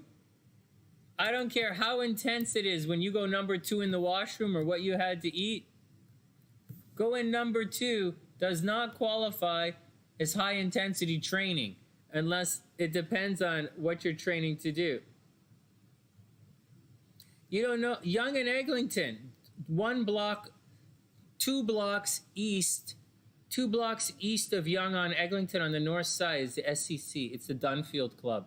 I used to work out at the Dunfield on Eglinton. I think the Dunfield's on Eglinton.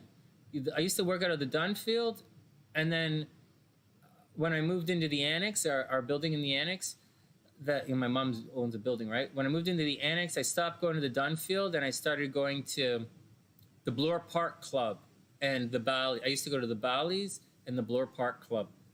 A lot of TV personalities, a lot of TV people work out at the Dunfield, and a lot of movie people work out at the Bloor Park Club. Yeah, near Mount Pleasant. No, not as far as Mount Pleasant. Mount Pleasant too far. Like 2 blocks. There's a street. Davisville or something goes like this and curves up like this. Right around there. So like 2-3 blocks. And on the south side, Positive Changes Hypnosis is there. Right? It's on the north side. Oh, you're downtown at Richmond and Simcoe. Richmond and Simcoe. That's the Adelaide Club, right? These are all SCC clubs. I worked out at the Adelaide Club a couple of times. I know it was pretty cool. I used to play squash there. No, was it the Adelaide Club or the King Club? King's Park or something? Right there at King and University, there's a club there I used to play squash in. Okay. Yeah, Donald, tell your brother, man. Say no. No, I don't care how long you sat on the toilet. I don't care how intense that was. You still got to go for a jog.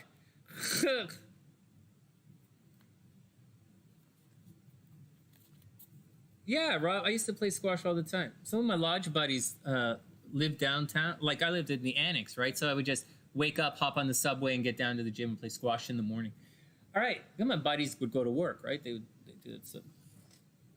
Yeah, I liked it. The downtown club is not. It's the Bloor Park Club is my real home. I spent a lot of time in the Dunfield. A lot of time. I go to the club every day. So, and Speedy would come and meet me at the Dunfield, and so she used to play squash too, and so the Dunfield was big. But when I was downtown at Bay and Bloor, and Church and Bloor, I used to go by myself, and I used to go by myself downtown. All right, next. Oh, yeah. First Canadian Place. That's the one, Rob. First Canadian Place. Yeah, the Adelaide Club. Oh, yeah, King Street. The King Subway Station, the Adelaide Club. And so,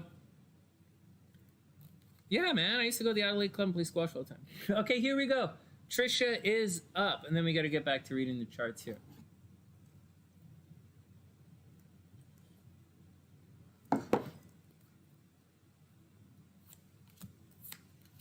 All right, here we go. Trisha is up. Let's get the other cards. Trish, what's going on with Trish? Longtime Sunnysiders. Trish, oh! That's not a good way to start a reading. Trish. The Nine of Swords is not a good way to start a reading. It's the card of bad dreams. Watch out. Bad dreams, bad dreams, bad dreams, bad dreams. So you got it. Who is that? Has messed up internet? Oh, like Alexandra, don't worry about it. This is gonna, Alexandra, don't worry about it. It's gonna turn into a video, and then you can come back and watch it. So don't worry about if your internet connection gets messed up. You can come back and watch it. All right, Trish. Nine of Swords reversed. That's not a good way to start. You're probably stressed out about something. Stressed out, bad dreams, worried. You're probably doing a preemptive strike. Trish, don't freak out until you know the stats. What kind of language is that, Sonny? Trish, don't freak out until you know what's going on. Like the Nine of Swords reversed is stressed out, bad dreams, bad intuition about something. Just keep it cool. Don't stress it out until you figure it. Oh, fucking hell. Oh, my God. Trish, you got the Tower. What the fuck? The Tower and the Nine of Swords reversed. Well, it looks like your bad dreams are going to come true. Watch out. It looks like a shakeup is coming. A shakeup or a change. Oh my God. Trish, are you actually secretly Donald Trump? Seriously? Are you like bad dreams and a change is coming? Trish, watch out. That card's not reversed. That card is straight change. Holy frig. Maybe you're going to break up with somebody. Maybe somebody's going to break up with you. It doesn't say what's going to happen. It just says you're worried about something and your worries are probably they're well-founded. Then the Alchemist. You still have a chance to get out of this. So maybe there's a magician of sorts. You know, the Alchemist is also the magician. Maybe it's someone, maybe you're going to break up for another guy. You know, the Alchemist is a new beginning. The Alchemist is not a new beginning. The Alchemist is after a new beginning. But at the same time, I don't consider the Alchemist I consider the space between the High Priestess and the Empress to be a beginning. That's what I consider the new beginning to be. What Sonny does when he reads the cards. But the Alchemist is being completely jazzed about something and preparing for a new journey. The journey has already begun, like you're underway. So Trish, I don't know. Maybe you broke up with someone recently, or you left your job recently, or you're worried about, but there's change coming, and it looks like you're moving on. Oh, you're right there.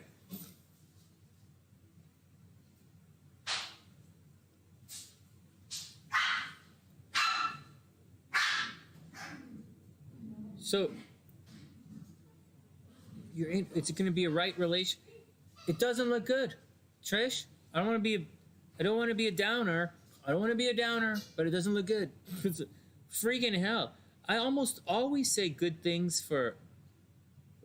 but tonight we had 2 readings where it looked like a negative outcome. Right, that reading earlier where she wanted to know if that guy liked her, and then there's this one, and then there's the one with Olympia. But Olympia's already an ex, right? So Olympia's reading was actually pretty good. So just take control of the situation. But Trisha, it looks like something bad is going to happen. It looks like something bad is going to happen, and you might have to move on. You might have to alchemist, manifest someone else. And finally, but the real answer is communication is the key. So at the end of the day, communication is the key. I hope that helps. That didn't really help much, did it? I didn't really give you any. I like to give good answers. I don't like to give answers that are like, oh no. All right, let's get to the charts. Let's get to the charts and move on. Oh man. Oh, Donald, very cool. I'll check it out. Donald, I'll check it out. I don't know if I have your YouTube channel though. Okay, I'll ask you on Facebook. All right, let's put the cards away and get back to the readings. DeLisaS is up. And with DeLisaS, we're going to do... Yeah, no, I got it. Relocation. Hey, DeLisaS, where else do you want to go? Type in... You wish. You think you're going to get a full reading from a world-famous astrologer who used to write in store? I used to write horoscopes for newspapers for $25. These are 10-minute mini readings. But I tell you what you're going to do. But DeLisaS... If you, but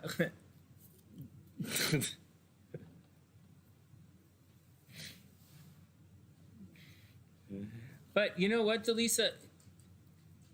If you send me a couple of different cities, yes?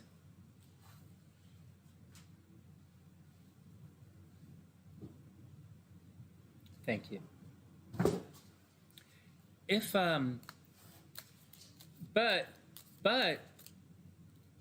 no, there's no time for all of that. But don't worry about it. We'll cover it anyways. You know how I do readings. You've been watching them. None of that's the point. DeLisaS, send me some more cities, man. Send me some more cities, and we'll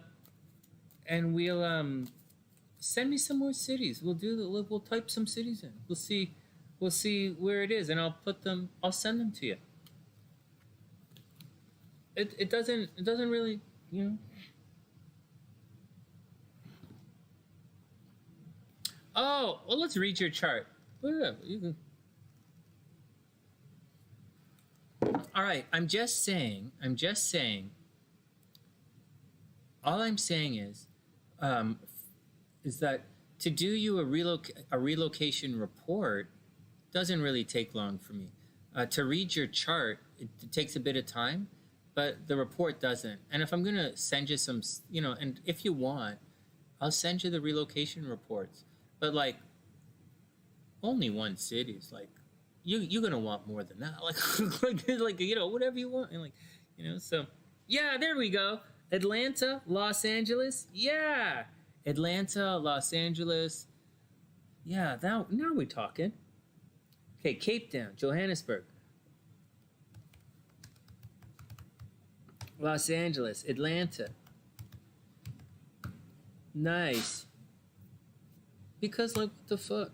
So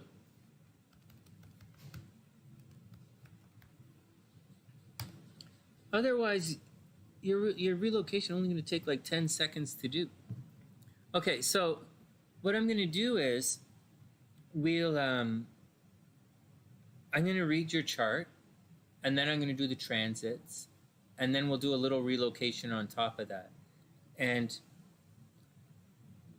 so I'm just going to give you a heads, and I'm going to give you a heads up on the relocation stuff. And just give me 1 second before we forget. I have to write down Alexandra here. So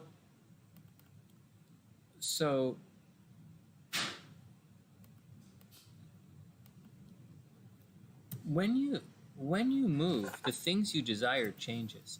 It's really funny. You'll see it. You'll see it. You'll see it. You'll see it. It gets really funny. Anyway.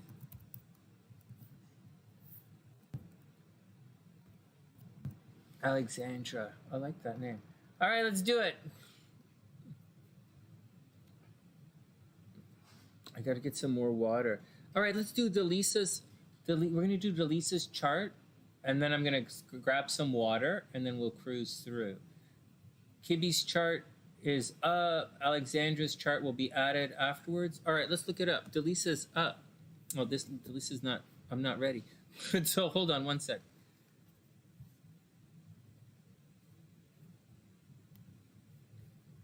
One sec. Let's relocate this chart.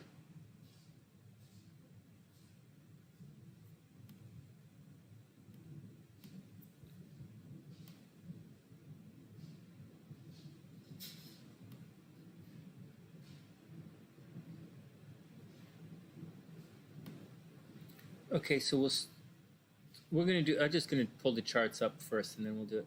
So where did you want to go? What did I write down? We wrote down Johannesburg, J. Oops. Oh, H.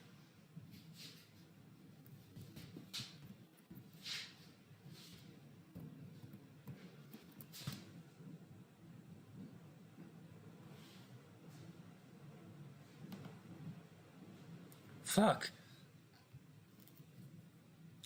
Yeah, Johnny, we have 1, 2, 3, 4, 5. We have about an hour of charts, and yeah, I'm sticking around. It's only going to be midnight.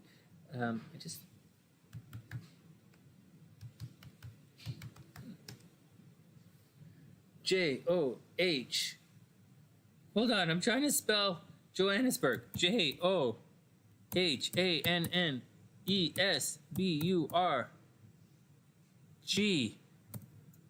South Africa. Oh, I did it. Oh, God, that was stressful, man. Okay. Go. Done. Is it going to make a big deal? Let me see if it makes a big difference. Oh, shit, yeah, it makes a big difference. All right. Not yet. We're not going to start with that chart. We're going to start with her regular chart.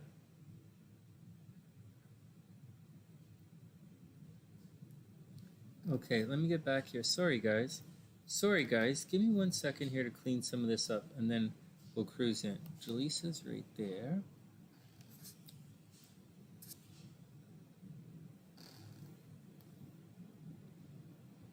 Oh, man.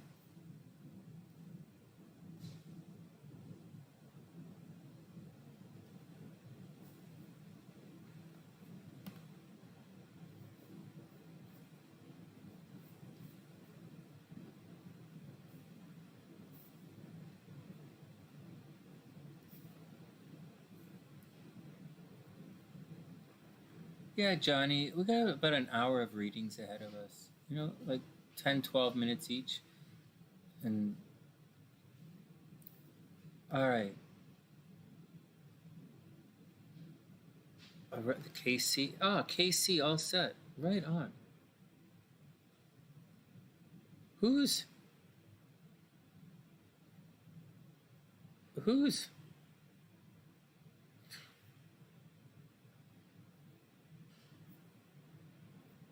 Oh, Trisha. All right, gotcha. Trisha. We did Trisha. Okay, next. Next. Trish, we just did Trish.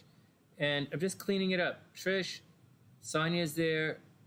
Okay, I think we're good. All right, I think we're good. No one snuck in. No. I know. I gotta spell it. What the fuck? Okay.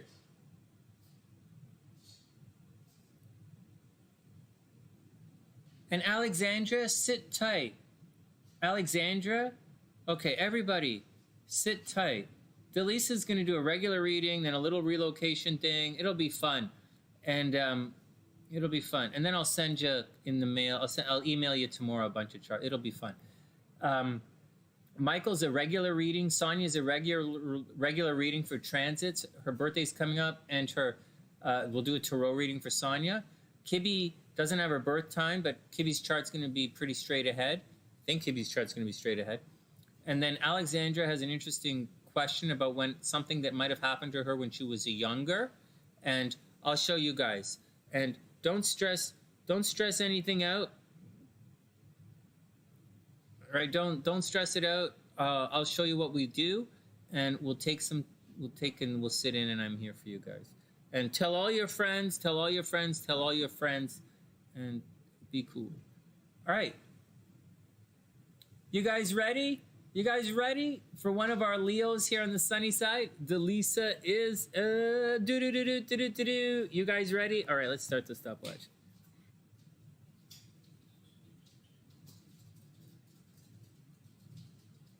I wonder what this big ass box is, but I have a feeling I know what that big ass box is, and I think it must have cost a fortune to send that box. Oh, it's FedEx. I think it's cake. Okay, I think it's food. All right, here we go. DeLisa is up. So DeLisa is a Leo. Da-na-na-na. Why would you want to move? All right, so why would you want to move? This says you're famous, not famous, but you're popular. You should have lots of friends. Maybe you date your friends. There's a possibility for divorce, fighting in relationships, abuse in relationships. There's a possibility that you're going to be sick for a while. Well, let's read your chart and see what's going on. Maybe you want to move. Let's see what's going on here. So DeLisa is a Leo. Dun-dun-dun-dun, dun-dun-dun-dun. We got to look at your transits, because right now, Saturn is opposite your sun, and you're probably having a really bad life experience right now, but it's going to get a lot better. Libra rising. So you're a Leo, Libra rising. So as you're a Leo, man, you probably look really good all the time. Like, you probably dress nice. Your probably shirts are always pressed. You probably try your best to do everything, and you get everything on sale too. I'll tell you something. I know a couple of Libra risings. And I really do know a couple of Libra risings, and these guys are super schmoozers. They're always quick with compliments. They're very successful, very hard workers, and but they're schmoozers. So you could be a major schmoozer. And with your Venus in Virgo in the 11th house, you probably have a lot of friends. You probably dated your friends. Maybe you married one of your friends. And you're probably about as popular as it's going to get. All right, but there are problems in this chart, and we'll talk about that in a sec. All right. Oh, you got it, Johnny. Oh, you got it. And then, so what else is going on? So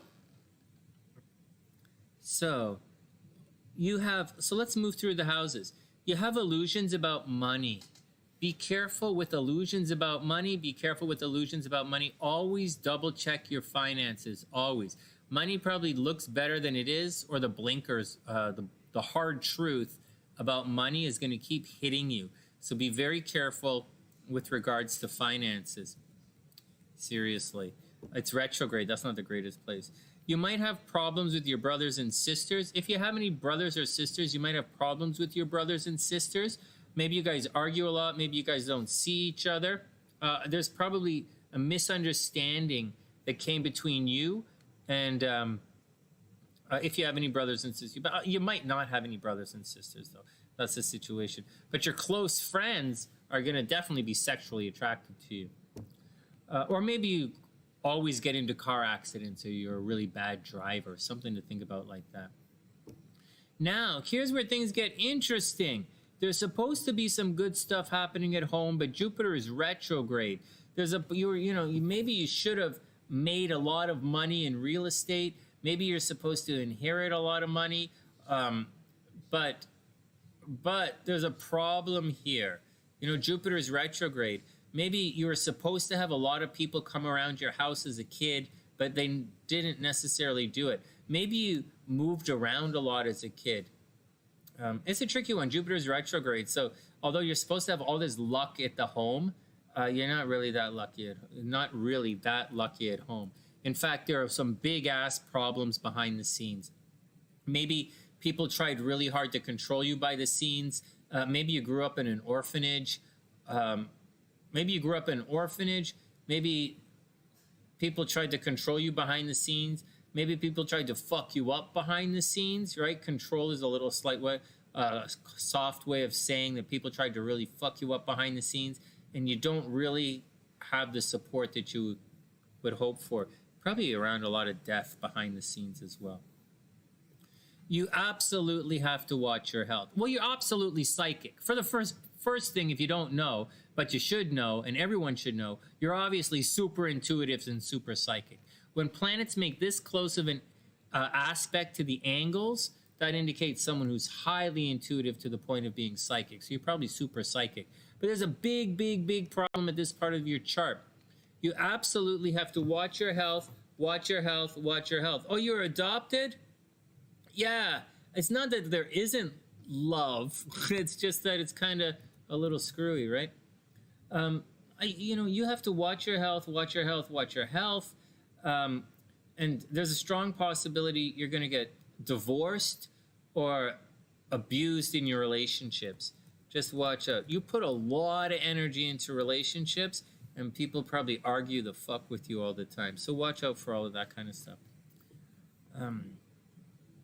That's the deal. The moon over here in the 7th, the moon in the 8th house, it brings a close association with death.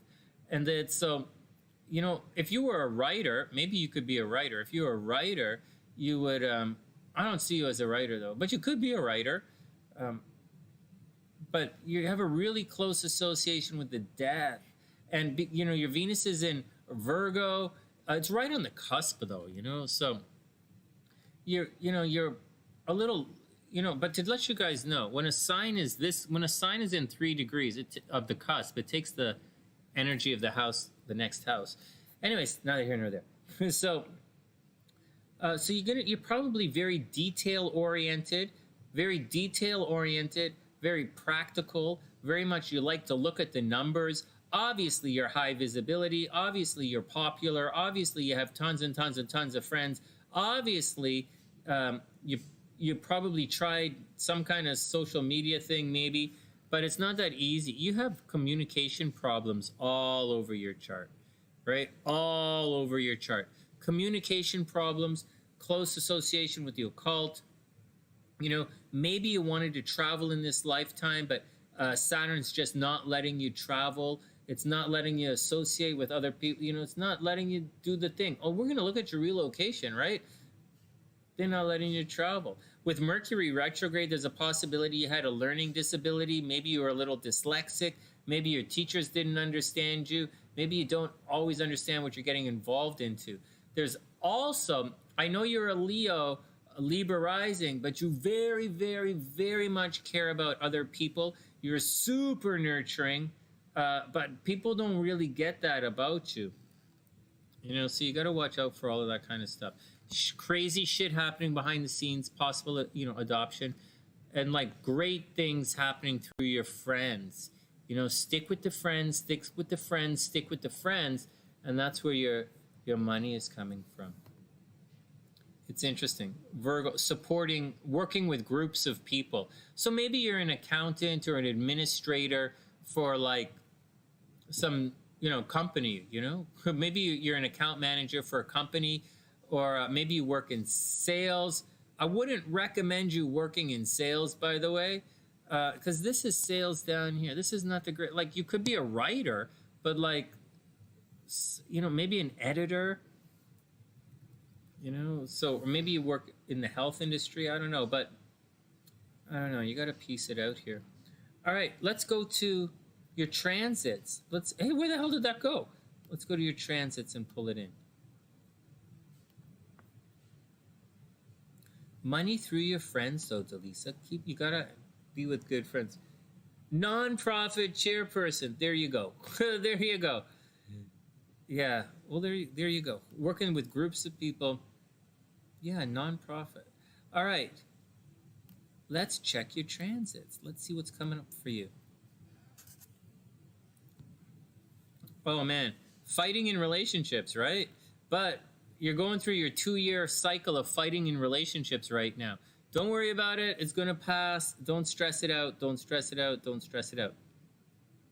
What do we have going on here? So for your transits,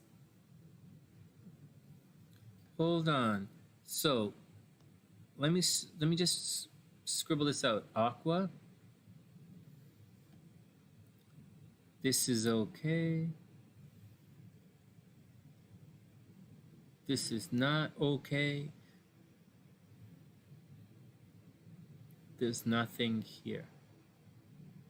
So this you are going through right now. Saturn is completely opposite your sun. No joke. And this is your home life, right? So, yeah, like seriously, I see you. If you want to move, I seriously see you moving. If you want to move, I see you moving. I see you taking a vacation before you move. I see you taking a vacation in the spring. Or maybe that's the late spring. I see you taking a vacation in maybe the summer. Late vacation, spring, summer.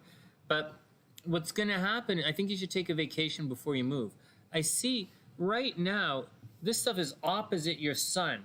And it's, excuse me, it's taking things away. Like, it's taking things away in your home. Right, this is your astro sector of home. So a 1, right? So 1, DeLisaS, make sure your mom is not sick. Oh, Alexandra. Hold on, everyone pause for a sec. Alexandra, I'm not going to get to your chart for an hour. 1, 2, 3, 4, 5. So, Alexandra, do you want to go to bed? And then have me look at your chart when I'm back tomorrow night. Alexandra, do you want to be at the top of the list tomorrow night? Is that going to be easier for you? Because I have about an hour before I get to your chart. And then Johnny Bomb. I didn't write it down, Johnny Bomb. I'll write it down afterwards. Just let me know. Just let me know. All right, let's get back to DeLisaS. So, DeLisaS, I see you moving. Totally see you moving. Like, it's obvious. Like, this is where the energy is. It's all right here. It's right here. It just entered recently. So, what am I going to say? Mercury's thinking about moving. I see it's all taking away from you. But you know what's good? Venus is going to... I'm going to change the times in a sec. Venus is going to cruise into here. And in about 3 weeks or so, when Venus gets here, you're going to be in an astro cycle where you're going to make money from your house. So, or you're going to get a break on the rent. You're going to make money from your house, or you're going to get a break on the rent. So like, hey, that's great. Maybe you're going to restructure your mortgage. Actually, this is restructuring your mortgage up here. Maybe you're going to restructure your mortgage. Maybe you're going to get a break on, you're going to get an offer on your house. Maybe you're going to decide to sell and you get offers right away. But I think in a couple of weeks, in about 3 weeks, you're You can make a good chunk of money from the, and you're going to be in a cycle, right? It's not like one day. It's going to continue for about a month. So, no, really, seriously. That stuff's not happening right now. Like, you know, that's, you're thinking about it, right? Mercury's here, you're thinking about it, you're talking about it. Saturn's here, you feel like, fuck, you got to do it. And then Jupiter's here, so you feel pretty optimistic about it. But the reality is, when Venus cruises into here, now this is a lot bigger than it seems, right? Much significantly bigger than it appears. And when Venus cruises over, money is going to come from the home. So something to think about, right? And that takes up this. This is the big energy that's happening. On top of that, you know, you might be having relationship problems right now, but things are going to get really better, significantly better in relationships in about a week. I wouldn't stress out any relationship stuff. And well, I've stressed it out a little bit. Like the sun, like Mars is squaring your sun in your relationship sector. So, but it's not just your relationships. Watch out for fighting in relationships. Watch out for breakup energy. Watch out for cuckoo bananas. But at the same time,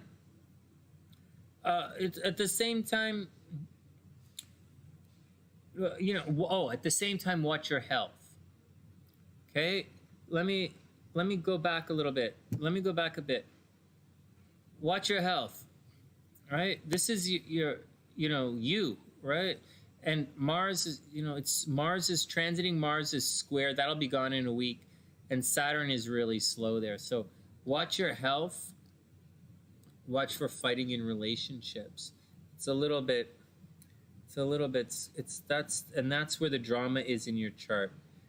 There's one more drama happening in your chart that you might want to watch out for, and the nodes are creeping this way. Okay, so let's say this is money, okay, your job money, and let's say up here is investments. So investment money is going to be a bit of a problem in the next year and a half. So don't worry about it. Like, you already know that. You're going to have stops and starts or fluctuations in your investments in the next year and a half. Not a big deal. Also, watch out, you know, for mortgages. Watch out that you don't get ripped off in a mortgage. Make sure if you're getting a new mortgage, this is borrowing money, right? So watch out for if you're borrowing money, for stops and starts in borrowing the money, and make sure you get a very good rate. And that's the deal. You know this already. But your heart is here. Your moon is here. So you're going to be okay.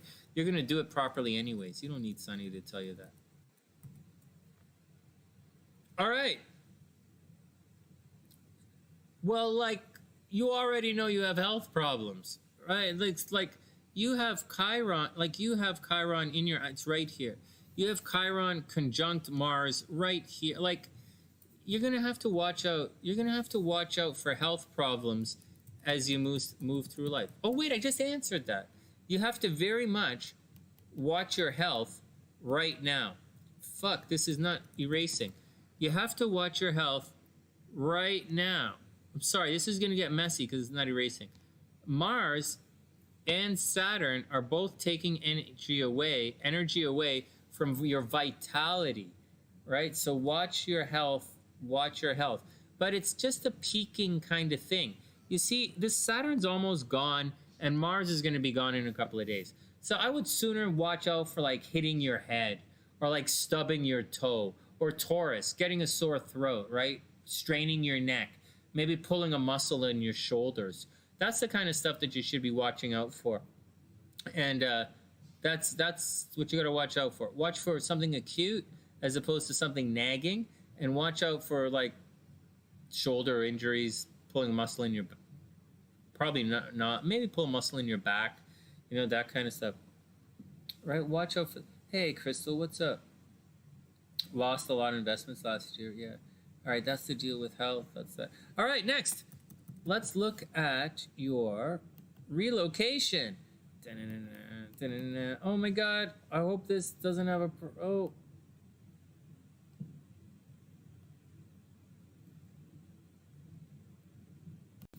All right, so check it out. So look at this. So it all depends on what, so DeLisaS, it depends on what you're looking for. You know, it depends on what you're looking for. So this is, bottom left is you in New York. Oh, New York's going to be similar to Atlanta. Atlanta's going to be similar to New York.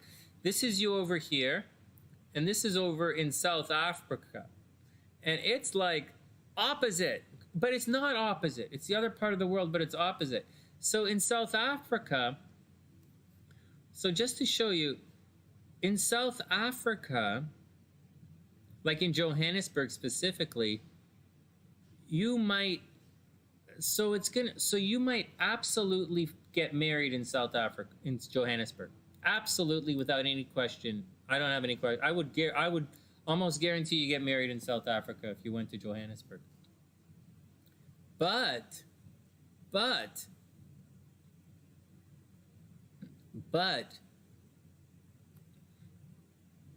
I don't see you getting pregnant in Johannesburg. Oh, you probably don't want kids anymore anyways. If you want kids, I don't see it happening in South Africa.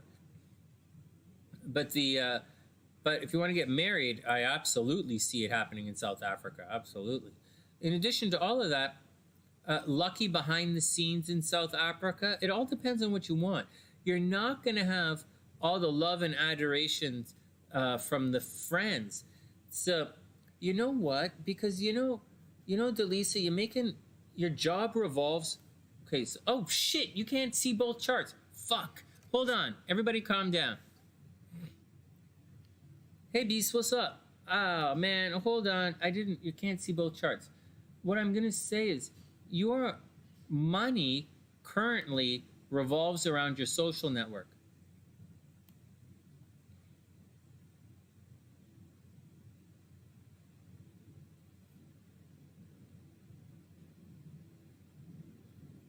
So if we look over here,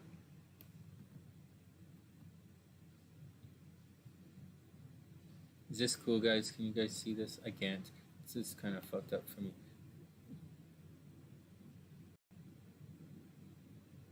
Fuck. Can you guys see it? Give me 1 second, guys. I can't really see what was going on here. Okay, we're refreshing. Oh no, I hope we're not lagging. Oh no, I'm glitching. I'm glitching and I've got 1, 2, 3, 4, 5 charts to read. Oh my God. All right, we're here. Are we here? Are we glitching? All right, so you guys see what's going on? In the United States, your money is coming from your social network. But in Johannesburg, your social network is not that good. You know, the North Node is there. You're going to put a lot of energy into your social network in South Africa, but it's not necessarily going to work out. South Africa, there's like, you're going to have problems with kids. You know, you're going to you might get married in South Africa and put a lot of energy into, the kids are being creative. It's a lot of work in that kind of stuff. I don't think you're going to like it. But it depends on what you're looking for in life. So it depends on what you're looking for. You're going to be very vocal in South Africa. Mars is going to enter into the 3rd house. Mars in the 3rd house is a tough situation. Mars in the 3rd house can mean arguing with brothers and sisters. A lot of arguing. In South Africa, you're probably doing a lot of arguing, probably doing a lot of working the phones, really stressing things out. Hey, you know what, DeLisaS? I don't know that South Africa is the place for you. I don't know. I don't think anything is wrong with it, but it depends. It's great for marriage, and it's great for chilling out behind the scenes and relaxing. It's good for taking things easy, setting things up. But you're going to be arguing with a lot of people, fighting with brothers and sisters.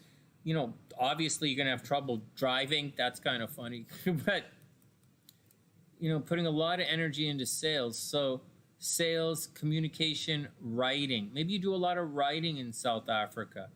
And so that's pretty good, actually. So, but it all depends on what you want. Like, you might move to South Africa and start up some kind of travel thing or some kind of travel tourist magazine. Like, you're not going to be like a travel magazine or a tourist magazine, or, but I see South Africa as more of a time for you to settle down, because knowing what you do for a living, you need this. And I think South Africa is a place for you to kind of start chilling out a little bit and doing retirement stuff. For me, third house is retirement stuff. Well, it's also my job, right? But like, so that's what I gotta say.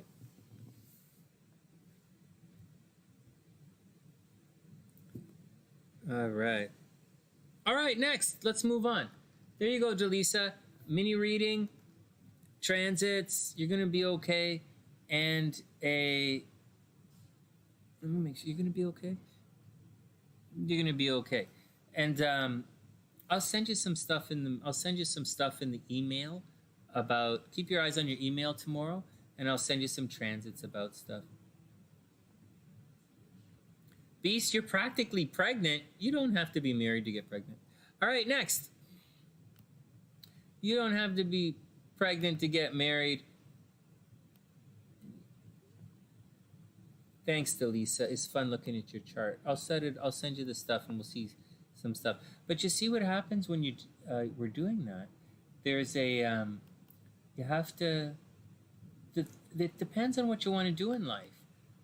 So South Africa looks like a good place to get married. It really does. But it all depends. You might. It all depends. It all depends. You're super welcome. My pleasure. Michael's up. No. Let me, Michael, and then I have to put Johnny on the list. Johnny B. Okay, Michael's up. Let's do it.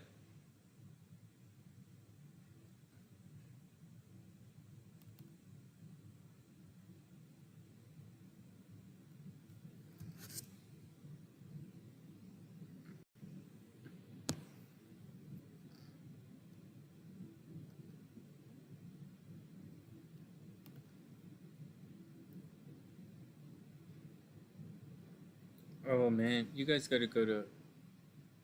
All right, let's keep going. Michael is up. Oh my God, Michael, you have divorce in your chart as well. What the hell? Oh, I'm on the wrong screen. You have divorce in your chart as well, man. Seriously, why does everyone have divorce in their chart? And it's in Pisces. Oh. All right, let's do it. Oh, you're a Scorpio. Oh, October 25th. Well, here we go. Didn't I do another chart today that was October 25th, guys? Beast, what are you doing? I thought that joke was funny.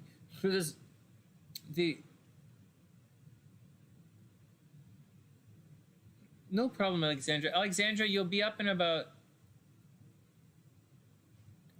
45 minutes.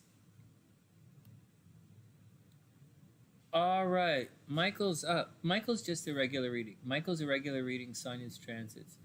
All right, here we go. Michael is up. Physical training homework. Oh, man. Okay, here we go. Michael's up. All right, Michael is a Scorpio. Whoa, 1 degree Scorpio. Welcome to the club, my man. A Scorpio Virgo rising. Oh, my God. Is Michael still here? Michael, Scorpio, Virgo rising with the South Node in Virgo, Venus in Virgo, Lilith in Virgo. Oh my God. Okay, so I'm going to say so let's not try and yeah, it's right on the cusp. 1 degree is right on the cusp. Hold on, I'm going to do this so I can see what you guys are saying. 1 degree is definitely right on the cusp. So like, what the hell, my man? And so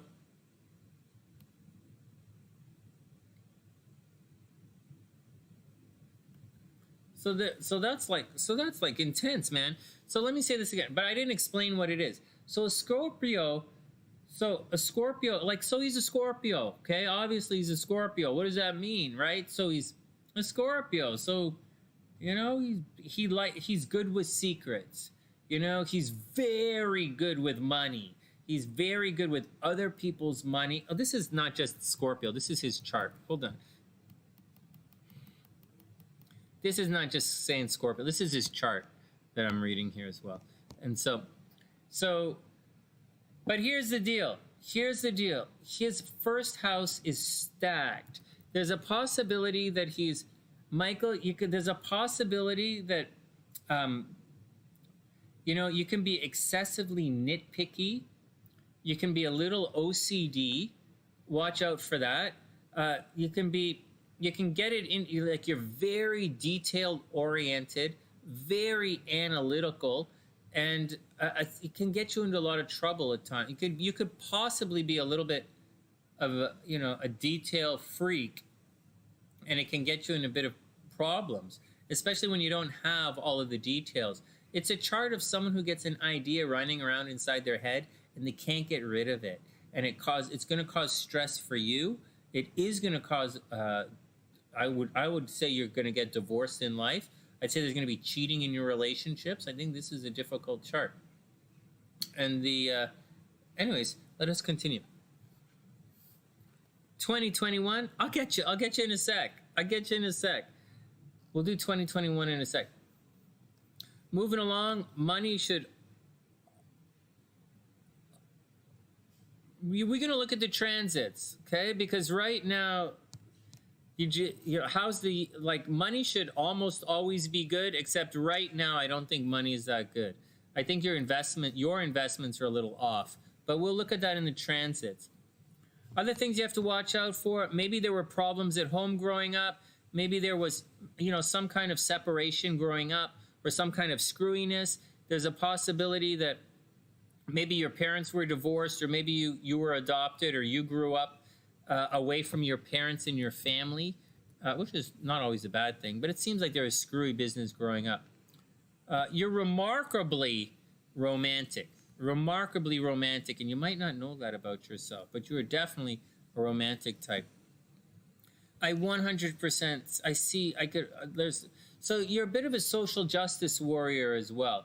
Having Mars at, it's still technically in Pisces, although it's entering into Aries. So you're probably a little fighty, you're probably a bit of a social justice warrior, where if you see, or if you think or you perceive problems in this world, you're going to freak out about it. You're not quick to freak out, but you're probably quick to stick up for the underdog, very much stick up for the underdog.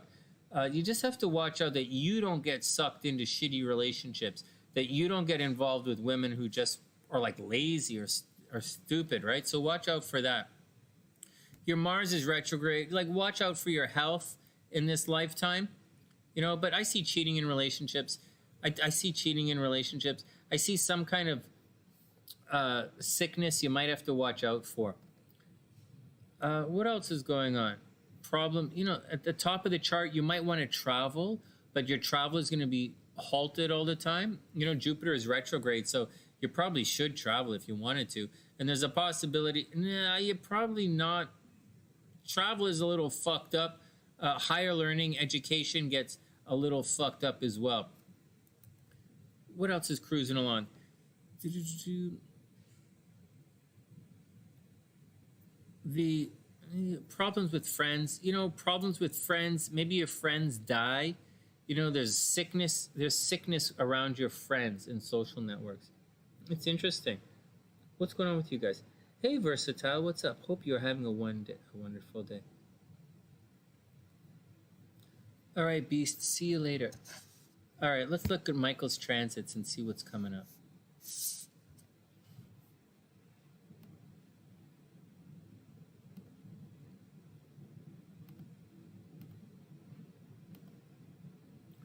So what are you looking for? So here are the themes for 2021. The first one, we're going to look at, I'm going to start with the long-term trends for 2021. The first long-term trend, what do you see? I see you're coming out of, hold on, let's do this properly. Let me just do this properly.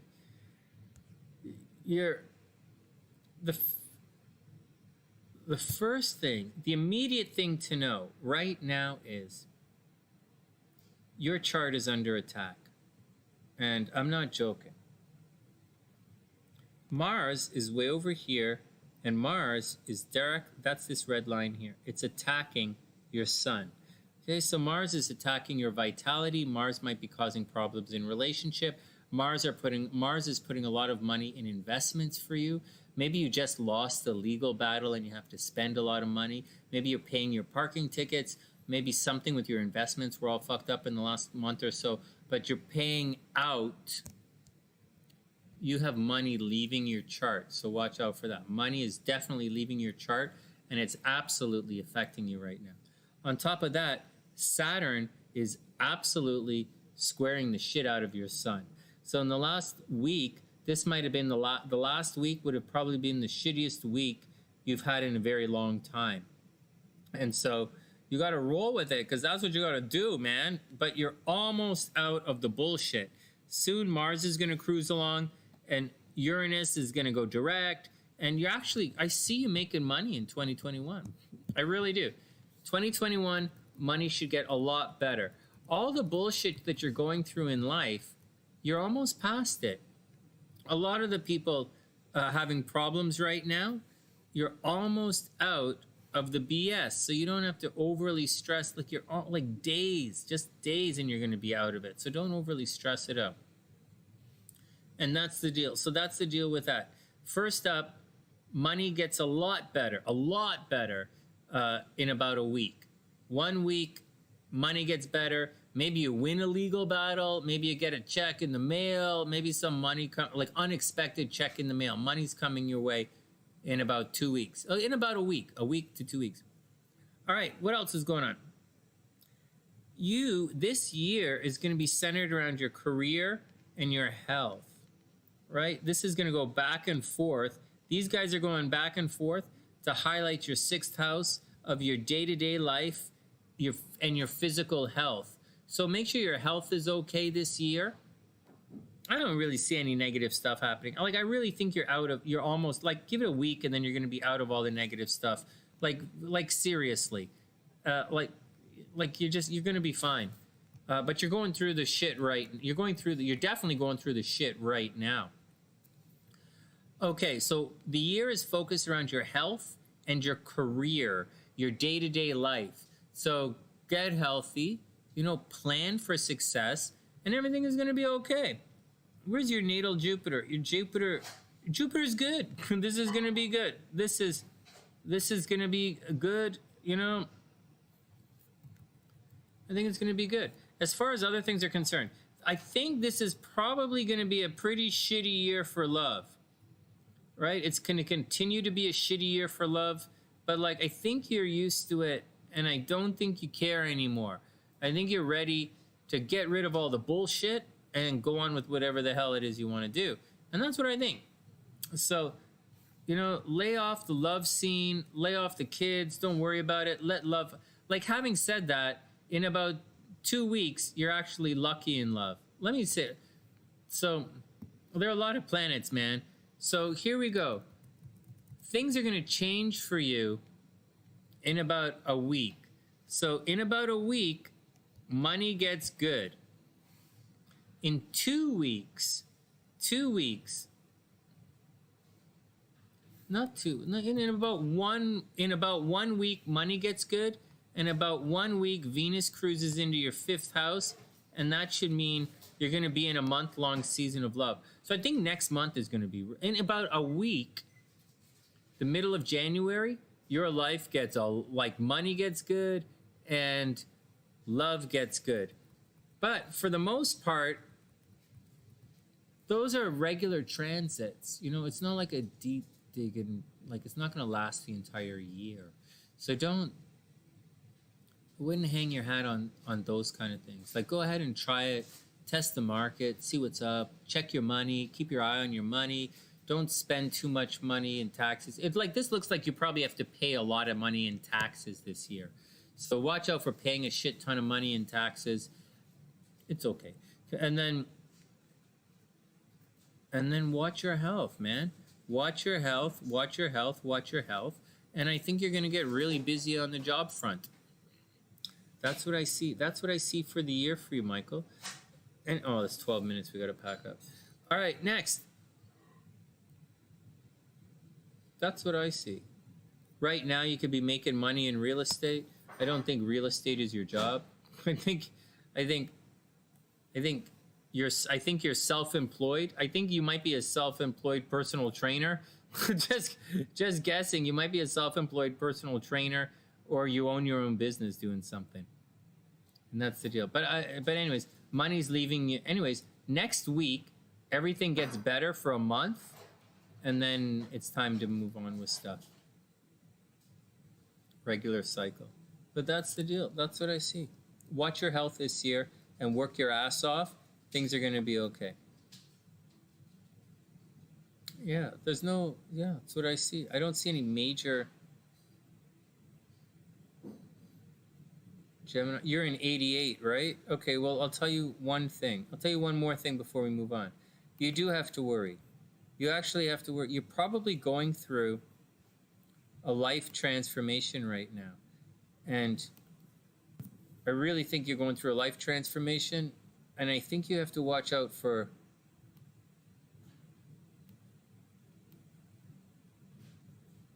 hold on.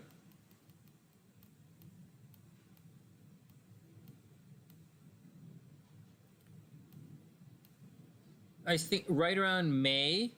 Hey, Michael, right around May. You have to watch your health in May. Anybody writing this down? Watch your health in May. Watch your health in May. Watch your health in May. Watch your health in May. All right? Health. Watch for problems at home. You know, maybe in May you're going to be forced to move. And so watch out for it. The big event, a big event is going to happen in May. So keep your eyes open for that. All right, next. Who's next? Sonia's up. Is Sonia still here? Sonia is up.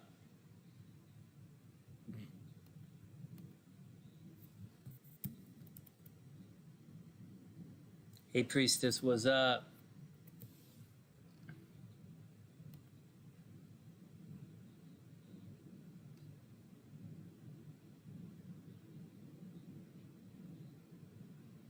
All right, DeLisaS, thank you. Thank you. Okay. Sonia is up. Where's Sonia's chart?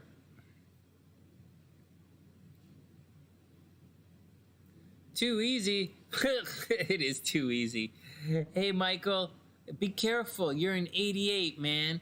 Guys born in 88 have to watch out this year. I'm not joking. I'm not being sensationalizing it. I'm not going woo, woo, woo, voodoo or anything. I'm just saying guys born in 88 are going to have a difficult time this year.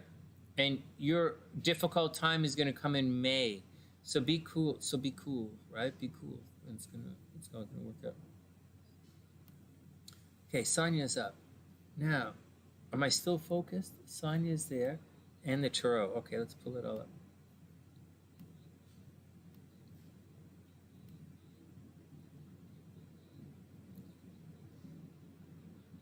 See, Sonia's a 79. She's going to be fine. Her Pisces, Sagittarius. Actually, Sonia's going through probably going through a big change right now. Holy crap in hell. Sonia, you okay? Sonia's going through the change right now. She has I'm talking about this. I'm talking about the nodes squaring the nodes. And it's messed people up. Everyone who I'm hearing about who is going through this is going through a difficult thing.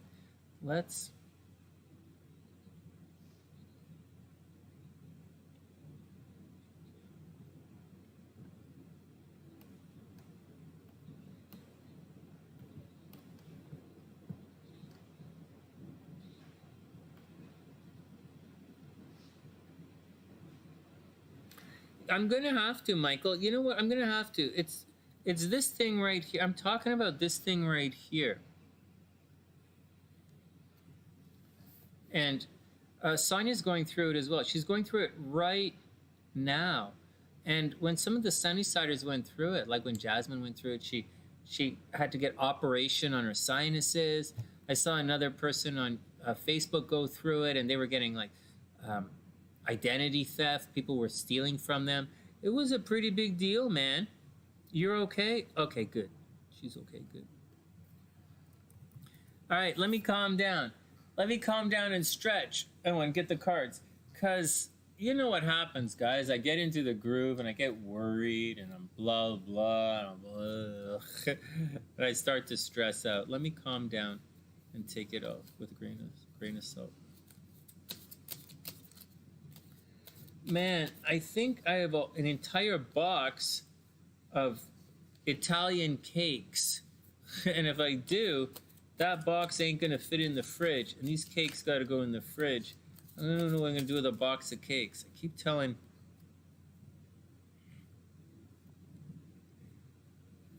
This is not... I'm not... Let's do it. Let's look at Sonia's cards. I'll go check the other stuff in a sec.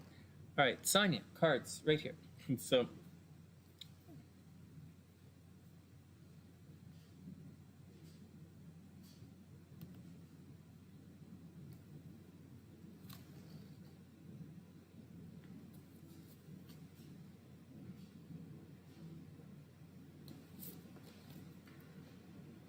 All right, Sonia's up. You had the Rona? Oh my God. You had the Rona. Are you okay? Well, you're here. Oh my God, you had the Rona over Christmas. That's horrible. I hope you're okay. Oh, Sonia, aren't you in... You're in New York, right? Yeah, everybody, yeah, you're in New York. This card coming last. All right, here we go. Let's do it. Let's see what's going on. So that's the first big deal. So the first big deal is this square crap. Crap. Where I have no. My cursors are all over the place. The first big deal is that square that's happening. So watch out for it. Seriously, watch out for it. Don't stress it out. Excuse me. Just roll with it. Watch out for problems. Right now, Venus is cruising through your first house. Holy crap. Is this like the same chart as the last chart? What, you guys are born in the same... You guys are like twins? Right here. So, holy moly. This is a major emphasis on money. Oh my God. Sonia, money. Holy moly. Well, it looks like work. But you're not you shouldn't be you're not going to have this problem. Mars is here. So like you put a lot of energy into your finances anyways. But like it looks as if you're going to have to work your ass off. Holy crapola. Work, work, work, work, work, work, work. Don't stress it out. Just do it. It's all going to be okay. Not a big deal.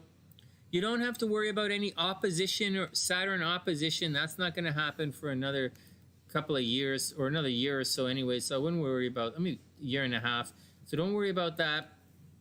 It's life as usual, but right now money is highly like work, work, work, work, work. It's going to stress you off like nobody's business. Yeah, you're a New York City, you're a New Yorker.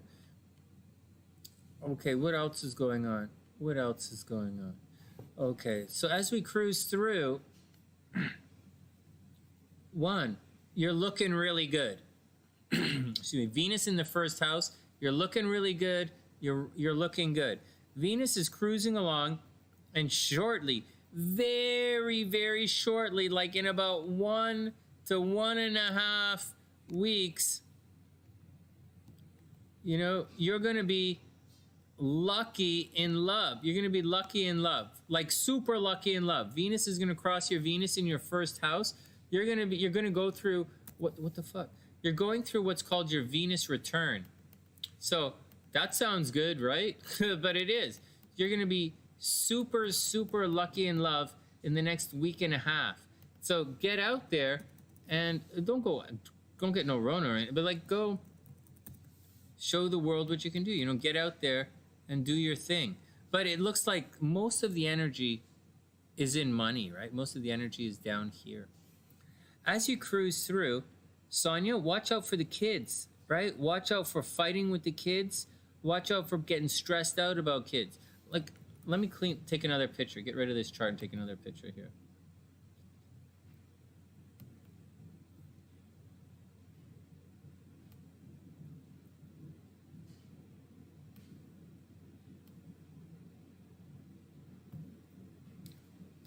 What the frick?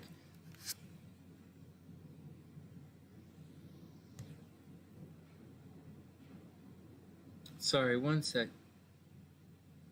They're making you work. Yeah, hold on. My computer is slowing down. You can see it's glitching and freezing right here. Fudge. Fudge. Guys, calm down. Okay, calm down. Pausing everything. Let me see if I can fix my computer. Something going screwed.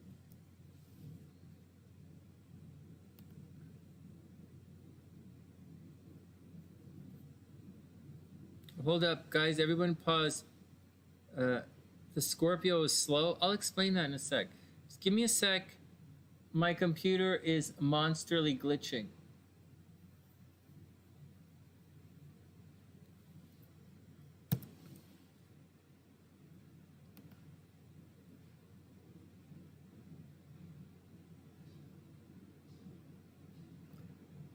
Oh, we did it. All right, we did it. All right, we did it. Lose that. Computer's back.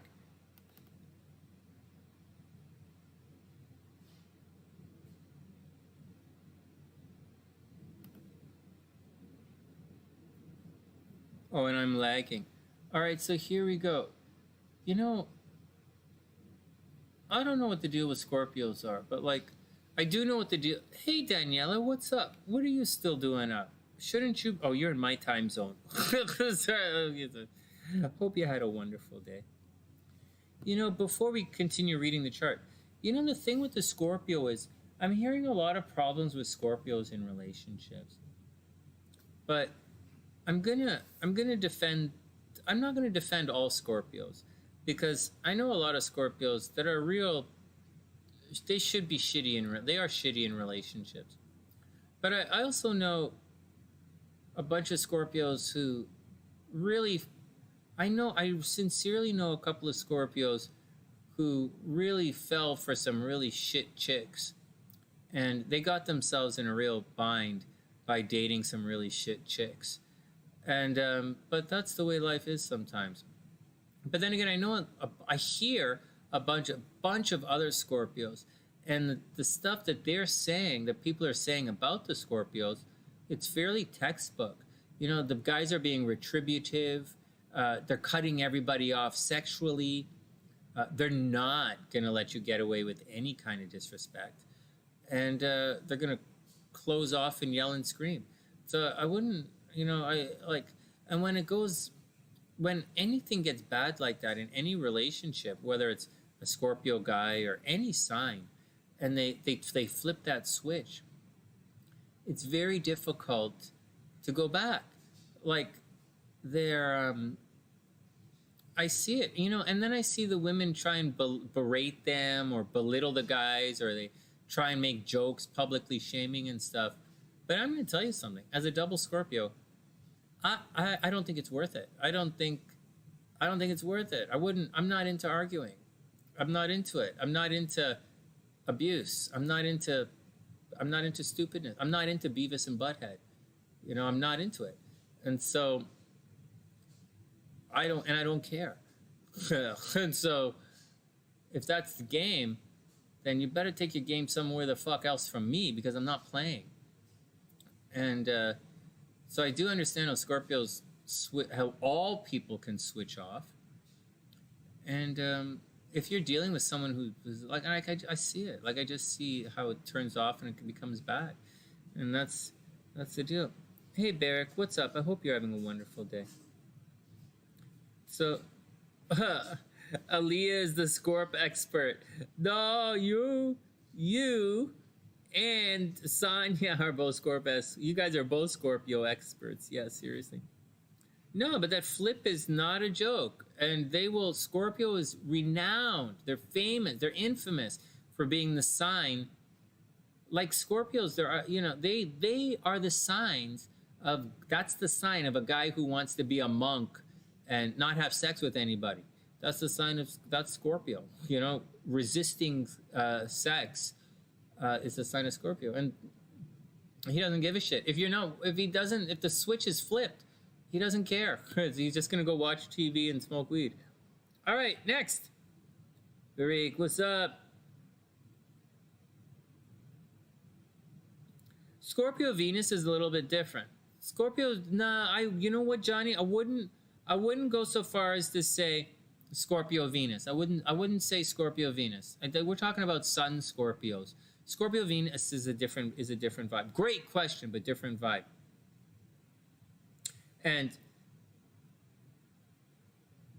well, that's the deal, Sonia. And the other thing is, and Aaliyah knows this, everybody knows this, Scorpio is the sign that'll just sit there forever. Oh my God, and we got an Aquarius. Sonia is an Aquarius, and she is getting impatient with the Scorpio.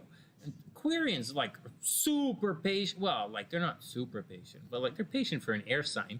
I consider them patient for an air sign. And then, okay, so a male Aries rising with a Scorpio moon. What? An Aries rising Scorpio moon?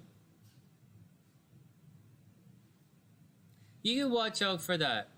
Aries rising Scorpio moon, make sure that guy doesn't yell and scream all the time. All right, you know what, Daniela? That's a little tricky for me just off the top of my head. Make sure he doesn't argue on the time. Scorpio moon, Aries rising is going to put his moon in the 6th house. The guy's a worker. I'll tell you right now. Aries rising Scorpio moon. You guys aren't this. I'll tell you the straight facts. Facts. Scorpio Aries rising Scorpio moon. That guy, he's a chronic masturbator. He's a workaholic. Probably likes pets a lot, and he could get alcohol and addiction to drug problems. That's the thing. But they're pretty cool guys. Scorpio moon's pretty cool. All right, next. Let's continue on with Sonia. So because let's get down to see what else is happening. So soon, you're going to go through your yearly lucky in love transit, right? You're going to be lucky in love next week. That's exciting. They're going to work your ass off at the job. So, like, and it's not just because all of your planets are right there going through your 2nd house. So that's a lot of money. That's a lot of work. There might be, we're over here. So watch out for the kids, right? Make sure little Izzy is all okay and cool. You're just entering into this cycle right now. So watch out for goofy stuff with the kids. Watch out for the kids acting up for the next month and a half. Holy freaking hell. No, the next month. Just watch out for the kids arguing with the kids, right? And the kids are going to get weird, right? Uranus is going to go direct. The kids are going to get weird. And that's it. That's the gist of your chart. There's not really a lot going on. It's heavy concentration. Heavy concentration in money, working hard in money, and heavy concentration in the kids and romance. Sonia, if you're looking for love, chill. Okay? Just chill. Wait for a week before you freak out anything in love. Let Mars go past this Uranus. Let Uranus go through. You'll find that whatever happens with you in the relationship with your kids, that's going to be similar along the lines of love. But having said that, in about a week, you're super, super, super lucky in love. You definitely need a vacation, but I don't see a lot of vacation I don't see a lot of vacation time coming up in your chart. I actually see a lot of work. All right. Oh my God, the Fool card. Sonia, new beginning. Oh my God, Sonia, maybe you're going to meet I don't know what you're going to do. We'll see in a sec. But the Fool card, maybe you're going to meet a new guy. Maybe you're going to get maybe something is, you have a new beginning. Maybe you are going to go on an adventure. Seriously. Wait, is there anything else I should notice in this chart that I didn't notice? Saturn? No. Mars? Taurus? No. No, you're going to be okay. New beginnings. Maybe it is time. Maybe it is time to maybe it's time to go do a thing, you know? Maybe it's time for a vacation or an adventure at least. Ah, here you go. Three of Pentacles, the card of hard work. Yeah, you got to put in the time. You're probably overworked right now, for real. Three of Pentacles, working your ass off, working your ass off. And it does look like the Fool card. You need an adventure. But it looks like you might be starting an adventure. So, or you might get a new job or a promotion. Oh, no! Then you have the Three of Swords reversed. It's, you're gonna, like, maybe, like, Sonia, the Three of Swords reversed is the card of heartbreak. You gotta watch out. There's gonna be a lot of heartbreak and a little bit of nonsense. So you gotta watch it out. That's not a good card to get for relationships. And finally, prosperity lies ahead. Obviously, prosperity lies ahead. But this looks like relationships are going to be a little screwy, right? Prosperity lies ahead. It's time for a new adventure, but relationships are a little screwy, and you're clearly you're going to be overworked. Three of Pentacles. All right, and it's great to see you, Sonia. I'm really happy you're feeling better.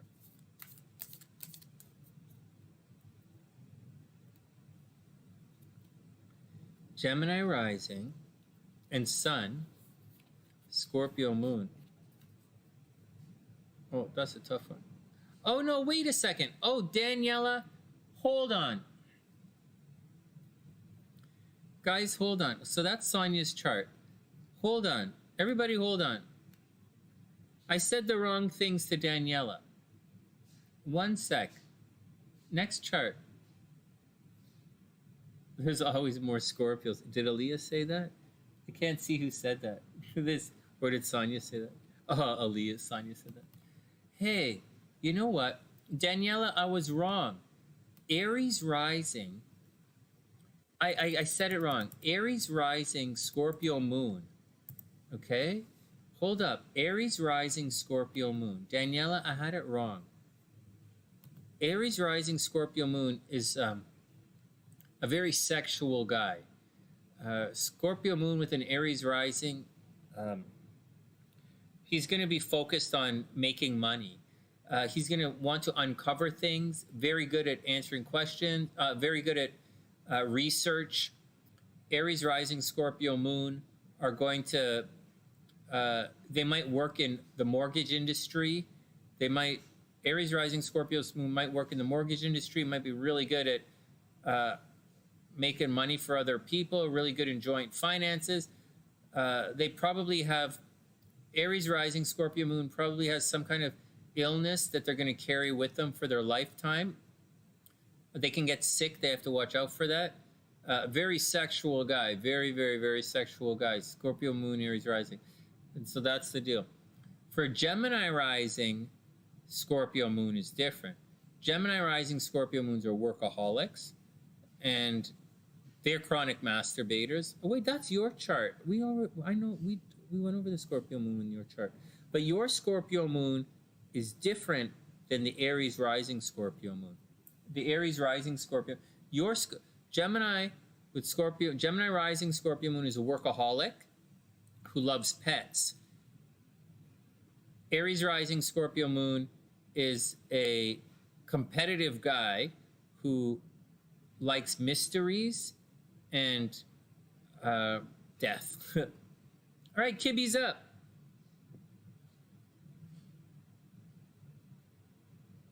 Your friend's a Scorpio sun, Aries moon. Oh, fucking hell. You're going through it, Daniela? Oh, he shut himself off. Oh, my God. We'll talk about it. Okay, who's next? Kib R is up. So we have Kibby, Alexandra. Oh, shucks. And then Johnny B. Guys, give me a second to put these charts in here, okay? Let me enter these last two charts. Alexandra's and Kibby. I'm sorry, Alexandra and Johnny's. Kibby's good to go. I don't think I have Kibby's birth time, though, right? So I changed it. Yeah, I changed it. Kibby's a Scorpio, too. Lots of Scorpios today. I'm a Scorpio. I'm having relationship problems. But I'm not. I just don't. I'm. I'm not a. I'm a really, really easygoing guy until the nagging starts. And once the nagging starts, I'm not gonna.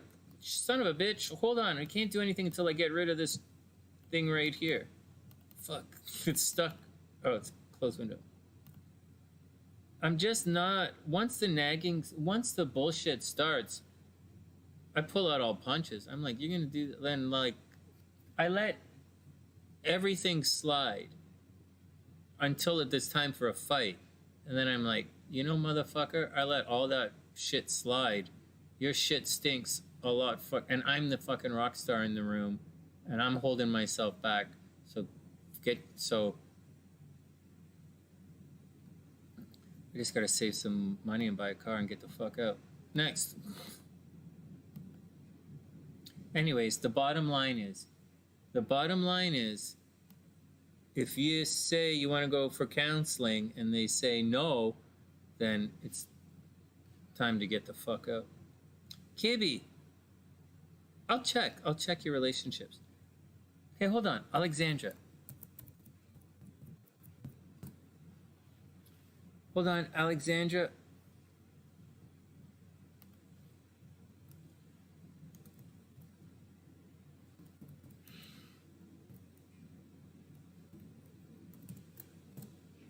Alexandra. January 16th, 1990.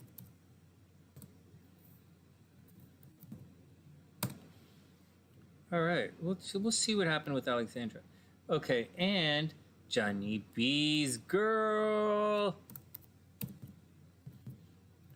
Johnny B, I'm getting closer. Would you like to call her? Shall I call her your BFF? Or should I call her your +1? Oh, ooh. Okay, stop, Sonny. Don't be a dick.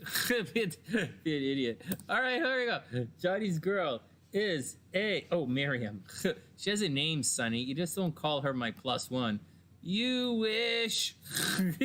All right.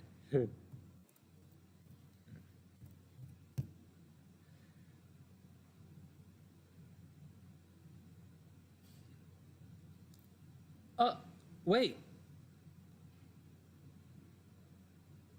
All right, Shell, have a super wonderful night. No, John, this is your girl's chart, right? Miriam, December 5th, 25th, 89?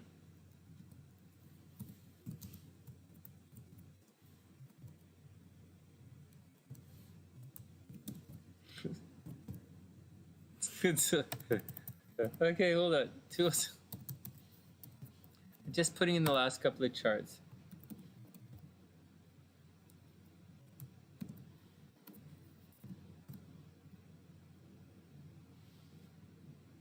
Where's Anessa?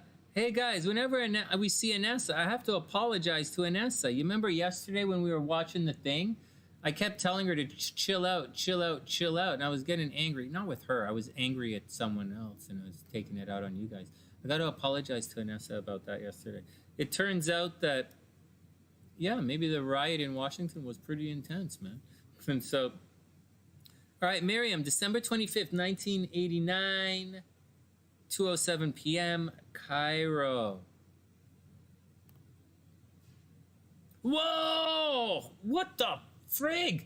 Johnny, have you ever looked at this chart? What the fuck? This big red ass triangle right in the center of this fucking. Oh my god. Okay, well, we'll check it out in a sec.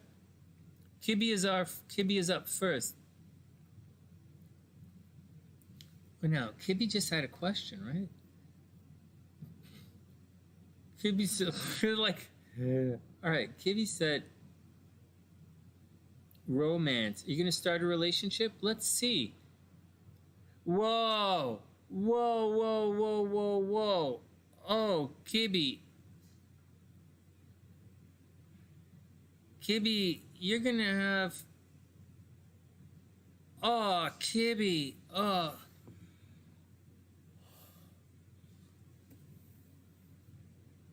All right, well,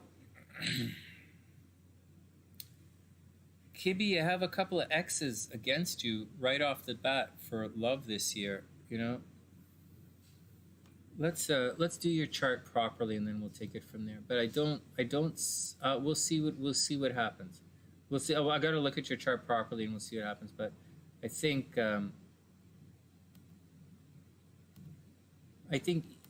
you're probably going to have a rough year. Okay, let's take a picture. Let's do the chart.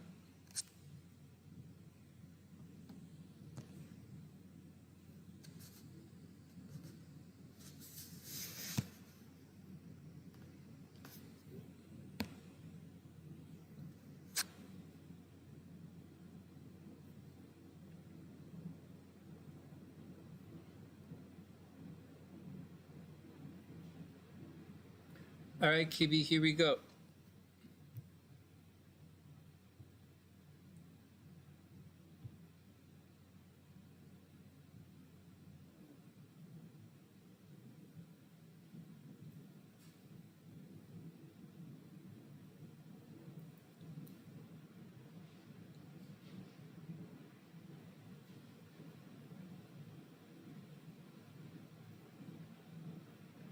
$12-12. Oh, time to make a wish. 12-12. Time to make a wish. I have a wish. I don't think my wish is going to come true, but I have a wish, and maybe cross your fingers. I always want things to work out. I don't like breaking up in relationships. Although I've broken up in relationships, I could tell you guys something. I've been in relationships with people. I've been engaged to people I don't even remember anymore. Or I've been in relationships with people, or some people were really close to me in my lifetime. I don't even remember their fucking names. You know, I've lived in different countries around the world. I went to 2 different universities. I went to 2 different high schools. I've been around, you know, and I've joined Freemason. I'm in Mensa. I'm in the States now. So you should keep that into perspective as you're going through life. When you get to my state in life, my place in life, it's like you wouldn't you know, some you know, it becomes easy to say fuck off, and I'm not really jaded. I just don't want my time wasted, and I don't care. Next, Ginger made her wish. What's my wish? My wish is that, all right, I got a wish. My wish is not going to come true, but I got my wish. I don't know what we're going to do with a box of cake, but we'll deal with that as well. All right, let's do it. Kibby, are you still there? Hey, Karina, what's up? I hope you're having a beautiful name. I hope every name. I said to you, I was thinking, well, you know, Karina's such a pretty name. And I was like, anyways, I hope you're having a beautiful day. Okay, here we go. Kibby's up. Kibby is a no rising time, okay? No birth time. No birth time. So, Kibby is a Scorpio with a moon in Libra. Oh, my goodness. Oh, my goodness. So, oh, my God. And your Mars is in Scorpio as well. Oh, and your Mercury. Oh, my God. You have a mate 1, 2, 3, 4, 5. Wow. Your chart is like Topaz's chart. So, thanks, guys. So Kibby, you have a lot of Scorpio energy. But it's not tempered by Venus. It's kind of by your moon. It's kind of held back a bit by your moon. And I would say that you probably get taken advantage of a lot in this lifetime. A lot. I bet people think you're argumentative when you're not. You very much see the other side of the argument. You very much probably help other people without other people knowing all the work you're doing for them. You probably have really intense mood swings. And I can't say how much you choose the other person's side. You choose to see the other person's side. The only problem is this is going to get you into a lot of problems in relationships. The people that you date or you get into contact with are going to feel as if you're not supporting them. They're going to feel as if you're always taking the other person's side, because you are. But it's just conversation, you know? You take the other person's side, and they're going to feel like you don't support them in their ideas and in their endeavors. Plus, there's more to it. You are ridiculously over-the-top intuitive. So you probably know the answers to questions before they're even asked. In addition to that, people have a natural ability to just start talking to you and telling you their problems. Like you would make a very gifted psychotherapist, like a real naturally gifted psychotherapist. You care about other people and you're really good at seeing through the lines. Hey, Winged One, what's up? I hope you had a beautiful day. Yeah, definitely. If you want good memories, let me pause that. You have to make them count. Yeah, don't get me wrong. I remember a lot of other people I used to have relationships with. There's a lot. I've known a lot of people in my day. I've been around the block a number of times. All right, let's get back to it. And so Kibby, like super intuitive, like that's the deal. Now there are problems. There is a problem with this, and we haven't even got around to any problems, right? We're just talking about this. But so watch out for all of that.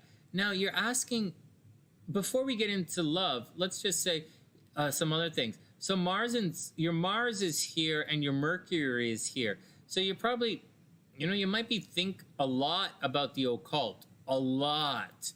You might read your horoscope like 1,000,000 times every day. You might like study the I Ching. Like you have an extremely close association with the occult. You probably see dead people. You probably talk to spirits, and it's all part of the game. Now, here, and you have a very strong sexual nature, and your strong sexual nature could be very intimidating to people. Now, having said all of that, if you're wondering why your relationships suck, I'm going to tell you. Okay, everybody cool? So now we don't have the birth time, guys. So the things I'm going to draw in the chart, just keep it look. That's I'm going to do planet to planet stuff right now. But first, Venus is retrograde. So if you have a retrograde Venus in your chart, you're almost always going to have fucked up relationships. Almost always.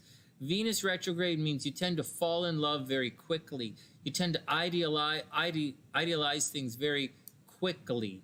But there's almost always a fly in the ointment. Because it's so close to your sun in this monster stellium here, there's a possibility that people fall in love with you because of your looks. And, and your heart, right? Like a Libra moon is a good thing. But although they fall in love with you because of your looks, there's going to be problems. Like there's always a fly in the ointment. Always. And it's going to cause problems always with your relationships. All right, Sonia, sweet dreams. Hey, Sonia, thanks for saying hi. Thanks for letting me read your chart. Have a wonderful night. And stay healthy. Get super healthy, stay healthy. And no, you can't. And no, yes, you can get the Rona from kissing Scorpios. It is true. Okay, thanks. Thanks. And so that's the deal. So relationships are always going to be fucked up. On top of that, you have Chiron directly opposite your sun. Whoever this directly opposite your sun is relationships in your chart. And so, man, KB, you got you have some major, it's not major, but you have two straight up difficult love placements in your chart. Just straight up difficult love placements in your chart. Plus, this energy here, like it's behind your sun. So you're going to naturally be a touch reclusive. Maybe you're even shy. I don't know where it is in your chart, but I would guess that you're actually probably kind of shy. You might spend a lot of time looking in the mirror. You might take a lot of time. No, I can't say that. You might spend a lot of time daydreaming, patient, reading horoscopes. You might be a little shy. You might be doing things behind the scenes, but I see you have problems in relationships, and this chart has problems in relationships. Maybe there's cheating in relationships. Maybe your partner cheated on you. I see difficult stuff in relationships here. What else is going on here? Maybe you could travel a lot. If you want to travel, maybe you could travel around the world if you wanted to. That would be pretty good if you want to travel. Or go to university for a long time. You could succeed in that if you wanted to do something like that. You know, Virgos here, watch out for the details. Watch out for arguing with people. Hey, Kibby, you're right there. You seeing this? I'm not making it up. I'm not making it up. Yes, Aaliyah, seriously. Let's look at the transits and see if you're going to find love this year. Okay, now, I already know what we're going to see, and I'm going to, Kibby, you're not going to be happy to see this. Yo, Beast, what's up, playa?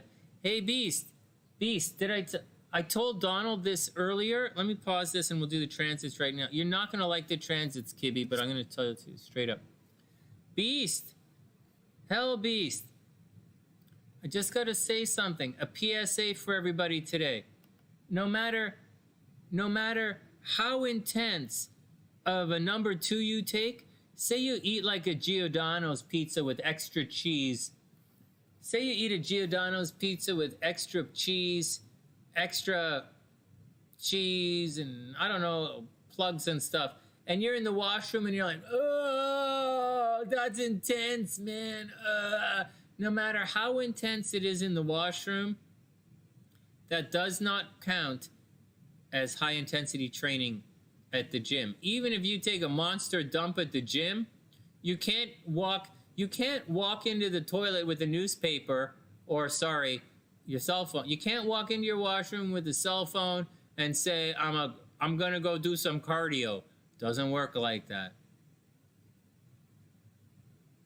It depends. Maybe it works like that a little bit. I don't know. I can't figure it out. All right, next, let's get back to it. Well, I'll tell more poop jokes later. Okay.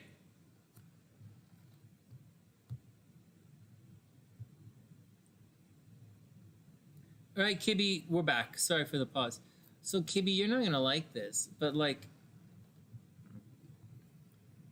this part of your chart right here, that part of your chart right there, this part is going to be, this part right here, and this part right here are all coming under attack. Kibby, I'm not joking. So it's gonna be serious, and it's gonna take, Kibby, you with me? It's gonna take 2 years to go through. You're not gonna be out of it till 2022. I know you don't like hearing that. I don't like telling you, but that's what's gonna happen. This energy right here is going to, and then you're not. And then in 2022, you're going to have a Saturn opposite Saturn. So right now, for the next 2 years, you are going through a major restructuring. Saturn's going to mess up all of your Scorpio stuff. So absolutely watch your money and watch your love life this year. I'm not joking. I'm not trying to be mean, and I wish we didn't see this, but it's what I'm seeing. You guys seeing how this energy right here is going to come up and square this? It's going to square that. It's going to square this. So Kibby, you got to like take it all with a grain of salt, and you have to hunker down. I think you're going to go through a really big life change at 23 years old. And I know this sucks, but you've been through it before. And for you, when we go through these things, and you went through it 30 years ago, I know it's a long time ago, but like, you'll see you've been through it before. Whenever there's a stress happening in this part of the chart, it's going to wipe you out there. It's the same if there's stress up at that part of the chart, it's going to wipe you out. Because you have a stellium, an intense concentration of energy. And that intense concentration of energy is definitely coming under attack. So watch your health. you're not gonna have it bad until 2021. That's no 2022. That's when it starts to get really bad. Right now, watch your health, watch your vitality, and just be cool. This should be a good time for money. If you're looking for money, now should be pretty good for money. If you're looking for love, you're gonna have to take a break. If you're looking for love, you're gonna have to slow your roll a bit and just take it easy as it comes along. Seriously, don't stress love. Just get out there and do your best. All right, let's move on. Let's move on to the next chart. Alexandra wants us to dig into her chart. I'm gonna make some tea, and then I'm gonna read Johnny's girl's chart, and then we're gonna finish up with Alexandra because her chart's it's fun. Her chart's not gonna take a long time, but I might have to do a number of charts to figure out what's going on. Sounds amazing. What do you mean, Daniela? She's gonna be okay. She's gonna be okay. This is an intense ass chart, man. So it's gonna be okay. It's just right now, it looks like for Kibby, it looks like it's money time. You are gonna get lucky, and you are gonna be lucky in love, but you have to wait for everything to move over into Pisces. So I would say you get lucky. 2022, that's the year of love. That's your year for love, and you're gonna go through a big change around 2022, and you're probably going to find love. No joke. You're almost deaf. I would say you're going to find love in 2022, and maybe you get married in, I would say you find love in 2022, and you probably get married in 2023. That's my 2 cents on that. All right, next. That's my 2 cents on that.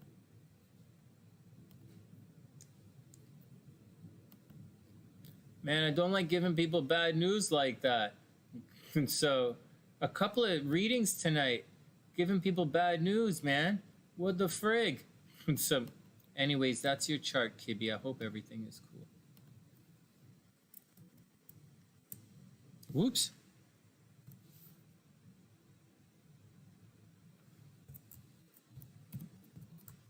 Okay, Johnny's girl, and then Alexandra. Let's just take a quick pause, guys. I'm gonna get a little tea here. And then, oh, Kibby, you're right there. Did you hear it? Hey, Kibby, take it easy. Hey, Gloria, what's up? I hope you're having a wonderful day. Kibby, take it easy. Don't stress it out. You're going to, because I think Alexandra went to bed. So she'll watch the video tomorrow and she'll see it all. Nice line. It'll be easier for her to see. Oh my god, Hellbeast, you're like 5 minutes behind. Oh my god, you didn't get my high intensity training joke. You didn't hear? Oh, so okay, so one more. Let me get back here. So Kibby is like 2021, stay low to the ground. 2022 is the year to really, and 2023 is a big shift for you. You want to know when you should buy a car and a computer? What? Wait, you're going to school? Are you going to school? Oh my god, Kibby, you have a crush right now? Oh, well then work it. Go work your crush. Kibby, you've got all that Scorpio energy. You're like, you ooze sexuality. Just go, and you have a Libra moon. So you go be beautiful and sexy. Just don't fight. Just don't fight. Be careful that what you think is a little bit of a debate, other people could think you're fighting. So watch out. That Libra moon could get you into trouble. But get out there and check your guy, man. Go check your guy.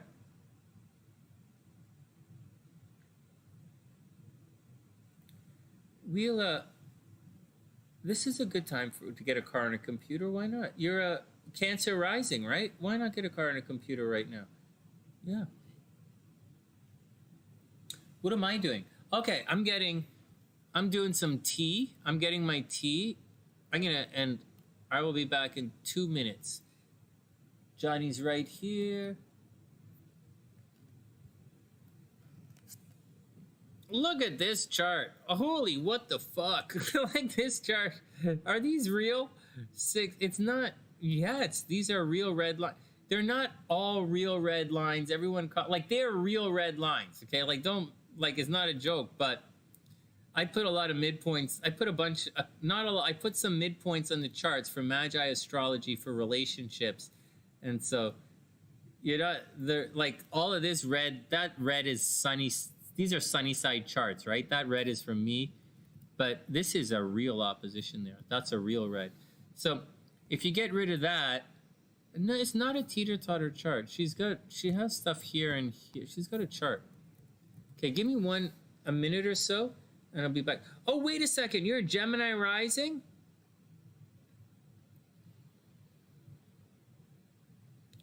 Gemini rising. Hold on.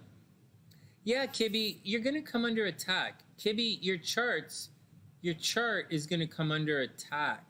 And you have some natural, but it's not really coming under attack until the end of the year or next year. So don't worry about it. Get out and do your best to try and find love. But I don't think I said you're going to be lucky in love in 2022. This year that we're in right now is 2021. So, go for it. Do your best in relationships. And, take it all easy. 2022 is when things heat up. Change for this is a lay low, take it easy year. All right, what else am I saying? Gemini rising. Gemini rising, this is a good time. This is a good time for everything. I'll read you. Yeah, you got it, Gloria. I'll be back in 1 sec. Johnny, Alexandra. I'll do Johnny, then Gloria, and then Alexandra, because she's in bed, right? So.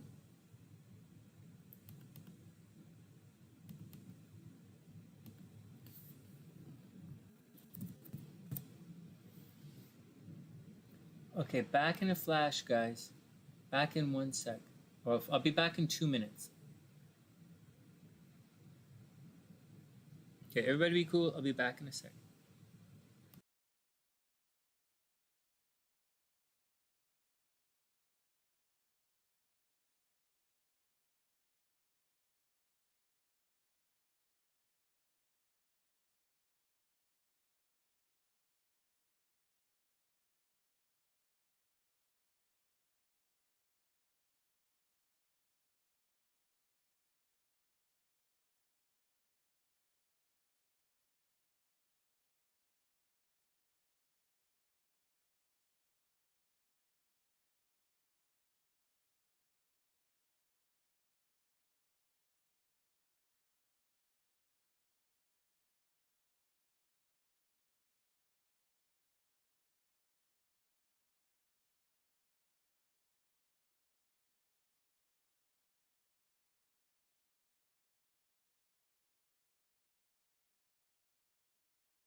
I'm back.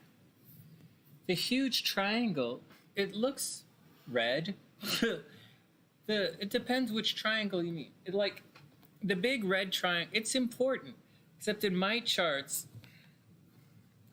they're like midpoints for there. I use them in relationship. It's from those midpoints are specific to Magi astrology. Some of them are Cinderella transits. Some of them are heartbreak transits, and I put them all in there for when I'm doing relationships.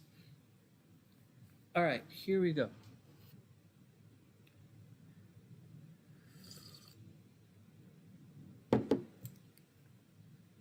All right, here we go.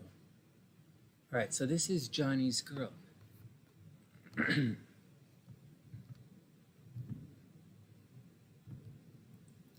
All right, are we online? Can you guys hear me? It looks green, looks good. All right, Johnny's girl. Congratulations, Johnny. Congratulations, you got a girl. Here you go. Oh, she's Christmas girl, Capricorn. Oh, wow. Interesting. All right, Johnny's girl. Son of a bitch. Hold on, stop, reset. What the fuck? Hold on. Can you guys see this? So,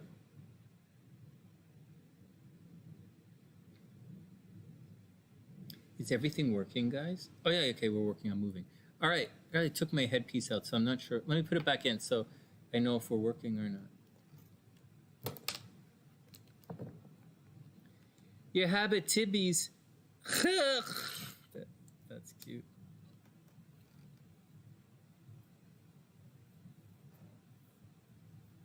Oh, I'm picking my nose with my thumb. Is that okay? Is that kosher to pick your nose with your thumb? So, here we go. Johnny's up. All right, Johnny. She is a Capricorn Taurus rising. There you go. This is a nice chart. I like this. She's a Capricorn Taurus rising, but she's not your typical Capricorn Taurus rising. So I'll say, typically, if someone's a Capricorn Taurus rising, you would expect them to like not speak a lot. You'd expect them to be very slow, very focused on what they're doing, and maybe a little bit grouchy. And she's got the Capricorn part down. She's probably a little stuffy. She's probably a little formal, and she's probably a little, take it easy. But at the same time, she sure has a fiery Mars, man, and a fiery moon. Holy crap in hell. So even though she's a Capricorn, which you would think is a little uptight and social climbing, she is a real firecracker when she wants to be. She's probably quite competitive. Hey, Johnny, she's probably quite competitive, right? Oh, it's Arabic for beloved. Very cool. Man, she's probably highly competitive, very aggressive, and she likes it. Like her moon is there too. She likes being aggressive. She likes being competitive. She goes after what she wants, and that's the way it is. So that's just the way it is.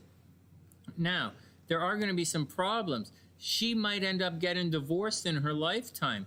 She might have abuse in her chart, like Mars in Aries in the 7th house, right? Even if it doesn't touch anything, it can indicate abuse in relationships. So she has to watch out for abuse in relationships. Like guys, like her old guys, guys would have abused her. So she has to watch out for guys cheating on her in relationships, guys abusing her, and just, regular misogynistic comments and behavior, right? So that's the stuff she has to go through. It's possible she gets divorced in this lifetime. But there's great news. Venus makes an extremely harmonious aspect to her Mars. So she's probably a lot luckier than she realizes. And she's luckier than she realizes. She's probably in really good shape. She probably has a nice body. And you know, she's probably humanitarian and a really nice person.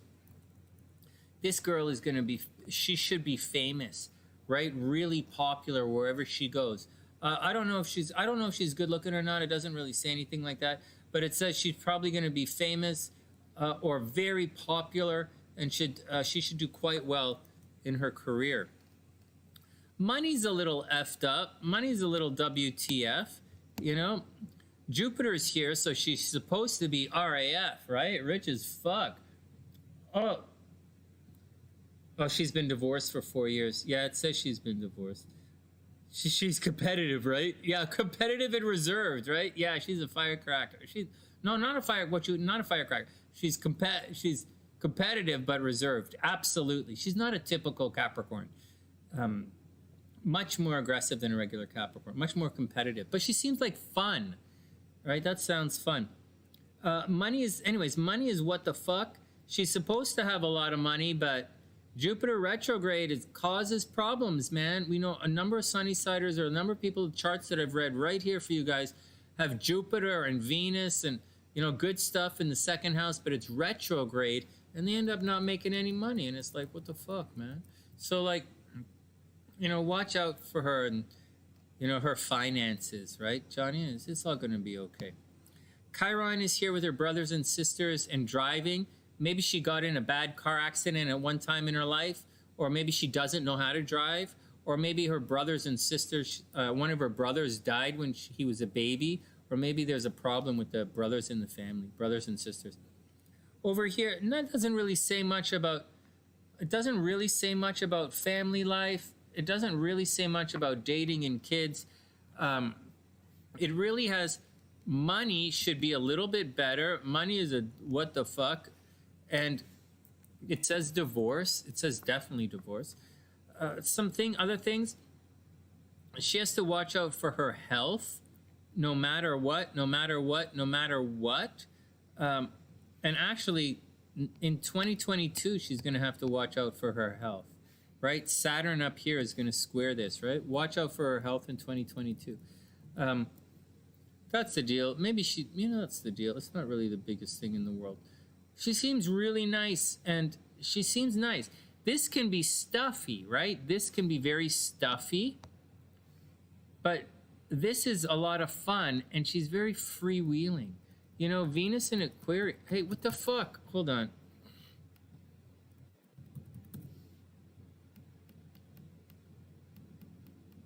Okay, so what else is going on?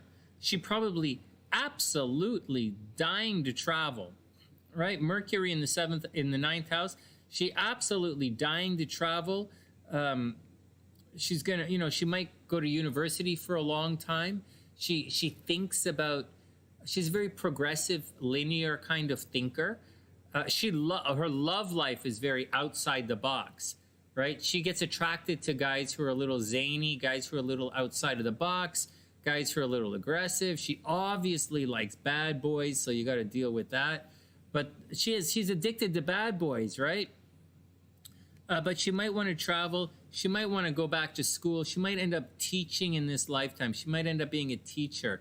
But wherever she goes, she's super popular. She might have a really, really big family or big extended family, which leads to her popularity. She's not social, not like groups of people, but everywhere she goes, she's well known. Almost as if she worked in the TV show. It's almost like she worked on TV in the news, and everywhere she goes, everybody knows who she is. But she's not the most social person in the world. She should make some money. You know, planet to planet aspects, she should make some money. She just has to watch out for relationships, man. Johnny, she just got to watch out for relationships. Watch out she doesn't fight too much in relationships. Watch out that there's no cheating in relationship. Watch out she doesn't drive you crazy. But Johnny, you're a Cancer, aren't you? Johnny, aren't you a Cancer? If you're a Cancer, you're going to be right here. And you're totally going to line up with everything here. You're going to be okay. Right? You're going to see her directly as relationship material. And Cancers don't give a shit about this Aries Sagittarius shit. You know? freewheeling. She does not like to be controlled, does not like to be controlled. I keep saying Aries, right? But this is Sagittarius. Sorry, guys, I'm getting tired. I keep saying Aries, but it's not. It's Sagittarius. So she's freewheeling. She could be a teacher. She obviously has an exotic fetish, and she likes guys around the world, you know? Oh, you're a Libra, right? You're a Libra, so that puts you right here. Oh, my God, Johnny. Oh, my God. Oh, no, wait. It puts you right here. Well, you definitely light up her life romantically. That's for damn sure. And you definitely hook into her Venus. Well, she's got the hots for you, man. There you go. That works pretty good. The only problem is this stuff here is going to square you. Right? Oh my God, her vertex is in Libra. She attracts Libras. What the fuck? She attracts air signs. Her vertex is in Libra. But I'm going to go back here and say, it squares all of this. And so there are going to be control issues in the relationship. Control issues in the relationships. And it's going to be a little tricky. That's a lot of energy to square with your sun. But at the same time, your Venus zips in, so like, you know, love is love, you know? She has this problem in her chart. So you might be the guy to unlock a lot of that difficulty in her chart. Let's look at the transits and see if she has any stress coming up. She's gonna have problems in love this year. Hey, Johnny, she's gonna have, oh, you have a Leo moon. Hey, your Leo moon. Well, Johnny, she's gonna have a bad year this year. Like, not bad as it's been, but like, Leo moon, how's that gonna play out? Yeah, Leo moon. You seem to be hooked into her Venus energy. And I think her Venus energy, like, it's drawing that stuff in. But I think there are problems in the chart that you're going to have to overcome.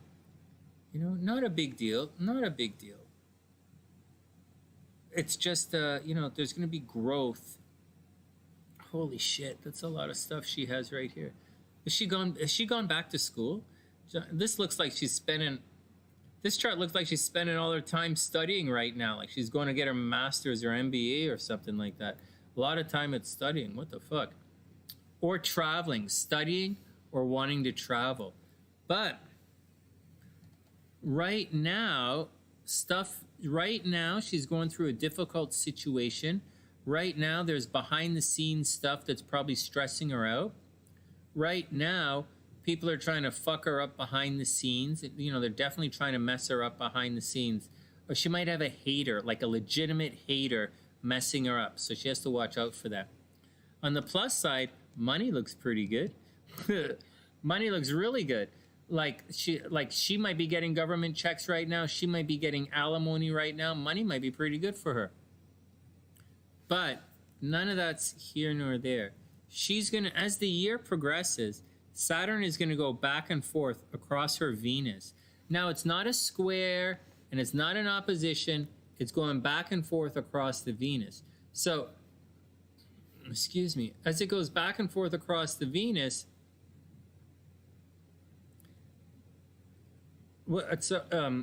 she's going to have to work really hard. And she's not going to like when this part of the chart begins to fill up with Saturn. Like, this part of the chart is so good for her. So that's the deal. You know, watch out for it. Now, having said all of that, Jupiter is about to do a 1 in 12 year pass across her Venus. So she should be extremely lucky right now. So she should buy a lottery ticket right now. I don't know if they have lottery tickets in Egypt, but she should buy a lottery ticket. She's very lucky in love, and she might actually get a new job in the next week. Like, very seriously. What's today? It's Thursday. Tomorrow the moon's void, so nothing's happening tomorrow. I would say she's gonna get a new job next week.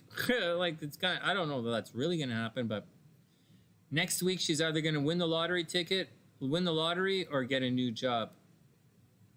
And that's the deal, Johnny. That's what I see in this girl's chart. But right now she's got to tough it out because she has some haters behind the scenes who are really messing with her.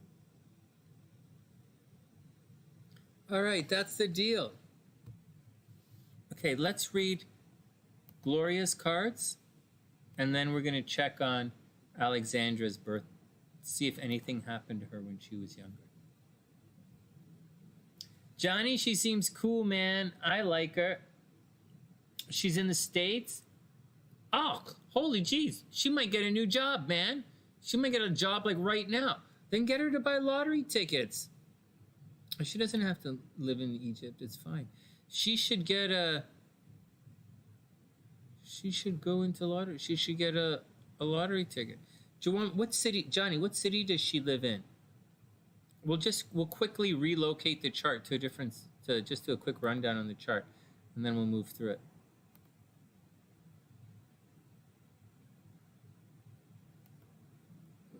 Yeah, X's are gonna bug her. What's Johnny, where you, should I say like Cincinnati or something? Like, I don't know how to spell Cincinnati. Can I do like Cleveland? No, easy one. Like, where should I relocate this to? No, Johnny, come on. Where's she located? I'll switch it around for her and see if anything, you know, maybe money is going to be really good for her.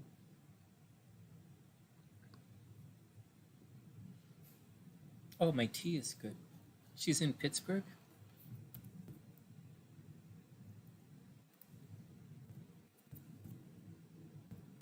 She's in Pittsburgh. You guys got to go to Pennsylvania and say hello to everybody.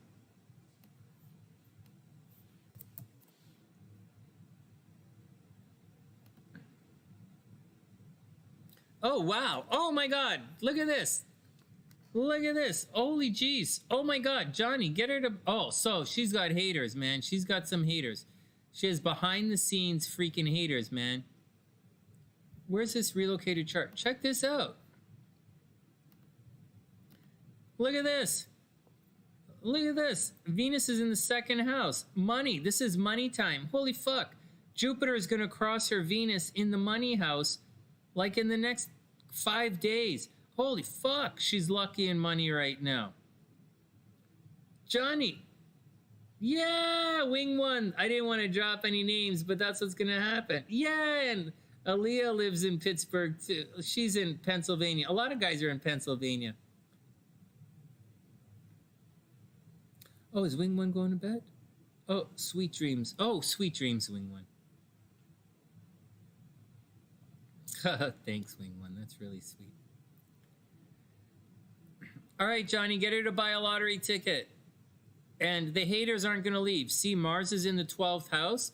Mars is in her 12th house in Pittsburgh. She's always going to get blamed for things she didn't do. When she's in Pittsburgh, she's always going to be falsely accused of things she didn't do, and she's going to have haters in while she's there. So be careful. But she's larger than life and going to make she should make a shit ton of money right now. And right now, she might be thinking about moving. Right now, she's thinking about moving. All right, next. Who's up? All right, Gloria. We'll check out Gloria, and then we'll see where Alexandra was. Man, like Alexandra is a chart, or what? You know, I kind of need to ask her questions, but it's okay.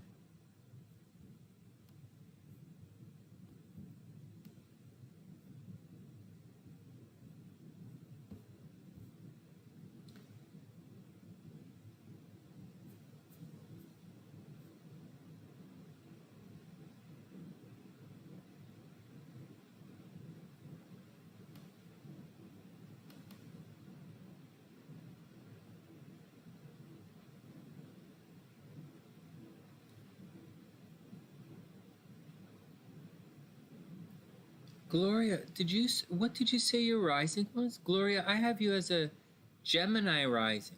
Everybody chill out. I gotta double check something. No, she said Libra. No, she's a Libra. Like Gloria's, Gloria's a Libra.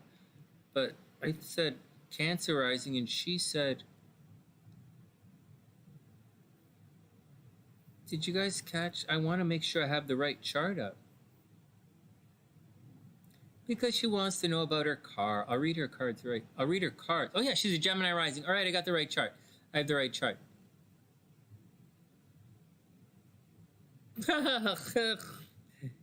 Eerie, can you imagine? Anyways, I don't want to talk about any negative stuff.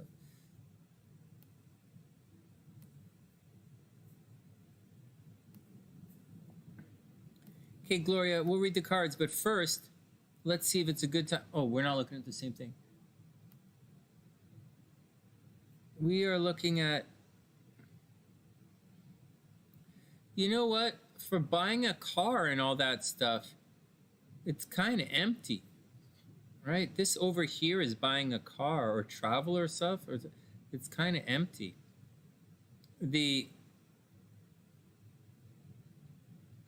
But relationship stuff should be pretty good. If you're looking for love, now is a really good time. Yeah, I would say this is a really good time to get a car.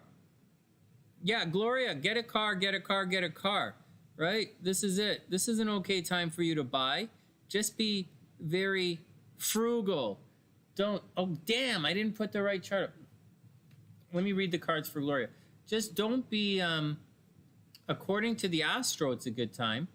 Don't spend all your money in one place, right? Or like, it's a good time if you wanted to... You're missing the Scorpio. Oh, goodness.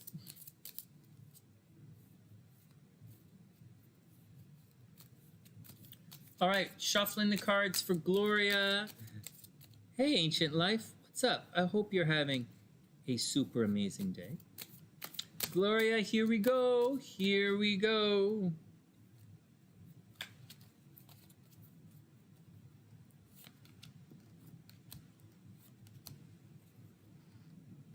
It is a good time. All right. All right, Gloria, first up, 10 of Pentacles. Money is going to be good. Money is going to be good. Money is going to be good. Money is going to be good. Money is going to be really good. Actually, that lines up really well. This card right here in my brains, like this is an inheritance or a legacy or a loan. You're probably going to get, Gloria, you're probably going to get a legacy, some legacy money. So either you're going to inherit some money, or you're going to get a loan, or you're going to get some government money, or you're going to get a grant, or money is definitely on the way. Congratulations. It's good money too. Then we have the Prince of Swords. Watch your words, be healing with your words. You might want to travel a little bit. Maybe someone's going to come and visit you. Gloria, maybe someone from a distance is going to come and visit you. Maybe you're doing a lot of talking on the phone, or you're thinking about traveling and moving around, but there's a lot of, or you're researching a lot. Maybe a lot of energy is going into researching or studying, but money is going to get pretty good. You're going to get a little chunk of money. You're probably going to get a pretty big chunk of money coming your way. Then the Sun card, but it's reversed. And the Sun card is going to pop you into a new beginning here. You have a new life coming, but you're in a bit of a gestation period. So just give it just give it some time to chill itself out. Not to chill it out, just give it some time to play through, to work out, and everything is going to be okay. Yes, good time to buy a car. Yes. Yeah, money is on the way.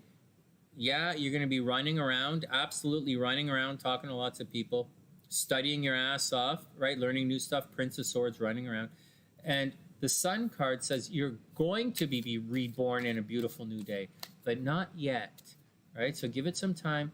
Don't stress out anything for any reason. And finally, expect powerful change. Gloria, expect powerful change. All right. Hey guys, we're almost done. How long have I been online for? Oh my God, 5 hours and 15 minutes. We're going to be on for 5.5 hours. This is The longest I've been on in a long time, but it's okay. It's worth it. I like hanging out with you guys, and it's my job. So, one more. We're going to look at Alexandra's chart and see if we see any negative stuff. Alexandra, whenever you come back, we could look at your chart again when you're here and answer more of your questions. But it's, but I'll show you what we're gonna. I'm gonna show you guys what we're gonna do.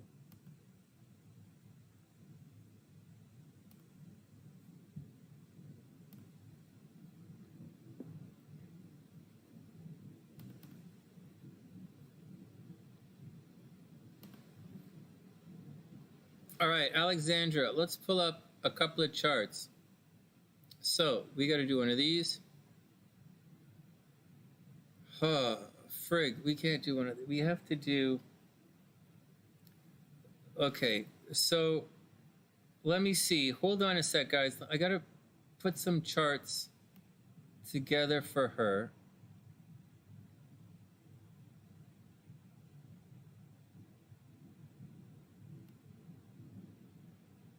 That was cute. Did this work? No. What's up?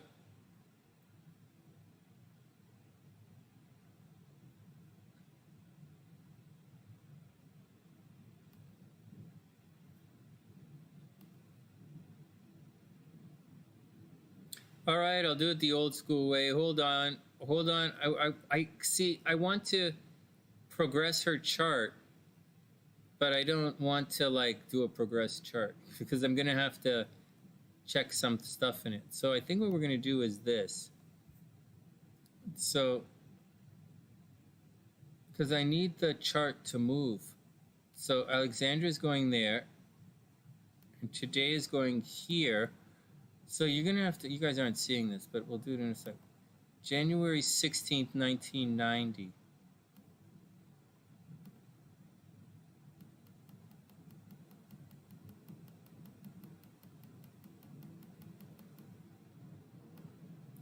January 16th, 1990.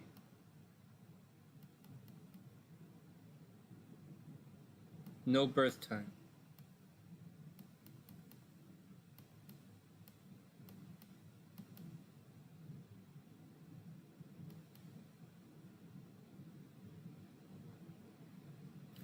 Okay, guys, watch this. All right, Beast, have a wonderful night. All right, everybody, have a super amazing night. Alexandra, this is for you. So the first things, oh shit, okay, I can't. Can you guys see this? All right, so, so forget about all the red stuff in the inside. You're gonna see a lot of lines in here because we have two of the exact same thing. How is this not the same thing? Oh, one is, they're different times. Okay. Let me sort this a little bit more. One sec.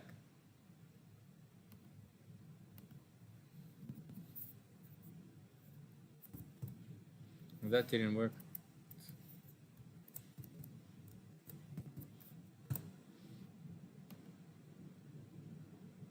Here we go. This is the same chart. So when we move things forward, where are we going to see abuse in this chart?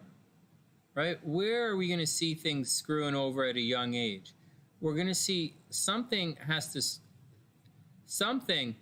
got to come across to cause some problems here.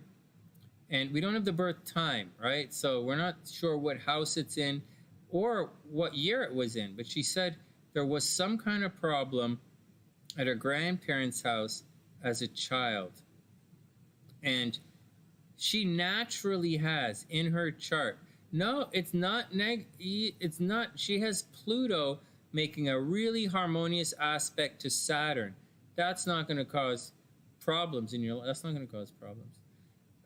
She has Mercury retrograde, so she naturally has communication problems, right?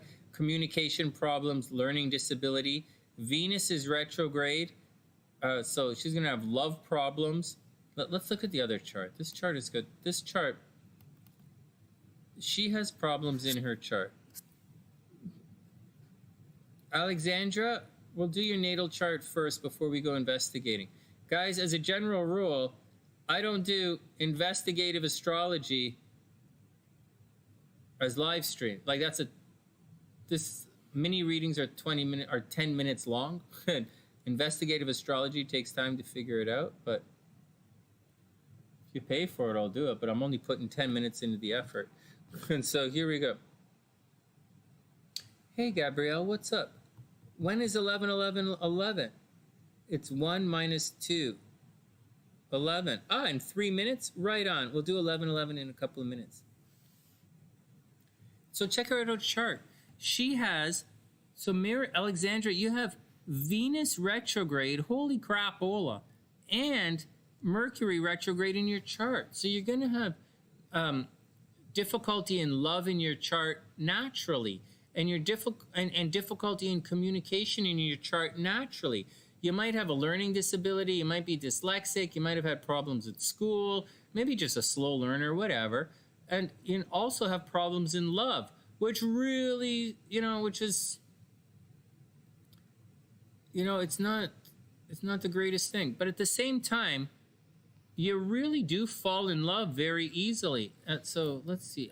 It's possible that there's abuse in this chart. Very possible. Do I see any monster kind of real struggle or adversity?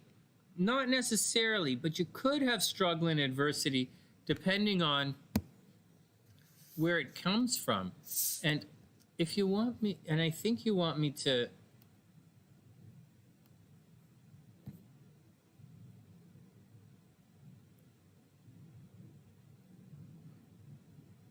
where did your chart go, Alexandra? Let's work backwards and see. So she says it's when she was younger, right? So let's back it up a couple of years.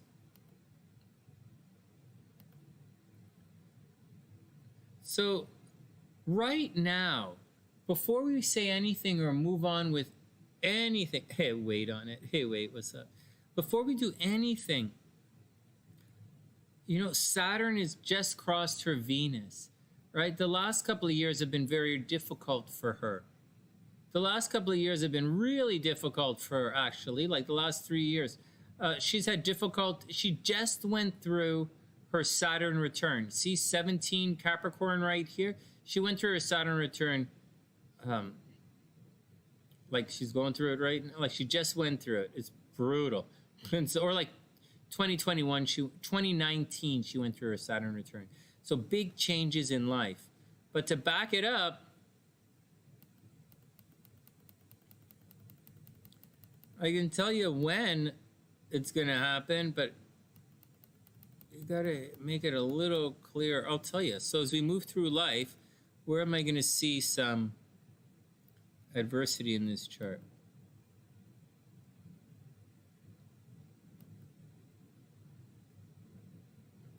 All right. So you would have had a lot of problems in life in around 3 years old. At 3 years old would have been a lot of problems at 3 years old. Maybe you were really sick as a kid. And then moving along, I'm going to need a little bit more information. Okay, everybody chill out. We have to do our 11-11 wish. In 1 minute, it's going to be 11-11 on the West Coast, and it's time for us to make our 11-11 wish, and then we're going to pack up. I want to do Alexandria's chart, but I'd rather do it while I'm talking to her.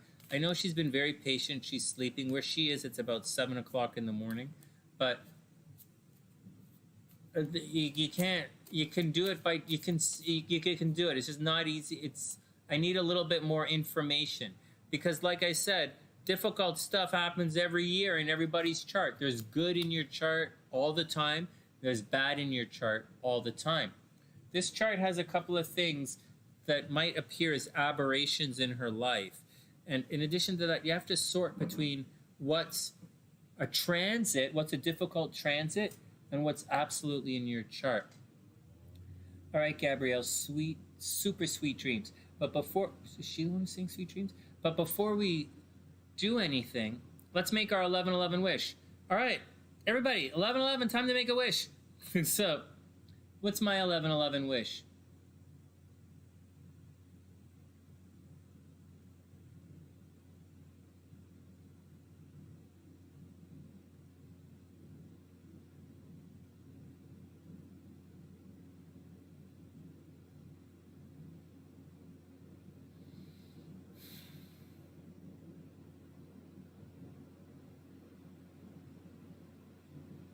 All right, that's my wish. I got my wish. Ancient, I got my wish. You have Leo and Mercury retro. Oh yeah, Venus and Mercury retro. Yeah, you've got it too. Gabrielle has it too. All right, guys, it's time to hit the boogie. Alexandra was patient, but I want to do her chart again when she was here.